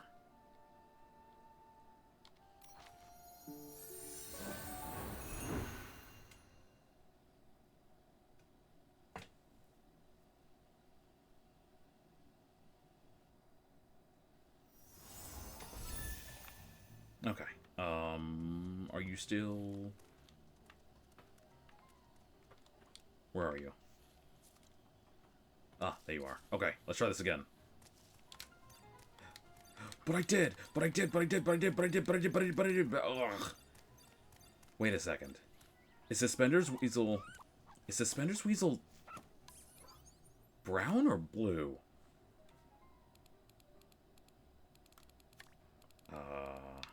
Where's my backpack? Backpack.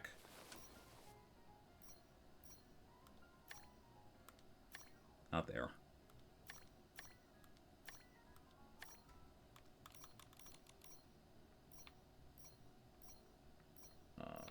Suspenders Weasel for Suspenders Fluff.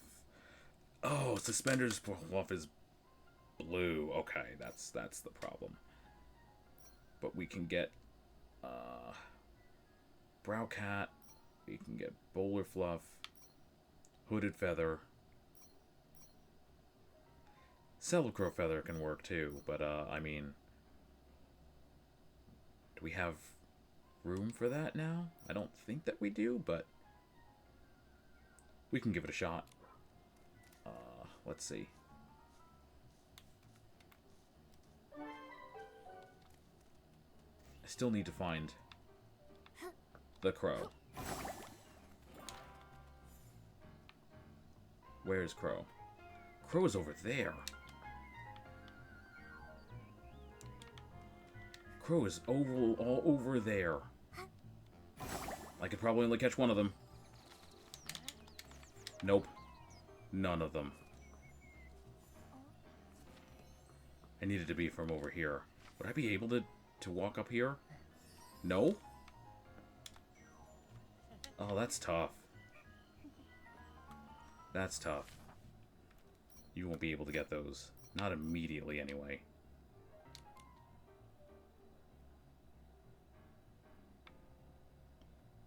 There's some over there. Sorry, I'm getting distracted. I just want a Cellar Crow. That's all I want. Just one Cellar Crow so I can show off this ability.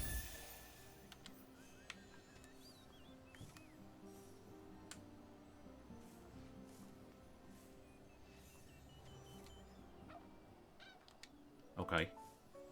And now... let's see.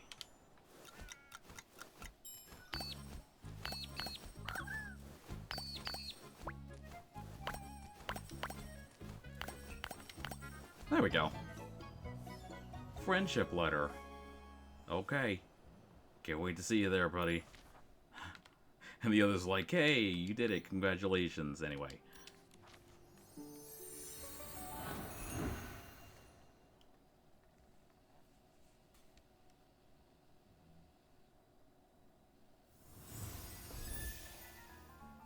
Alright. Back to it. Hey, hey, hey. You want to see something? You want to see something? You want to see a picture? Submit the photo. The air smells like harvest, warm and cozy. Did you get the photos? I sure did. Oh, don't worry about this. That's just me dancing in the boutique. That one. These are the quick juice pressing steps. With this photo, I can keep practicing. Nikki, you're like a precious brew yourself, bringing sweetness and fragrance. Thank you. That simile doesn't quite work for this. I don't think that it... Anyway, you're welcome. Actually, I found a little secret. Even the best of the quick steps take breaks now and then. Every Piecey has their own style. City, you don't need to worry about speed. What matters is finding your own rhythm. Exactly. With so many styles, there's gotta be a slow and steady Piecey style too. Slow, steady steps. If I can master them, then maybe they'll make a different kind of precious brew. Like a sludgy one. A sludgy, thick, filling one, maybe. I don't know. Thank you. I'll use the photo as reference, and find my own rhythm too. Then I'll invite Frizzy to the Bestie Juice pressing event. Together we'll make a new precious brew, capturing the warm, cozy scent of friendship. And when the wheat grows, it'll become a lasting, fruity aroma. Blip. Alright, on to the next one. Melodious, Golden Season Symphony.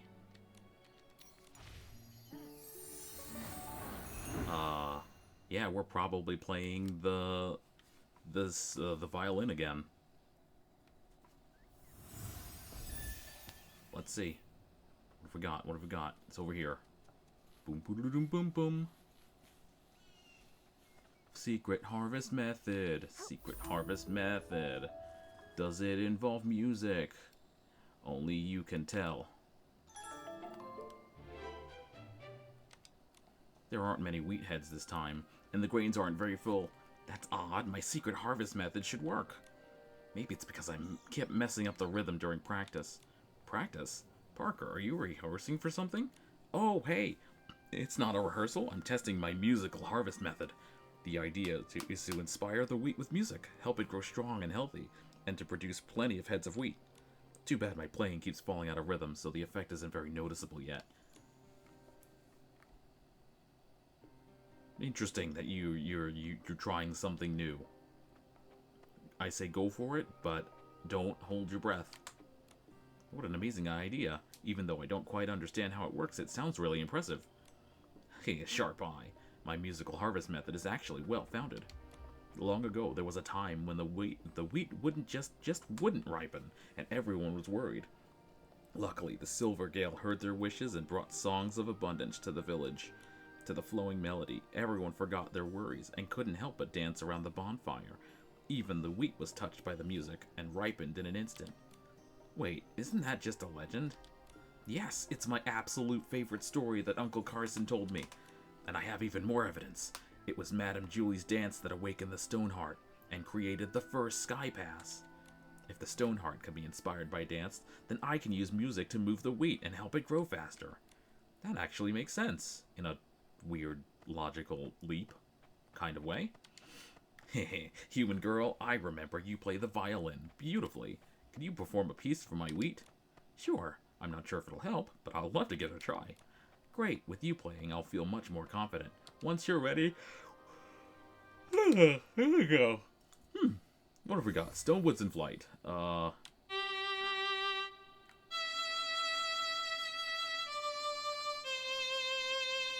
those are the first four notes of Melodies of Life.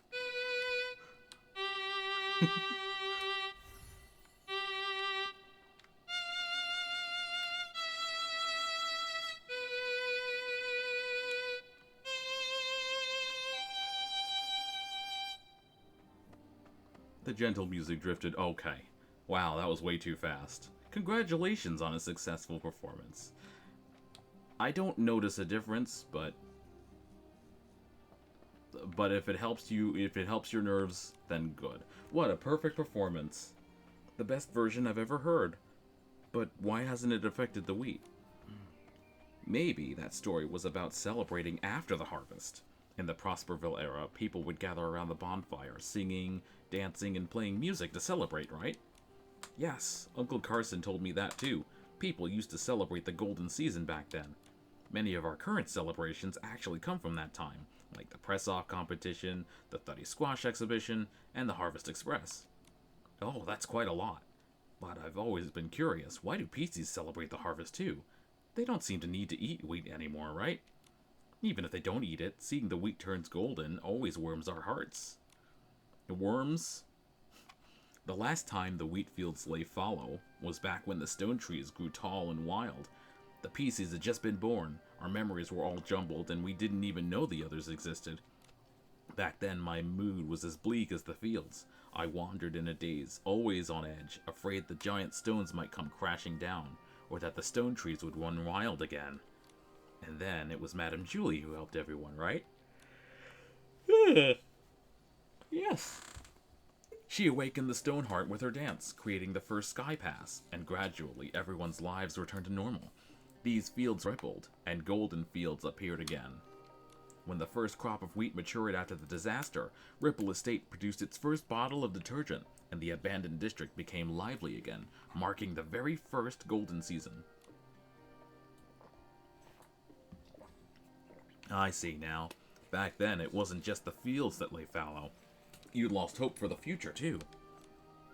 And now, in the abandoned district, your singing, dancing, and music celebrating the harvest was all meant to carry that joy forward and keep alive the hope for a better life. That makes sense. So the musical harvest method isn't just about... I get it now. If we want the wheat to grow quickly with music, the music should sound hopeful and cheerful. Eh? That's what you learned? Yes. Thank you, Nikki. Momo. Now I understand. I'll find Clark and the others, and we'll compose melodies that capture the joy of the harvest. You actually played the wrong song. I'm sorry for wasting your time. Next time the wheat turns golden, we'll invite you to play. By then, the wheat will stand so tall its fragrance will sweep the fields, and everyone will dance the harvest steps, and you don't actually get to finish the dialogue. First comes the harvest, then the music. Gotta celebrate the harvest. Ba-ba-ba-ba-ba. Makes him look forward to tomorrow and his musical harvest method. Isn't that always something wonderful? I don't know. I don't know.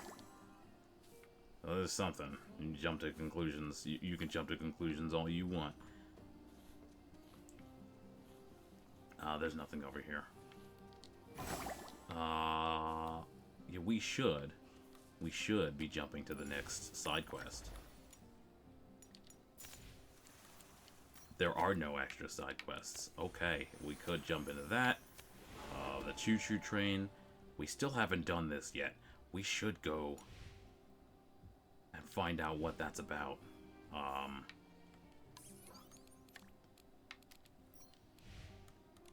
Junior. This one. Junior conductor license. Okay. Where is that? That's back on the choo-choo train. Okay. What time is it? It is 10:09. Man, we still got plenty of time before we do that.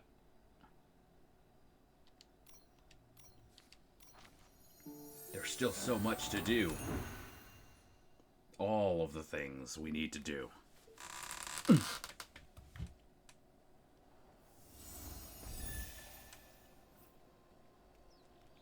Read the recruitment notice. It's behind me. It's not behind me. It's beneath me. Oh, jeez. It's a little too much. Nikki, look at that poster. I think it says train conductor recruitment or something. I can't really tell. Let's get a closer look. Why is it so low res? Why is it so terribly low res compared to everything? It's actually affecting the surface that it's on. That's crazy. It looks like the choo-choo station is now recruiting junior conductors. Isn't Pops the conductor of the choo-choo train? What's a junior conductor supposed to do? Nikki, the poster says the recruitment is taking place near the choo-choo station shipping center. That's not far from here. That is a lot of S's in a row. That's a lot of S's and soft C's. The Shoo Station Shipping Center. I'm curious what this recruitment is all about. Let's go check it out. Where is it? It's up there. Oh, hang on. Need to jump higher. Higher. Oh, not there. Thank you for collecting those blings. Higher.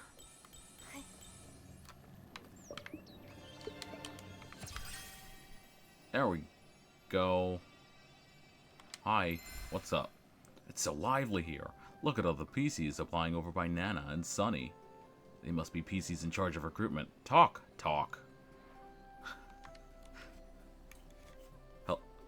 Hello? I'm talking and talking is not happening. Oh no, don't tell me I got... Okay, there we go. Whew. I was gonna say, did I get soft locked? Yikes. Alright, candidate number 36, all done. Finally, all the registrations are complete. Looks like no one lost their enthusiasm for driving the train. Huh? Do we have 2 more? This way for registration, please. Nikki, Momo, it's you guys.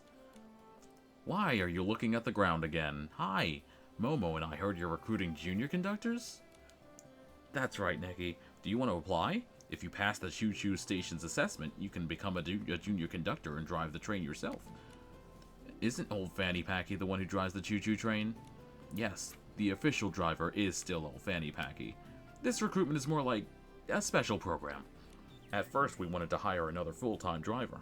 That way, they can alternate shifts with old Fanny Packy during Golden Season. After all, Golden Season is full of fun activities and there are way more passengers than usual. With someone else covering a few shifts, old Fanny Packy won't be so busy and can even join in on the fun. Who would have thought? The moment the recruitment notice went out, Pieceys everywhere rushed to apply to drive the choo-choo train. The station received so many applications we couldn't keep count, despite the fact that he just said number 36. Seeing everyone's interest, Pops decided to create the Junior Conductor program, so that every PC could get a chance to drive the train. Ah, so that's how it works. It lets everyone enjoy the fun of driving the choo-choo train while also taking some of the load off all Fanny Packy. That does sound like a lot of fun. I'd love to give it a try. Do you think you could help sign me up? Of course. There you are. You're all registered. Sunny and I just need to head back and get ready before the assessment begins. Oh, right. There are 2 parts of the assessment, a written test and a practical driving test. If you mess up either, you fail. And you'll have to go back and learn in class again. This sounds familiar. Pass both and you'll become a junior conductor. You'll get your learner's permit. I'll be in charge of the first part, the written test. Once you're ready, come find me at the choo-choo station repair station to take it. Blip. Oh, no? Wait a second, we're here? We are here? This is it. This is it, right? This is the repair station? Yeah? Yeah. That's the shipping center. That's the repair station.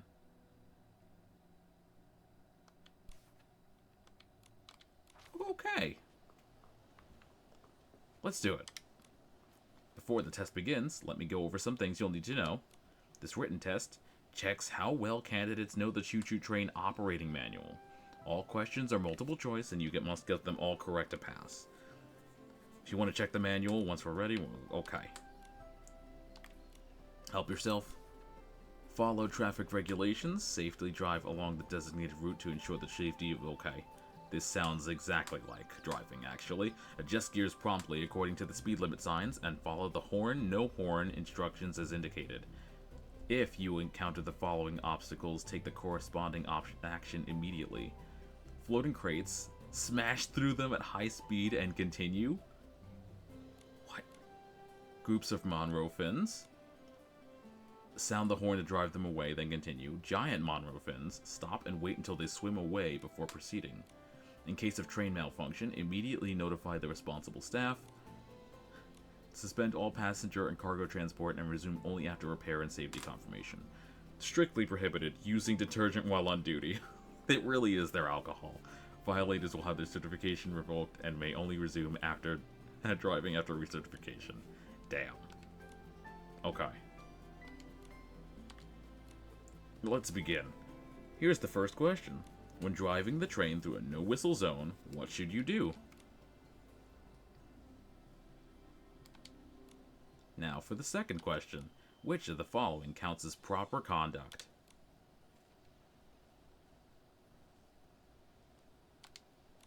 Now for the last question. What should you do if you notice a school of Monroe fins crossing in front while driving? Speed up and crash through them. Stop and go fishing. Congratulations, you got them all correct. You've passed the written part of the assessment. The next part is the practical test, which will take place in the platform by the lake. Nana is already waiting for you there. Good luck. Okay, off we go. Oh, that's... Alright, off we go. Let's head over to blah blah blah blah blah blah blah. Yeah, we know this. Is there a thing up here? A piece of paper, perhaps? With music in it? That'd be nice. No.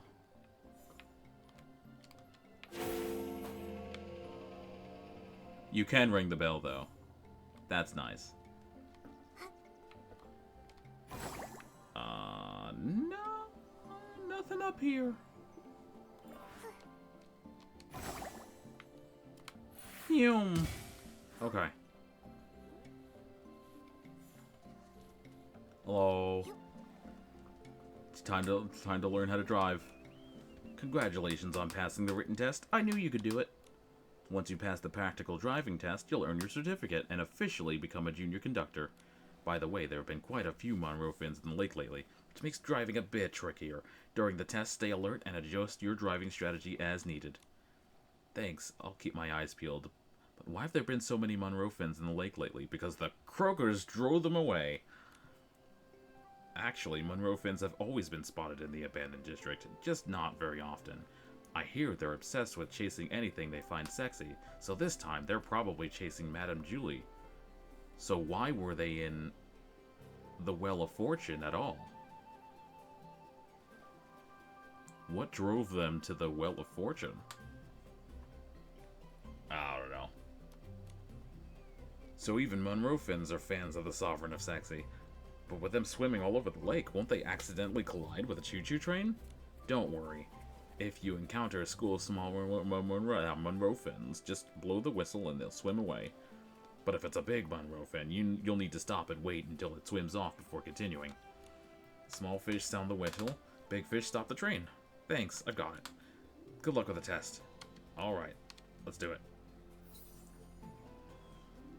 Get the passengers to the destination before the time runs out.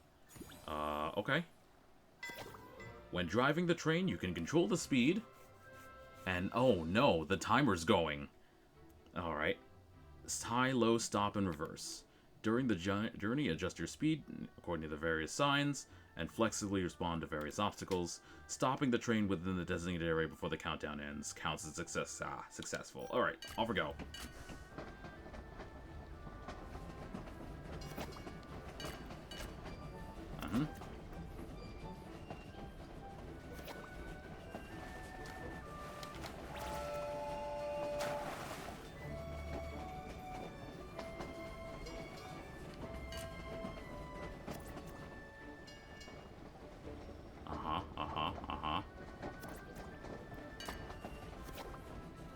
Speed up and crash into it. What an exemplary operation. Okay. Not a problem. So far, we have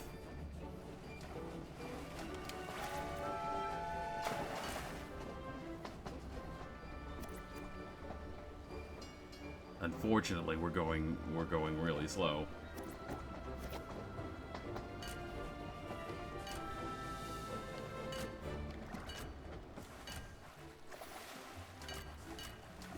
Okay. That's not that bad. Oh. Too close. Darn.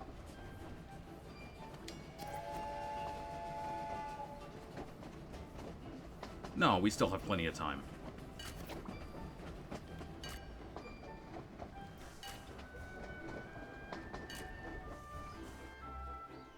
Right?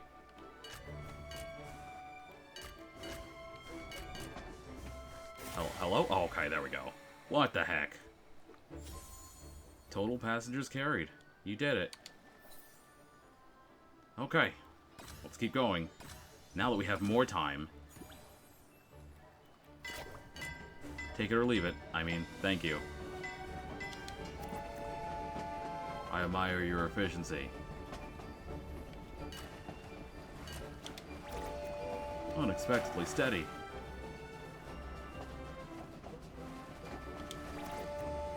Professional. That's what you call it, right? Okay. Still going. Still going. Efficiency. We're going this way, yeah?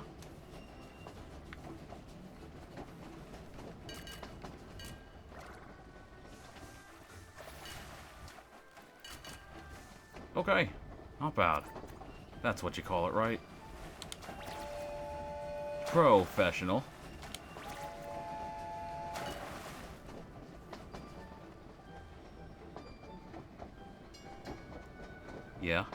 Yeah. Pass through. Off we go.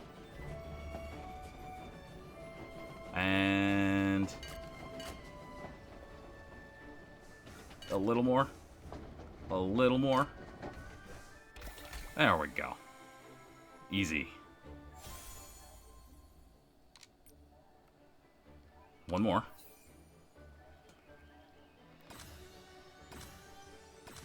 Miss Smooth Mood Wrench. The driver has changed for this ride? Go for it, young lady.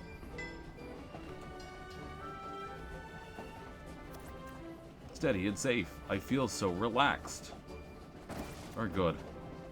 Smash. Are you the top driver at the choo-choo station? I think so. Maybe. Perhaps. What? Why? Whoa. Slow down. I had a feeling. That was a short one. Got it? Thanks for all your hard work. Yay. Yeah. Do we keep going? I guess we keep going. How many more? How many of these do we do? It's you. Let's set off, human.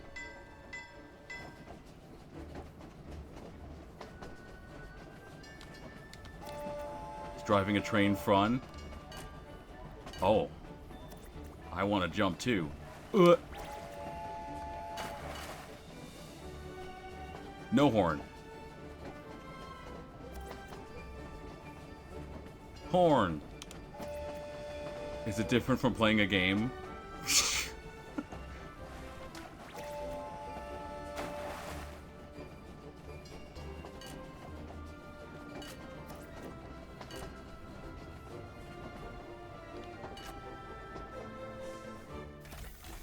let's go play Move and Groove together.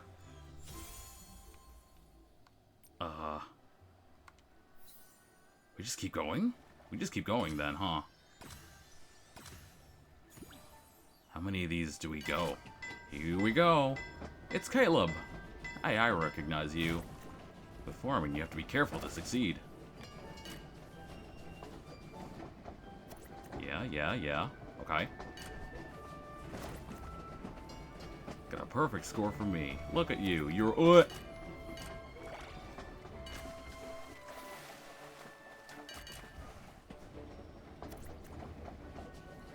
Yeah. This ain't that bad. What? Another one? I shouldn't have left the house today. But I slowed down. I slowed down enough for that. I thought...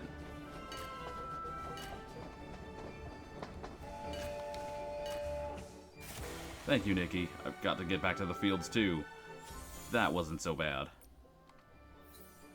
How many of these are there? Oh, it's sunny. Oh, shoot. Hey, let's get moving. Okay. No horn. Don't worry about it. These rookies in the volunteer corps should learn from you. It wasn't that bad. Ooh.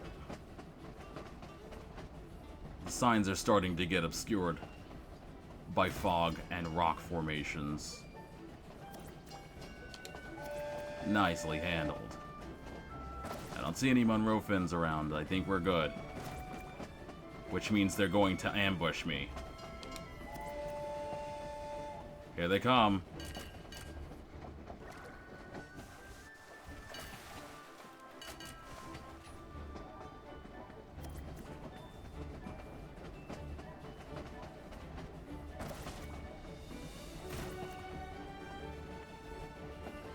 Where? You're gonna show up again. Nicely handled. Do they always come from the left? Okay. Yeah. No Monroe Finns. I'm just gonna park in here.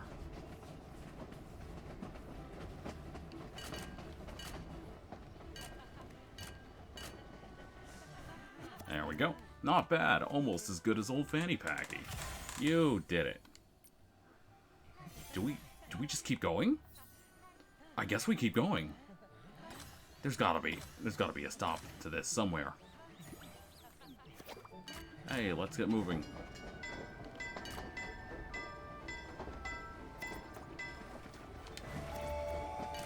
Alright. Nope. Okay. Yikes. Wah! Back up.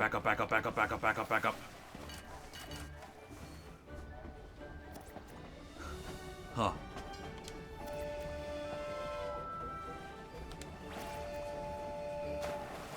What was that? That was silly.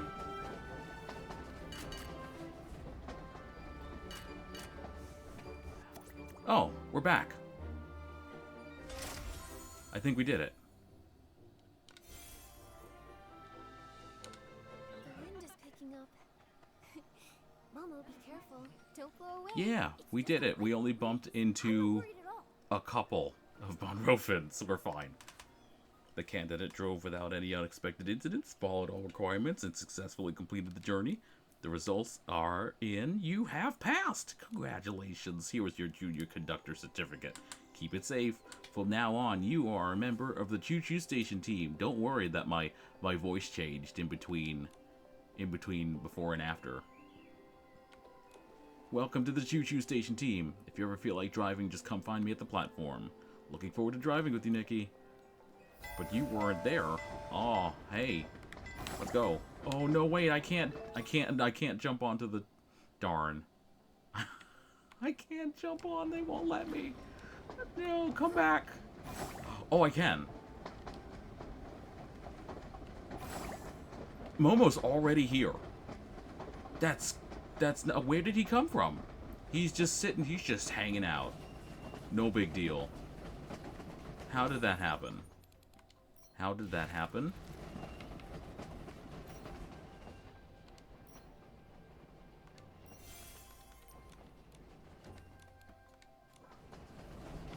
Okay, so now what we do next? What we do next? Oh, I guess we can... that one. Get some energy crystal. What next? Tutorial, yep.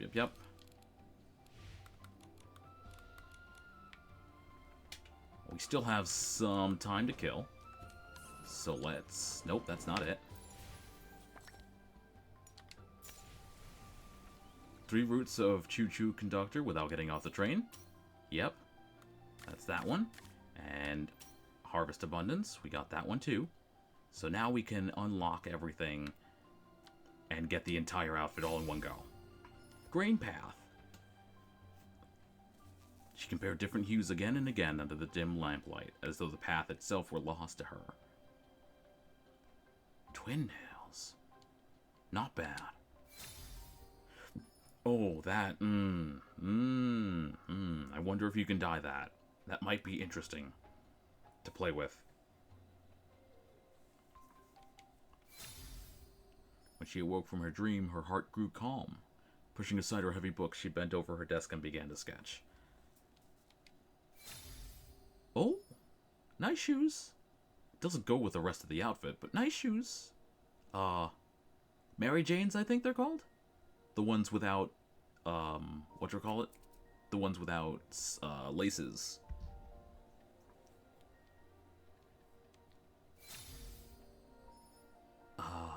Oh, it's just a regular ponytail. But the thing is on the side and not the tail. Interesting. Whoa. Ear of Starlight. What is that? Necklace? It looks like you took a whole bunch of key rings and connected them together. Interesting. I had ideas about like taking a whole bunch of key rings and carabiners and just connecting them together to make one makeshift necklace. It probably wouldn't work very well.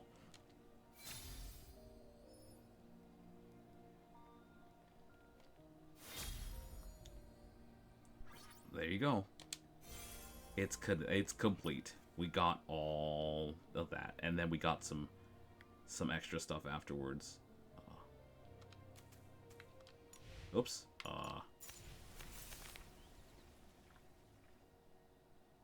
Did we get... oh, we can get some more? Hey, look at that.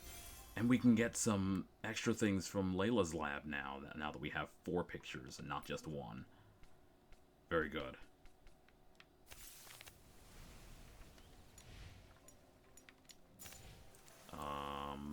What else is there? The old Cellar Fragrance. Where is that? That's the old cellar. Okay. That is the... that's the back of the building. I think we can still do that? Not too much time should pass, yeah?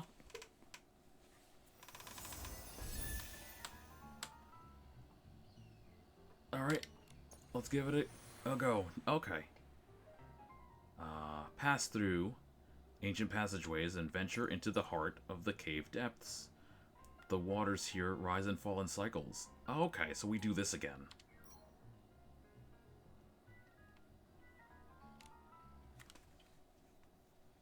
We're basically running through the whatchamacallit again.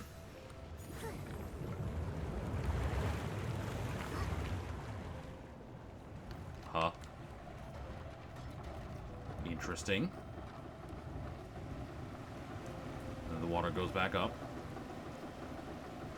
How high? How high does the water go up? Ooh, that's pretty high. Actually. I need you to not, please, and thank you. I see. Yeah, don't worry about it. We take this up like that. Take the thing across. And then the water goes back down.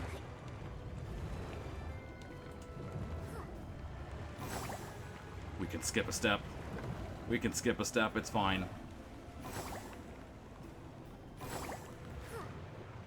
Keep running, keep running, keep running, keep running.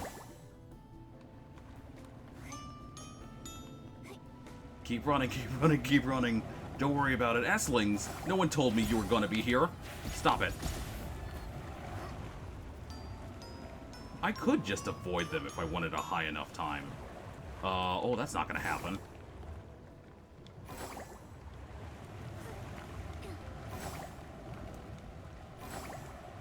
Still okay. Still okay.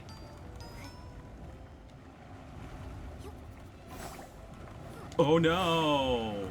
We're okay, we're okay, we're okay, we're okay, we're okay. That was close. That shouldn't have worked. Wait, huh? Oh, am I supposed to just go straight through? Oh, I could have gone straight through.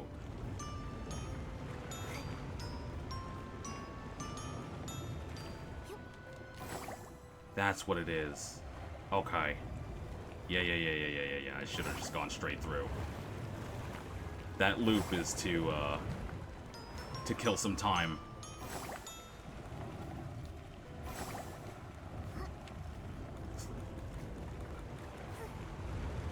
Oh no. See, now my timing's all off.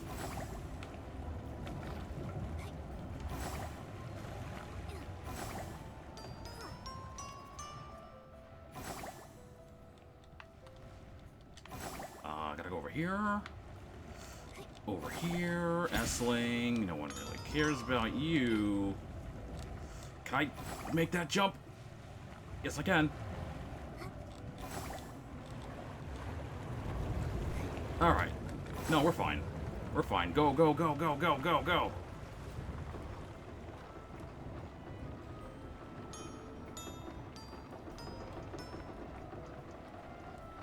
Oh, look at that. No, look at that nosedive. Jeez. Oh, I see the goal. It's close.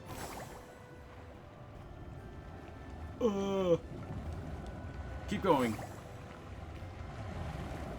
Keep going. Wait for it, wait for it, wait for it. Okay. It's probably gonna chase now. After a certain point. No? Oh, it is coming back up. Okay. Off we go, off we go, off we go. Look at their... What is it, an adventure? What is it, a race? A marathon? What's going on here? That was really long, actually. I didn't expect it to be that long. Alright, level 2.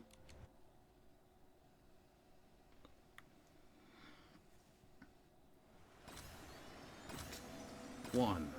There we go. Oh, wait a second. Come back. What is this? What is this? Why would you leave without me?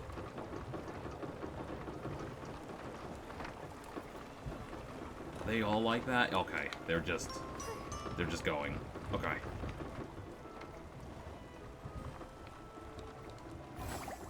Boink. Boink.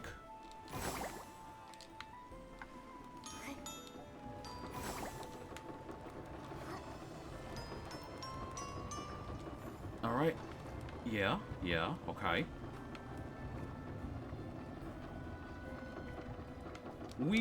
Oh, wait a second. I might have jumped a little too late. Ooh.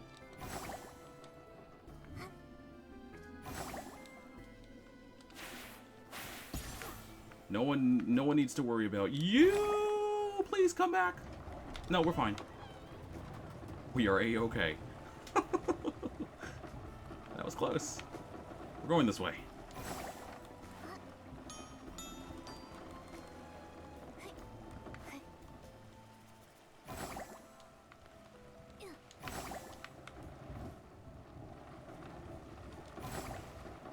There we go. Oh, here come the pot shots. No. None of this.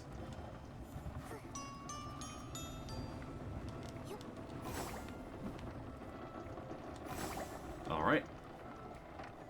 And we're back. This is neat. Nice platforming challenge.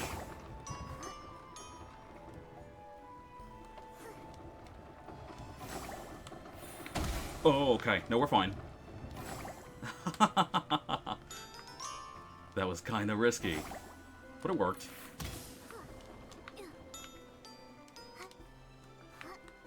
Man, we're still going. Okay.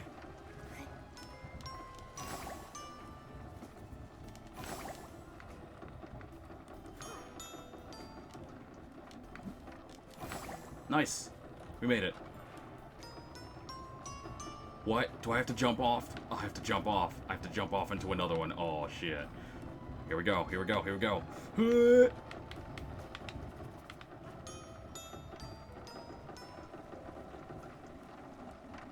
That was pretty neat.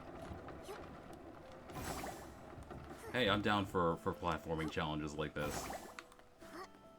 I don't know if you know this, but I pretty much grew up on platformers. That's a lie. I grew up on F-Zero and Maximum Carnage. But after that,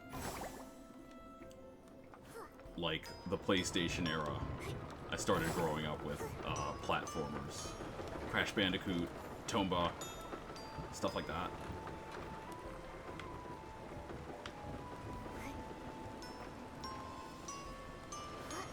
So stuff like this is right at home for me.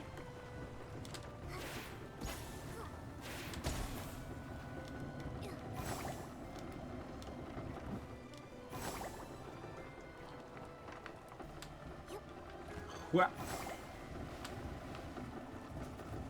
There it is. Just a little longer. Just a little more. Woo! Nice! They really are like 4 minutes long. These are very, very long challenges. This one, you can only play by yourself. Step into a vast open cavern and ascend the winding cliffside paths.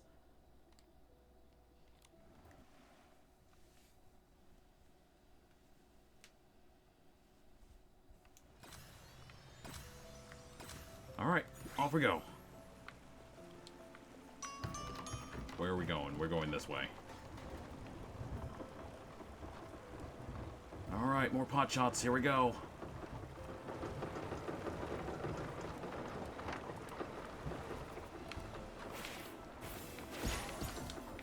Nope. Alright. Here we go. Oh, dear. Are you really gonna do... They really are gonna do.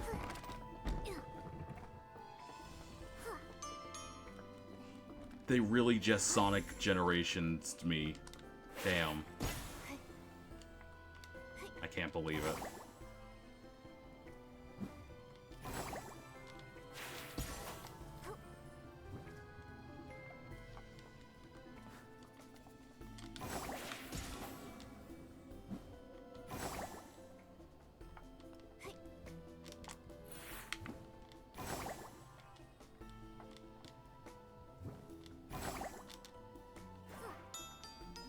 Alright, where are we going from here?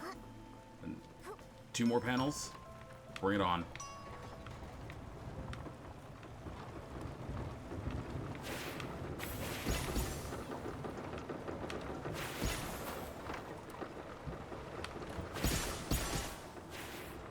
I didn't mean to throw that one. Why?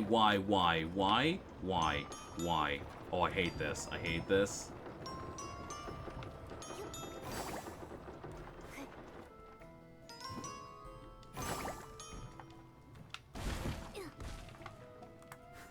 No thanks. What did I get caught on? No, thank you.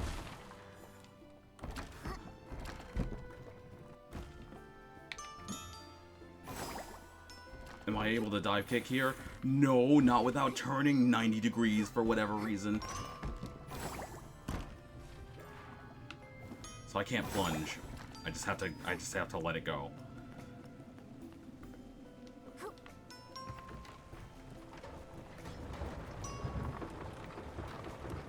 Interesting. Get out of here. Ugh. I think I got him. I couldn't tell. Hee. Oh man, I really want to take photos here. This looks great. Why am I not allowed to take photos here? Why is the clock running? If I did this, I can take photos here. That's cool. That's cool. That's cool. Hang on. Hang on, we can make this work.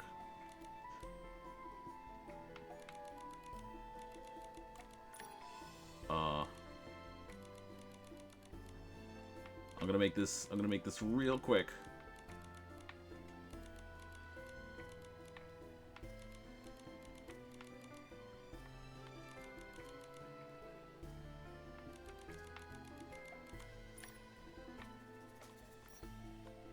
No, no.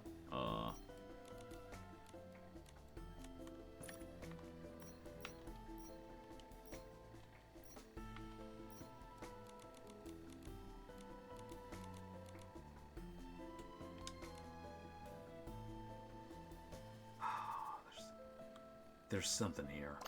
Oops, that's not it.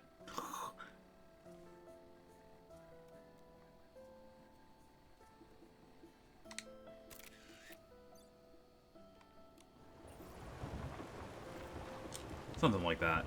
Okay.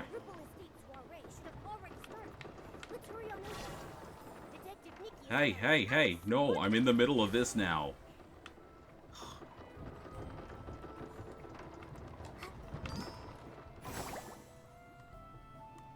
You need timing, friend. Timing is not something that you have. What?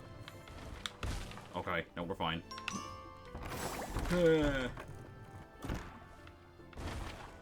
Cool.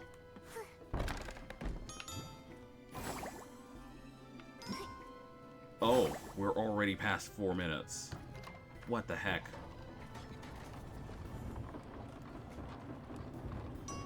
Platforming challenges are really something.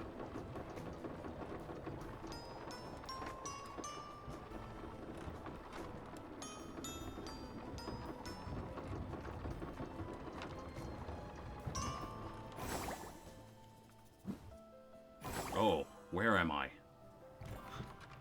Oh, jeez. That I can go into the background and foreground like this is really gonna mess me up, especially since I use a circle pad.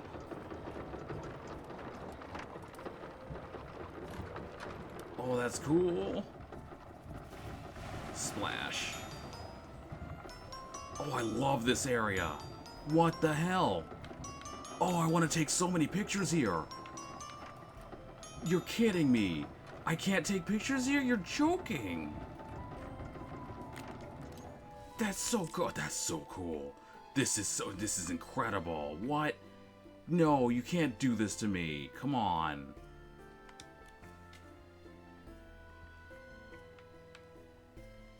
I love this. I love this. A frigging ravine that just opens up into... Brother. It's incredible. Anyway, taking that picture, I don't care. I don't care that Nikki's not in it.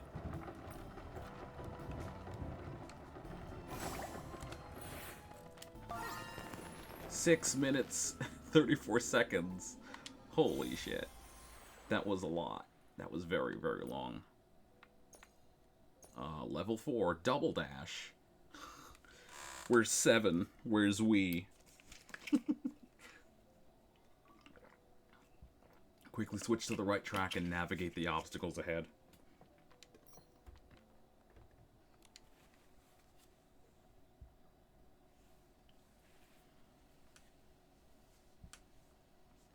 This ought to be really cool. I bet this is really cool. Oh my god, look at this stuff on fire.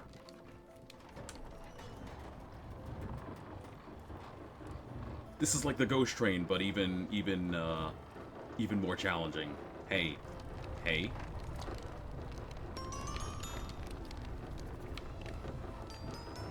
I can jump over it, right? Yeah, I can.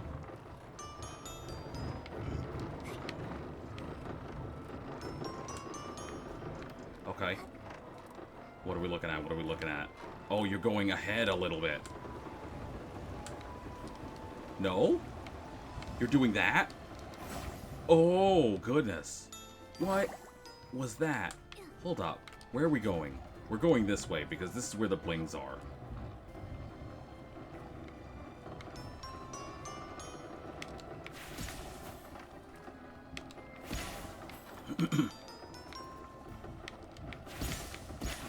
Oh, you almost ran into them. Ooh, hang on. 1, 2, 3. There's a wall.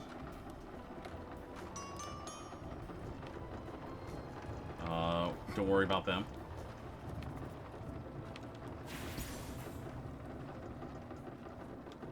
Yeah. I see.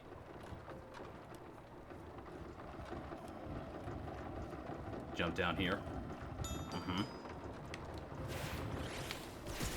Oops, I missed. That's okay.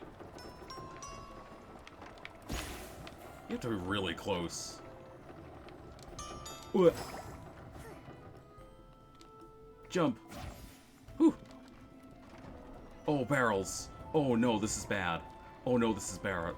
Barrel bad. Alright.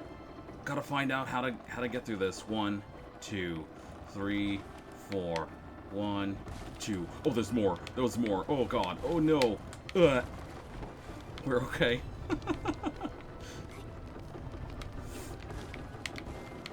Ah! We're okay. Oh god, that was not fun. Getting pegged with barrels.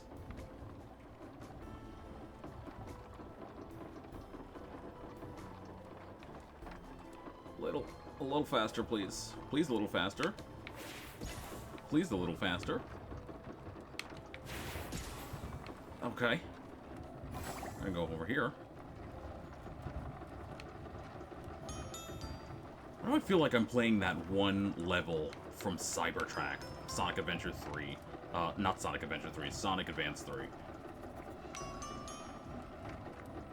We have to switch between, 2 platforms throughout the entire stage. I think it's Act 3. Except it's 3 this time. It's actually 3. And any mistake is met with immediate death. As Dimp's games would have you believe in. Come on. Move it, move it, move it. We gotta be fast. We're probably not even halfway through.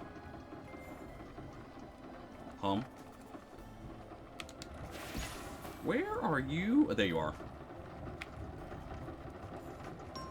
Oh, there are multiple tracks, actually.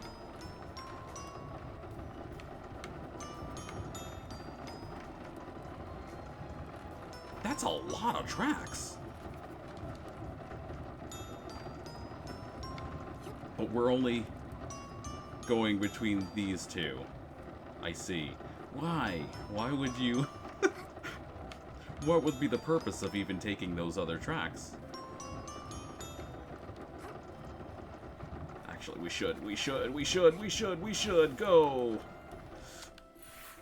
And we made it. Okay. Neato. Last level. This is pretty fun. Pass through narrow corridors, plunging all the way into the deep valley. You're almost at the finish.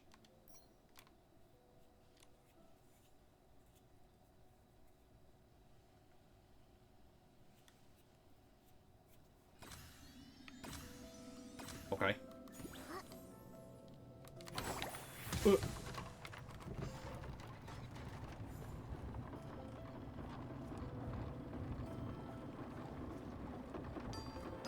What are you doing? Why are you being like that?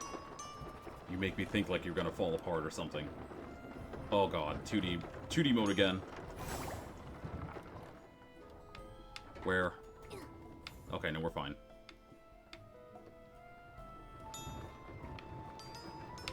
Huh? Where?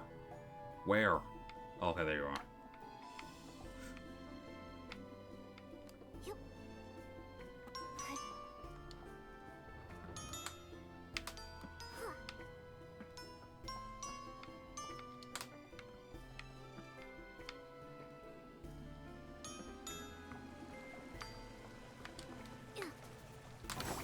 Ugh. Let's rock.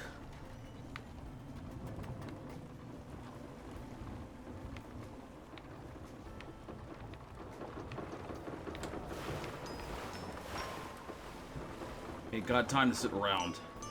Put.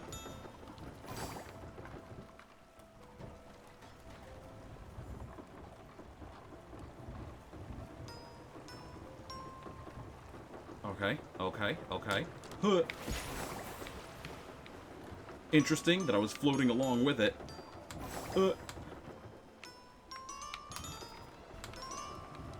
What is going on here? Am I allowed to just go? I think so. Yeah, they just want you to go. Well, tons of Esselings around. But since I have dive kick. Oh, that works. Hello? Oh, okay, there we go. I was like, please come back. Please, please, I don't want to be stuck here. Barrels. Barrels. Barrels. More barrels. No, we're fine.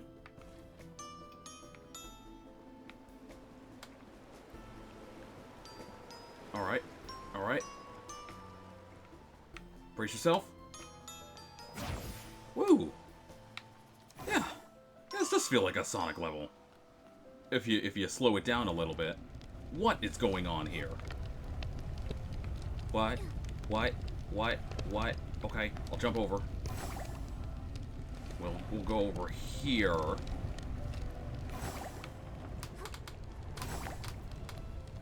And then we won't go over there. And then we'll go this way.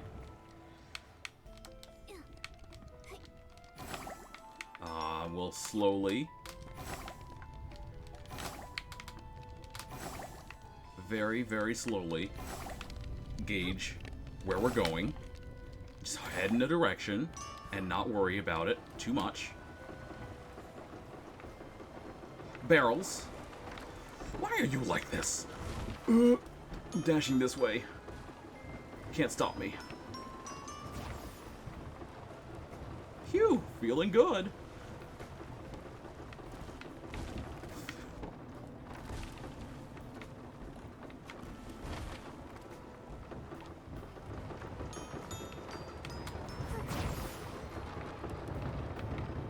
Okay. More barrels. Where? What? Huh? Some of them just open up and they don't actually... Ow.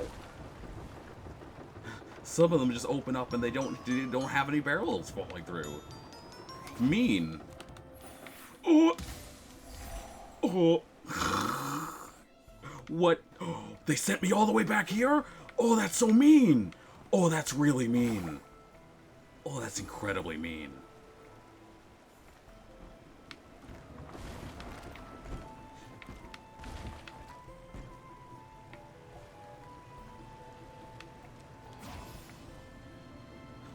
Why would they send you all the way back here?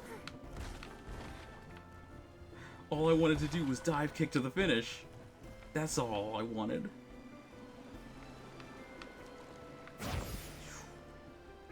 Holy shit. I can save this, I can save this, I can save this. By being over here.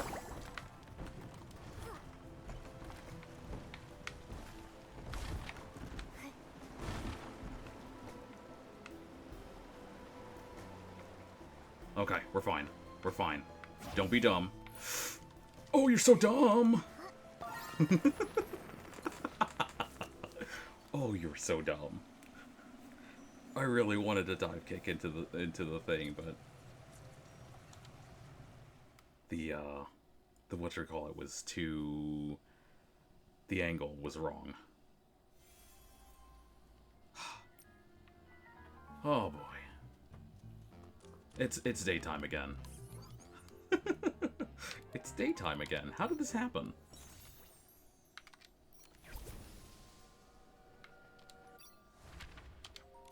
Yay.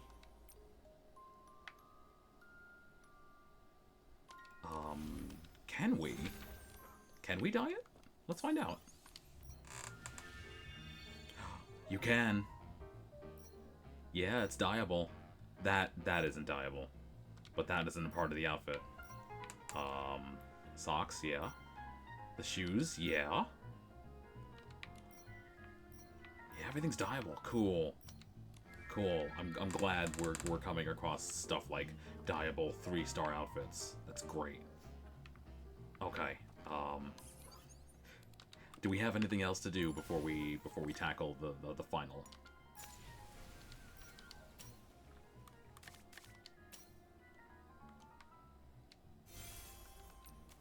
I don't think so. Somehow I don't think so.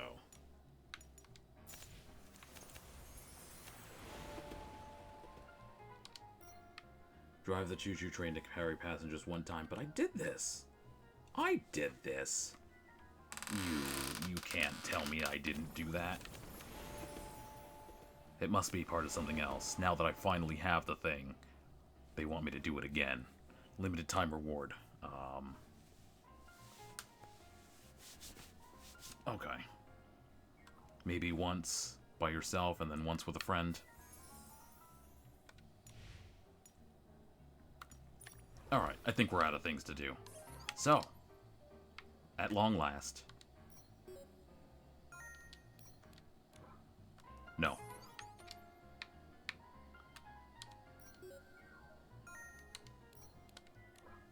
Wow, it's so lively here. Oh, just one breath, and I'm swept away by the aroma of the Vong de Ripples. What do you know what the Vong de Ripples? Celebration? Nikki, let's go talk with Leora about the final plan, or talk to some Pieceys to gather intel. Oh. I wonder if our culprit is hiding among the other guests. Nikki, let's look around. If we see anyone suspicious, we're taking them down. I forgot we're here on business. Of the Dark, of Eureka, Nourishment. Nourishment? We do need more nourishment, and we do have an energy crystal. Okay. Let's see. I have a really bad habit of putting things off.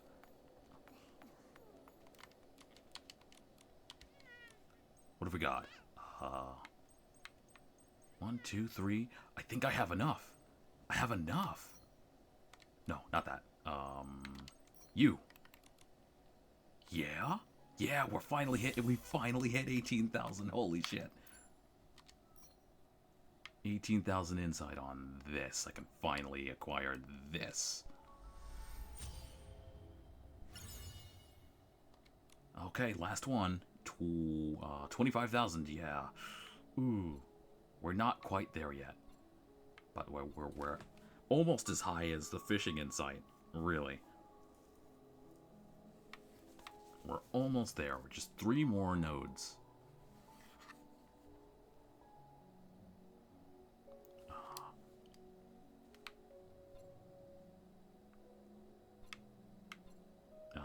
And now we can get like Mani beetle essence and stuff like that.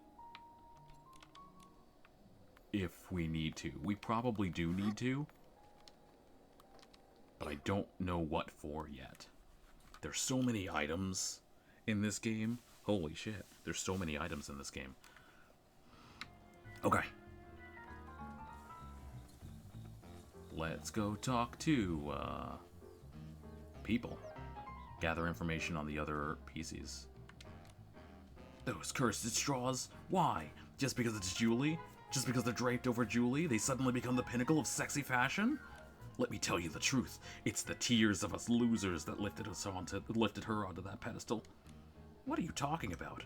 You looking to get a taste of my fist?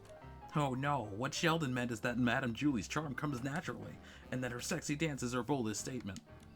Is that what I meant? I don't think you know me. I don't think you know me all that well. Ooh. Nikki, I can't wait to see your dance with Madame Julie. When your sensuality collides and entwines with her with every step, it will intoxicate the Pieceys more than a century-old Von der Ripples. Are we really doing this? I mean, I get that she's dressed up for the part, but are we really doing this? Oh, not the aura. No. We want to. Detective Nikki's not half bad. We're listening to what people got to say. Oh, it's a Nikki sign. Look at you. Anyone who's seen Madame Julie dance knows that no Piecey can resist her sensual charm. The winner of this contest, Madame Julie's got it in the bag. Don't underestimate Detective Nikki. If you'd seen her brilliance when she cracked the case, you know she's a rising star of style. Please don't talk about me like I'm not here. Oh, it's Raggy. This is the most palmed era. I can't believe they're trying to make that a phrase.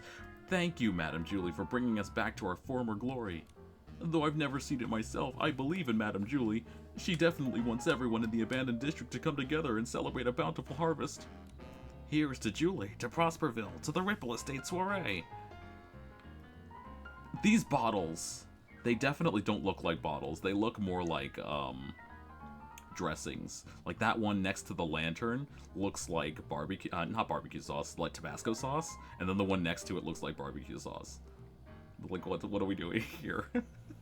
We're making sandwiches. We're making sexy sandwiches. We rushed around for days, but we finally made it to the Ripple Estate soiree. Oh no, I need a break. Call me when it starts. Break? No way! We came all the way from Sitia for this. It's time to let loose. What a grand patch mustache. Look at it. Look at it. Let's not waste too much time. You two. I didn't bring a single newspaper with me today. And this article in my hand, it's still unfinished. It's a real proper interview piece. Oh, interviewing me? Then I'm eager to see if your writing can live up to my art. Wow, Mr. Leon, you're way too kind. Come on, take a look and tell me what you think of this question I wrote. At this Ripple Estate soiree, the choreography of your opening dance closely resembles the unforgettable rain duet scene from As Rain Falls, As Flowers Bloom. That's definitely no coincidence. Queen Julie, you obviously haven't forgotten Cersei, even for a day. Wait, this is an interview for Julie? It's even worse than that Dawn's First Light. I'm not sticking around for this nonsense. Huh? But I genuinely want to do a proper interview with Julie this time. I've been observing the Ripple Estate soiree setup for days. Not only did I get insider info from the staff, I even snuck a peek at the lighting angles Julie uses for rehearsals. How can you call that nonsense? Let me put it another way. Please don't go.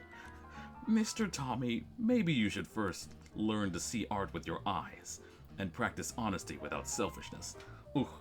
Oh, he hit you with words. Damn. I can't believe he hit you with the words. You're gonna feel bad. Okay. Let's see. I think that's everybody? Nothing over here? I'm gonna go around the corner here. What's up? Please take good care of yourself, too. She'd be worried about you.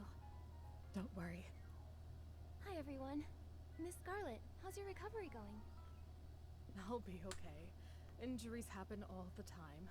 When I was with the Kingdom Guards, I had more stitches on me than I could even count. But that still won't keep me down.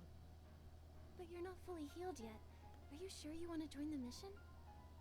My only wish is to catch the culprit, even if it means using every last bit of my strength to do so. Oh, that's a death flag, sweetie. Red Star is Oh no. I know that better than anyone. You'll be more likely to catch them having me around.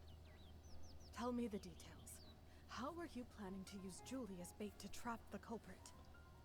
Okay, at the opening of the Ripple Estate soiree, Madame Julie and I will team up for a styling duel and perform the first dance.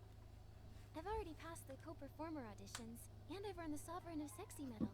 Everyone in the abandoned district already knows about this, so it won't raise any suspicions among any of the Pieceys there. During the performance, Madame Julie will purposely let me win, but just enough to keep it believable. Then she'll pretend to be upset and say she's going back to the village to change into a new outfit, so that we can have a rematch. Great plan. Since you said the last remnants of Threadstar are wiped out, and Julie's making a public appearance, Threadstar should assume we've lowered our guard. Right. When the soiree is over, any outsiders lingering in the abandoned district will be a lot more conspicuous and won't go unnoticed. When Madame Julie returns alone to the village during the party, it'd be the culprit's last chance to strike. They'll have to try. Leora and I will be hiding nearby, ready to protect Madame Julie and catch the culprit. Understood. I'll find a good ambush spot nearby, too. Phew, the show's about to start. Nikki, are you feeling nervous? Not really. I think I've got the gist of it. Unlike thinking, action is where I shine. I think. Yeah. No, we're fine. With you and Miss Scarlet here working together, I feel like we can handle any danger. More than that, I want to catch this culprit. I wanted to catch this culprit. End to these crimes. Such a familiar feeling. We're saving that one. Back when I performed as Rain Falls, as Flowers Bloom with Juliet, I was always nervous. Every time the curtain rose, I faced a new audience. How would the audience react? Would I hear their applause or their boos? Would the stylists like what I was wearing? Would the critics like how I delivered my next few lines? Then, Juliet turned to me and said, "Don't see the audience as a storm you have to push through. Imagine that you are the storm." That really sounds like something Madame Julie would say. I'm afraid I still don't have that kind of boldness, even now. So I'll take it as a blessing. Yeah, no matter what tricks the culprit pulls, if we execute the plan well, we'll catch them for sure.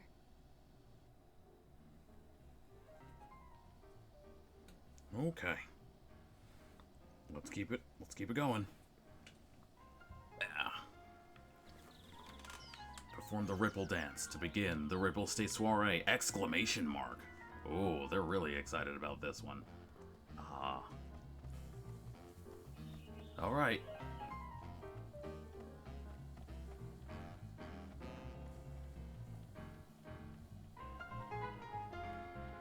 Where did she go? Ripple Dance. Wait a second, huh? At night? But it is night. What? Huh? What are you doing? Hello? Madame Julie is the sexiest. Okay. At night. Yeah, we are at night. What's going on? What? Did I just talk to a prompt that's not... Yeah, okay. That... Yeah. Where are they? Hold up.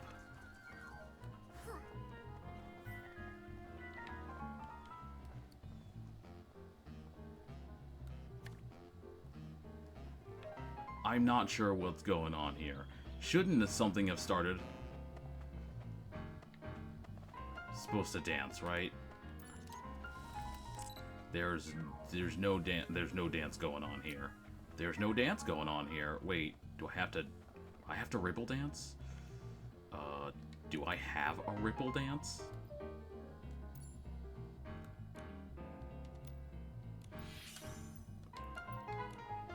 Who the heck knows? Who knows? Do I have to get it from... Hold up. No. This won't be, but I'm gonna check anyway.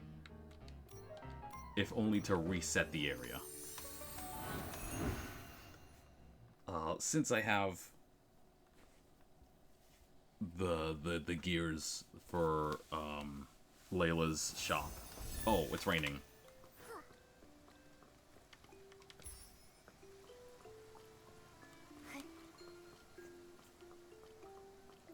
Hi, how you doing?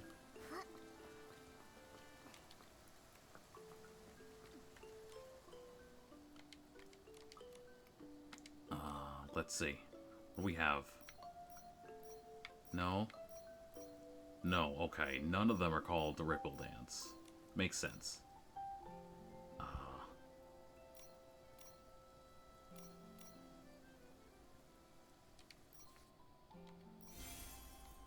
There's that one, and then there's that one. And then I'll come back for the other one. And then I'll get all these... Why is it daytime?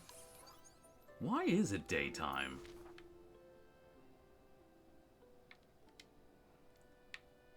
Is that why the thing didn't go off?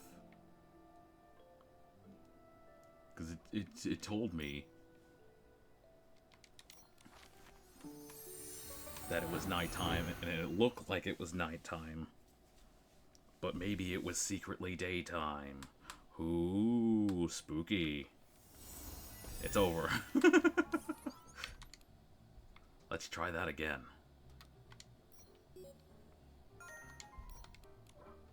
There she is.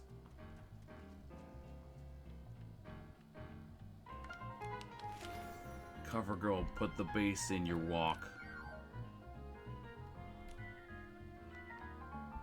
I don't get it. I'm uncultured. Let's do it. We may be uncultured, but we can definitely dance.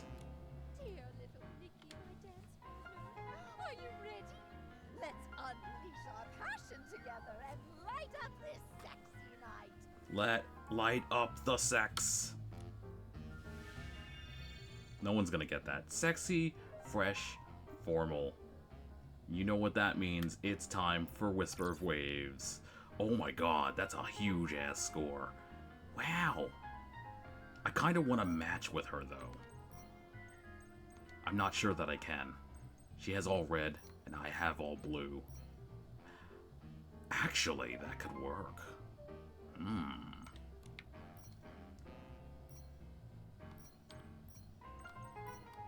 Yeah? Yeah?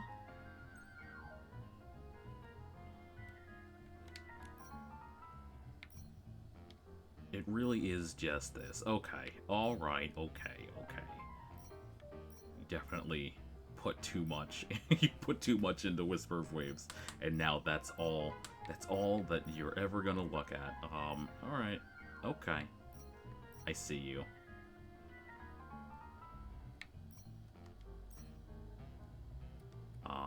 Zoom in.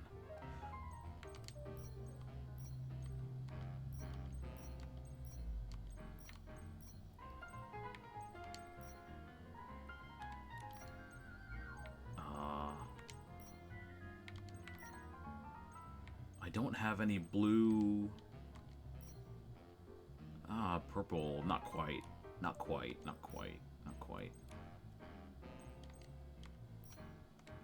Why does it look weird?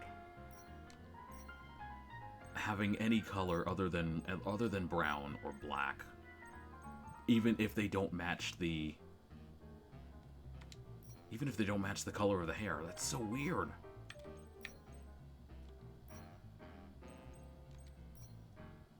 I don't get it. Why does it look weird to me?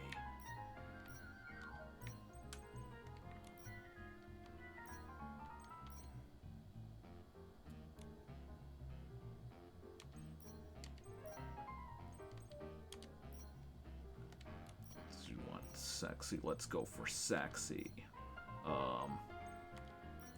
Not that one. Not that one. Maybe. I don't know.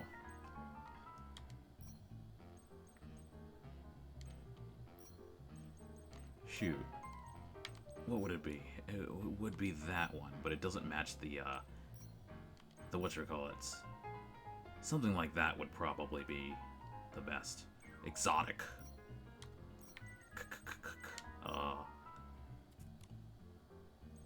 And then yeah, that works. That works. That works. That works. Is there something that works better?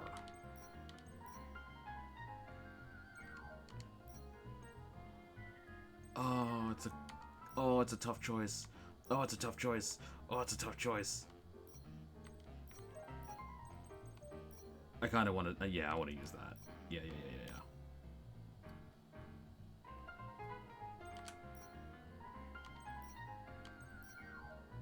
Yeah? Okay.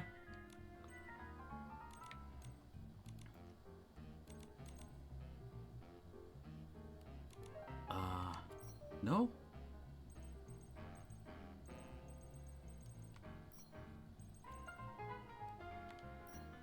Oh, if I had a sun shower trip that was blue. It's gonna look weird. It's gonna look weird. That's okay.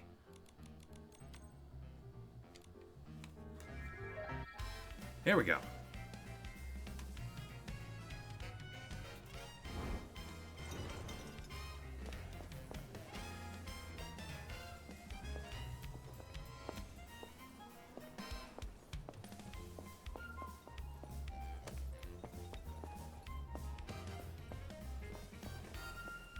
Light it up.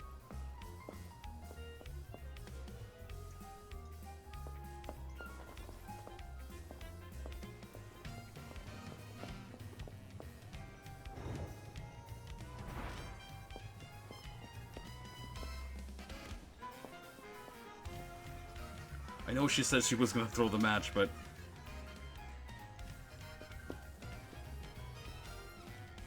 Brother. Oh, the power of sexy. Look at that. 50,000 even.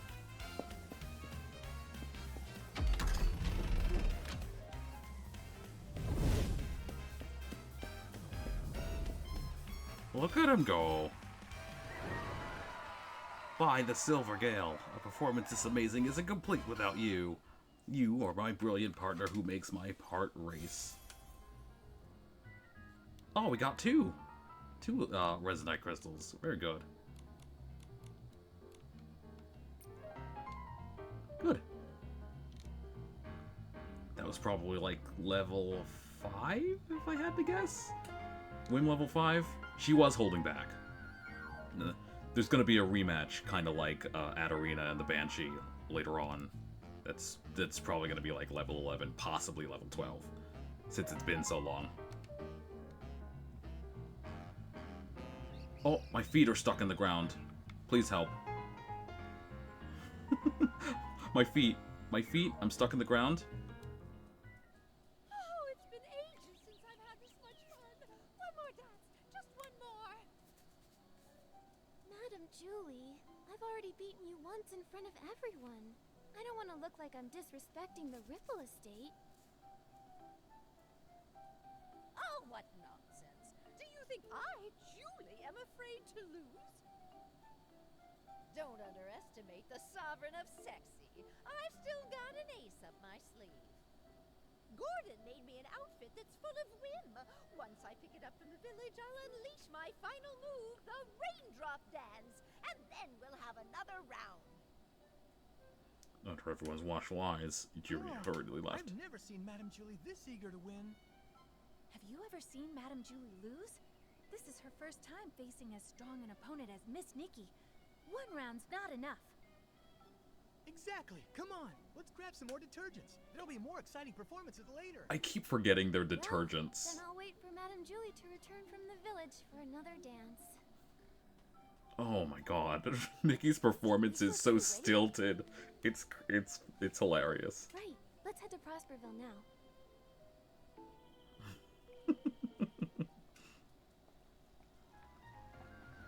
That was fun. That was a fun, it was a fun little jig that we did with Julie. I still think I prefer, I think I still prefer the duel with Adarina, ultimately, but it was very valuable. I like seeing things like that. Let's see. Where are we going now? Where are we going now?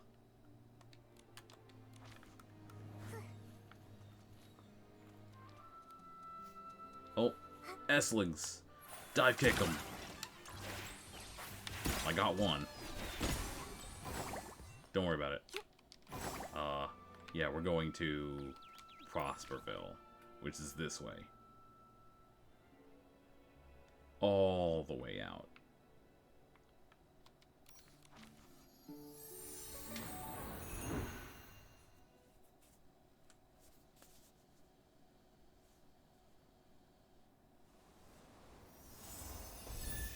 And where? I'll take this. Any seeds? Any seeds? Any seeds? No seeds.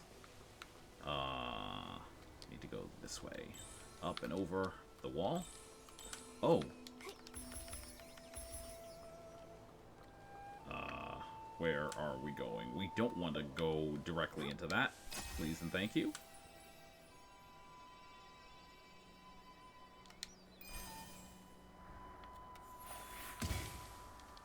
Okay. Here we go. Ambush. Is the prompt.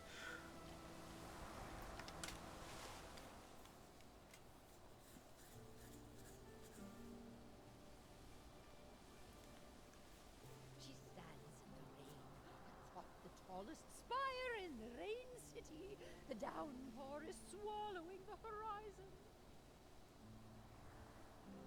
When the flowers bloom, I'll set out. But The flowers haven't bloomed yet, sister. And I only have one seed left. Beneath the curtain of the rain, she seems to see her sister's silhouette dancing familiar steps in the rain.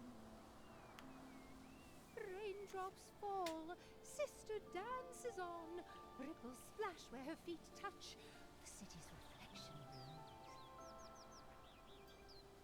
Her steps quicken, becoming stranger. This is no raindrop dance, but a new dance for clearer skies. She steels her resolve, looks toward the dark clouds, and grips her broom tightly. Madam Julie, please accept my interview! From the highest tower, she finally leapt.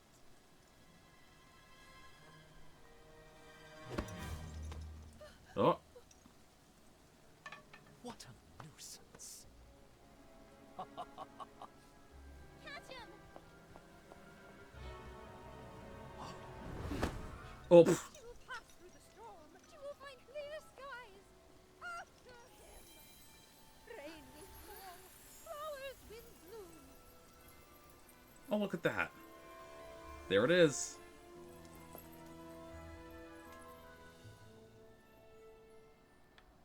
Wait, huh? Oh, okay, there we go. Oh, I get to do... nope, hang on. Whee!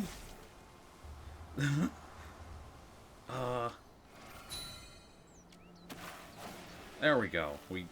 Okay. It's not as fast as I thought it would be. Huh. Watch out, Nikki! Leon can summon S-lings! Nah, we're fine. Full of anger. Perfect. Whoa, whoa, whoa, that's a lot of S-lings. Bro. Dude. Of course, this is just the most boring cameo I've ever played. Miss Detective, do you really think pulling back the curtain means victory? No, even the truth is just a supporting role in my script. Nah, we're fine. Mike. Oh.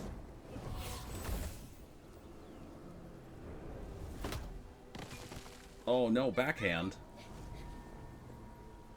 Will you purify these things already? Man. For these reckless beings, why will they accept the true blessing? Watch out! Think about. Sorry. Oh. No, it can't be. Do not look down on me.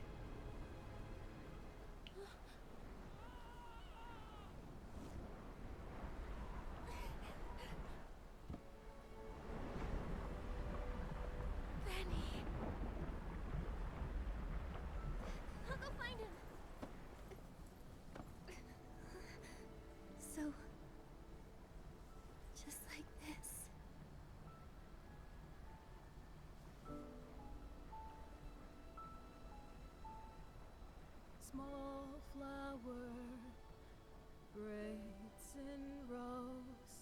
The dreaming child with secrets glows. Wind blows soft on the ridge, Nikki. sending our sorrows off the bridge.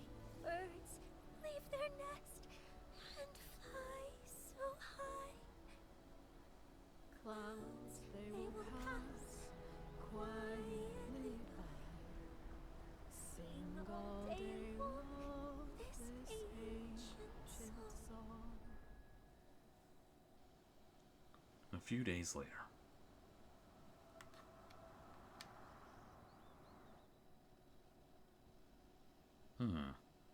Wait, if the water current wasn't going State up, soiree ended successfully. Everyone okay? why didn't they just Nikki, come looks like back Leora wants up? to see us. Let's talk to her. Sorry to think about things like that. Sorry to use logic during such a powerful scene. But, yeah, I definitely... I was supposed to fight those Esslings and let, Leon keep talking. Oh well. It ended up not happening. The true mystery of the world is the visible, not the invisible. Is that like a Sherlock? It's definitely Sherlock inspired. The whole thing is Sherlock inspired, I'm sure.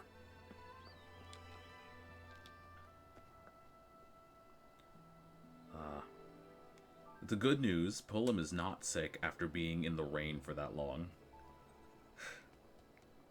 Yeah. Leora. Miss Nikki. It's so good to see both you and Mr. Momo looking so lively. Thanks to Madame Julie setting up the barrel home, Momo and I both got a good rest. Oh yeah, dancing for 3 days straight at the Ripple Estate soiree really wore me out. Wait, the soiree is Thanks to over? you, everyone is celebrating to their heart's content. Madame Julie is exhausted and resting at home. Not to mention the Forgottens who joined for the first time. Miss Scarlet insisted on guarding Colleen herself. She wouldn't even put a single drop of detergent on just in case. Hey, I don't think I've seen Tommy around either. Strange that he didn't join the fun. Tommy is busy investigating Mr. Leon, saying he wants to write an in-depth report. Maybe in a few days, you'll receive his first draft. I heard they found where Yarny is, too. Luckily, he hasn't been harmed.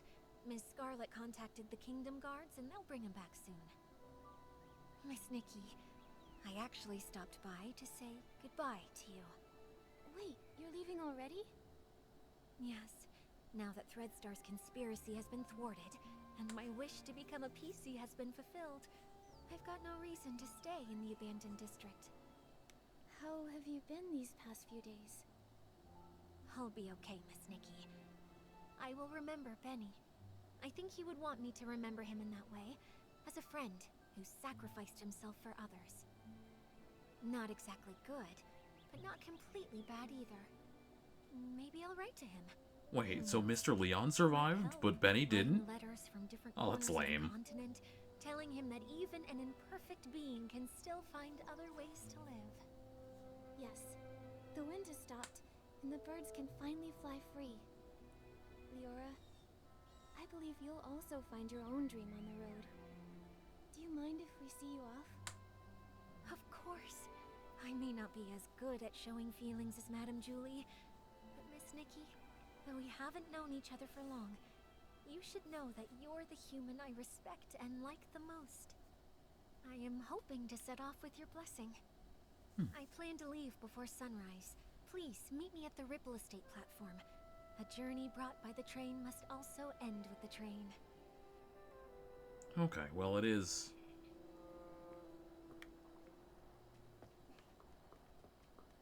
We could have just walked together.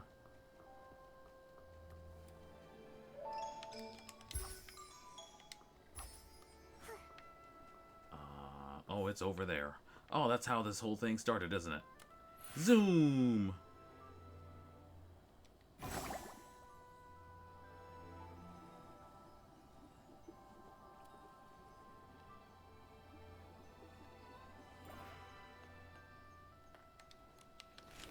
2000s fall core. I guess I wasn't that into fashion back then. Didn't really care for it, so I couldn't say anything about it. How correct or incorrect that is. You're doing it. You're doing it. Okay. Yeah. It's about that time.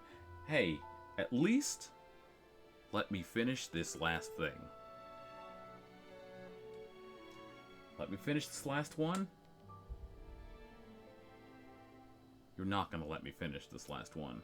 I can't believe it. There's literally one cutscene left before the thing ends, and you're denying me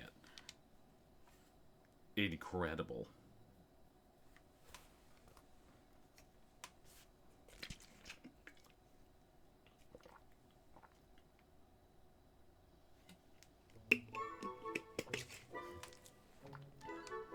Wow.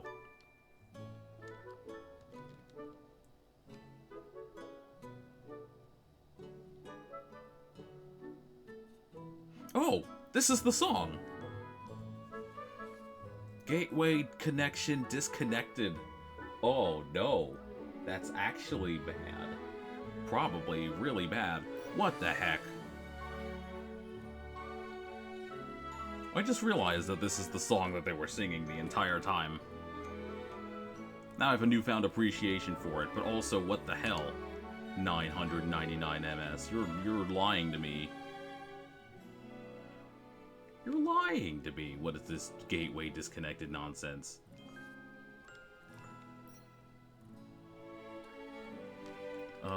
Shoot. I gotta see what's going on.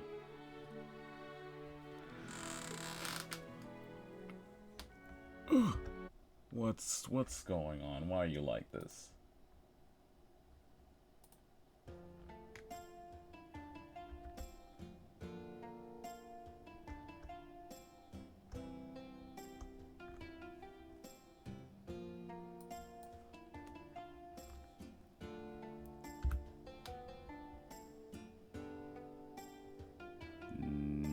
No, I don't think that's it. So what the heck is going on?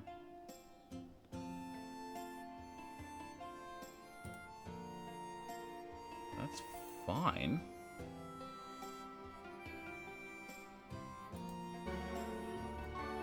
Yeah, I don't really know what's going on.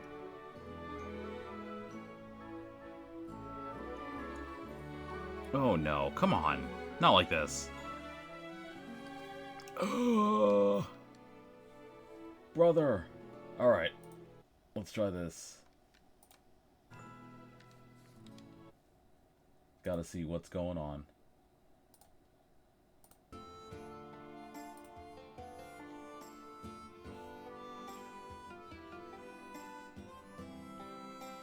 Like right before the last part too. Dang. I spent too much time doing whatever. I really did.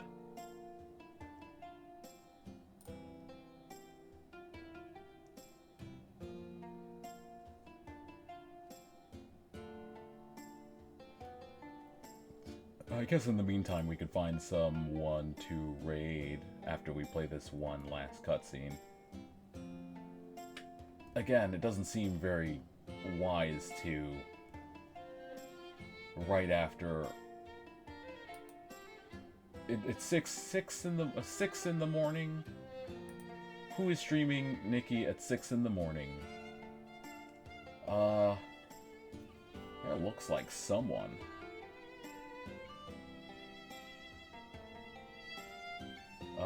They're going through housing.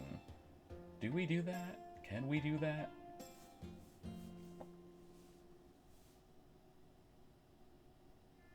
There's someone that's doing housing, and then there's someone that's doing Golden Season main story, the stuff that we just did.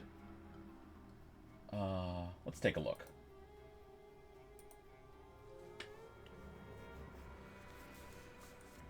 Because it doesn't look like I'm going to be able to go any further.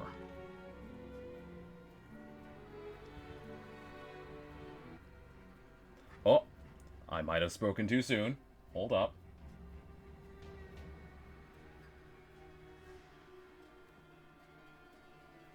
Oh, you're not doing that. You're playing through the main story, I think. Oh, rainy night, grant me forbidden knowledge. The Grand Vision's final pieces, Julie's fabric. Hey, chill out. Victory you crave. But I will grant the forbidden masterpiece that gaze. Okay. Alright. Okay. Chill out. Let's... A brand new outfit to greet a brand new day. Everything feels brighter. Yeah. Oh, not yet. If I had to name one thing Sitia taught me, it's this. Never wait for the climax of a song. So there are no sudden farewells. Only depart at just the right time. Time is short, my friends, so why not dance and depart now? I'd like to, if they'd have me. Miss Nikki, Mr. Momo, I'm so glad to see you here. My personal choo-choo train will arrive at sunrise. Ah, see? You made me miss the moment. Video game. The sunlight spilling over Prosperville. I can't even remember the last time I truly admired such a view. To share it with you here at the end is another reconnection. How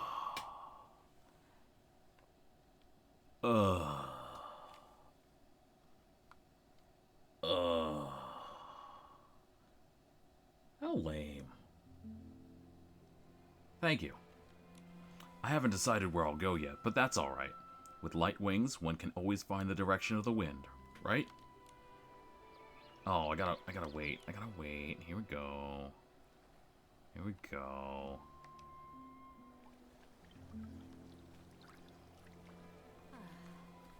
Beautiful.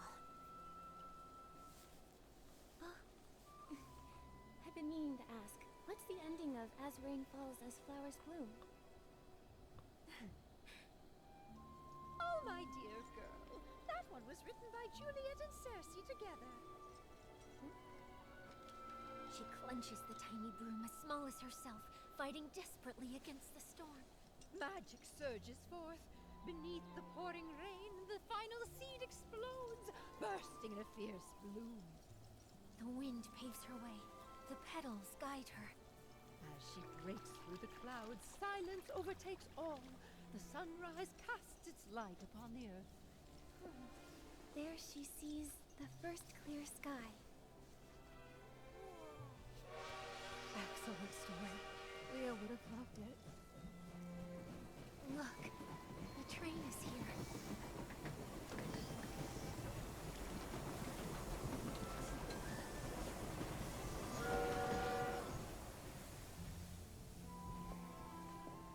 Goodbye, Miss Leora. Come on! Bon voyage.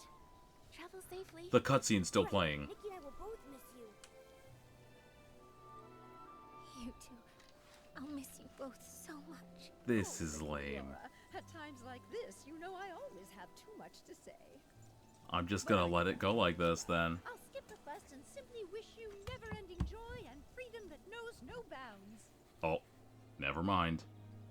That's all you get. That's all you get. That's all you get. That's all you get. Heartfelt farewells interrupted by server disconnections.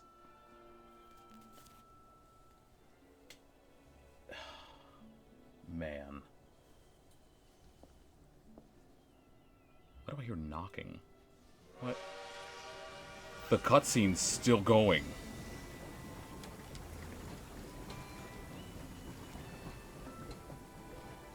Why?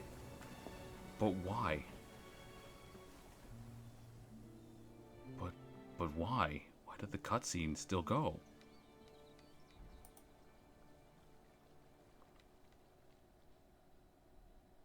Cutscene's over. Yeah? Can I at least have my my quest complete? No, I don't think I can do anything. Man. 2 streams in a row. We gotta deal with this. 2 streams in a row. So it is. Yep. That is unfortunate, but it is...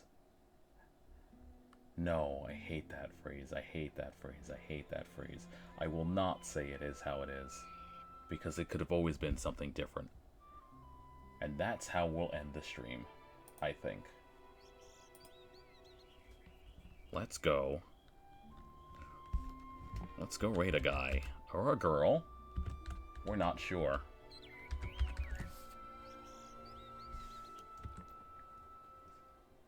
I'll see you when I see you. Next stream is probably going to be Crossworlds. Next stream should finally be Crossworlds again, since we're finally done, quote unquote, with the main quest story, and then maybe once the game wants to behave itself again, I'll start 10 pulling or whatever for which outfit. And I'll post on Blue Sky about how it went, if you're interested. I should have a link down below to where it is. Let's see. Where did I? There you are. Okay. Let's go. I'm going to bed. I'll see you the next time we decide to do anything. Yay. You'll hear about it again. Blue Sky.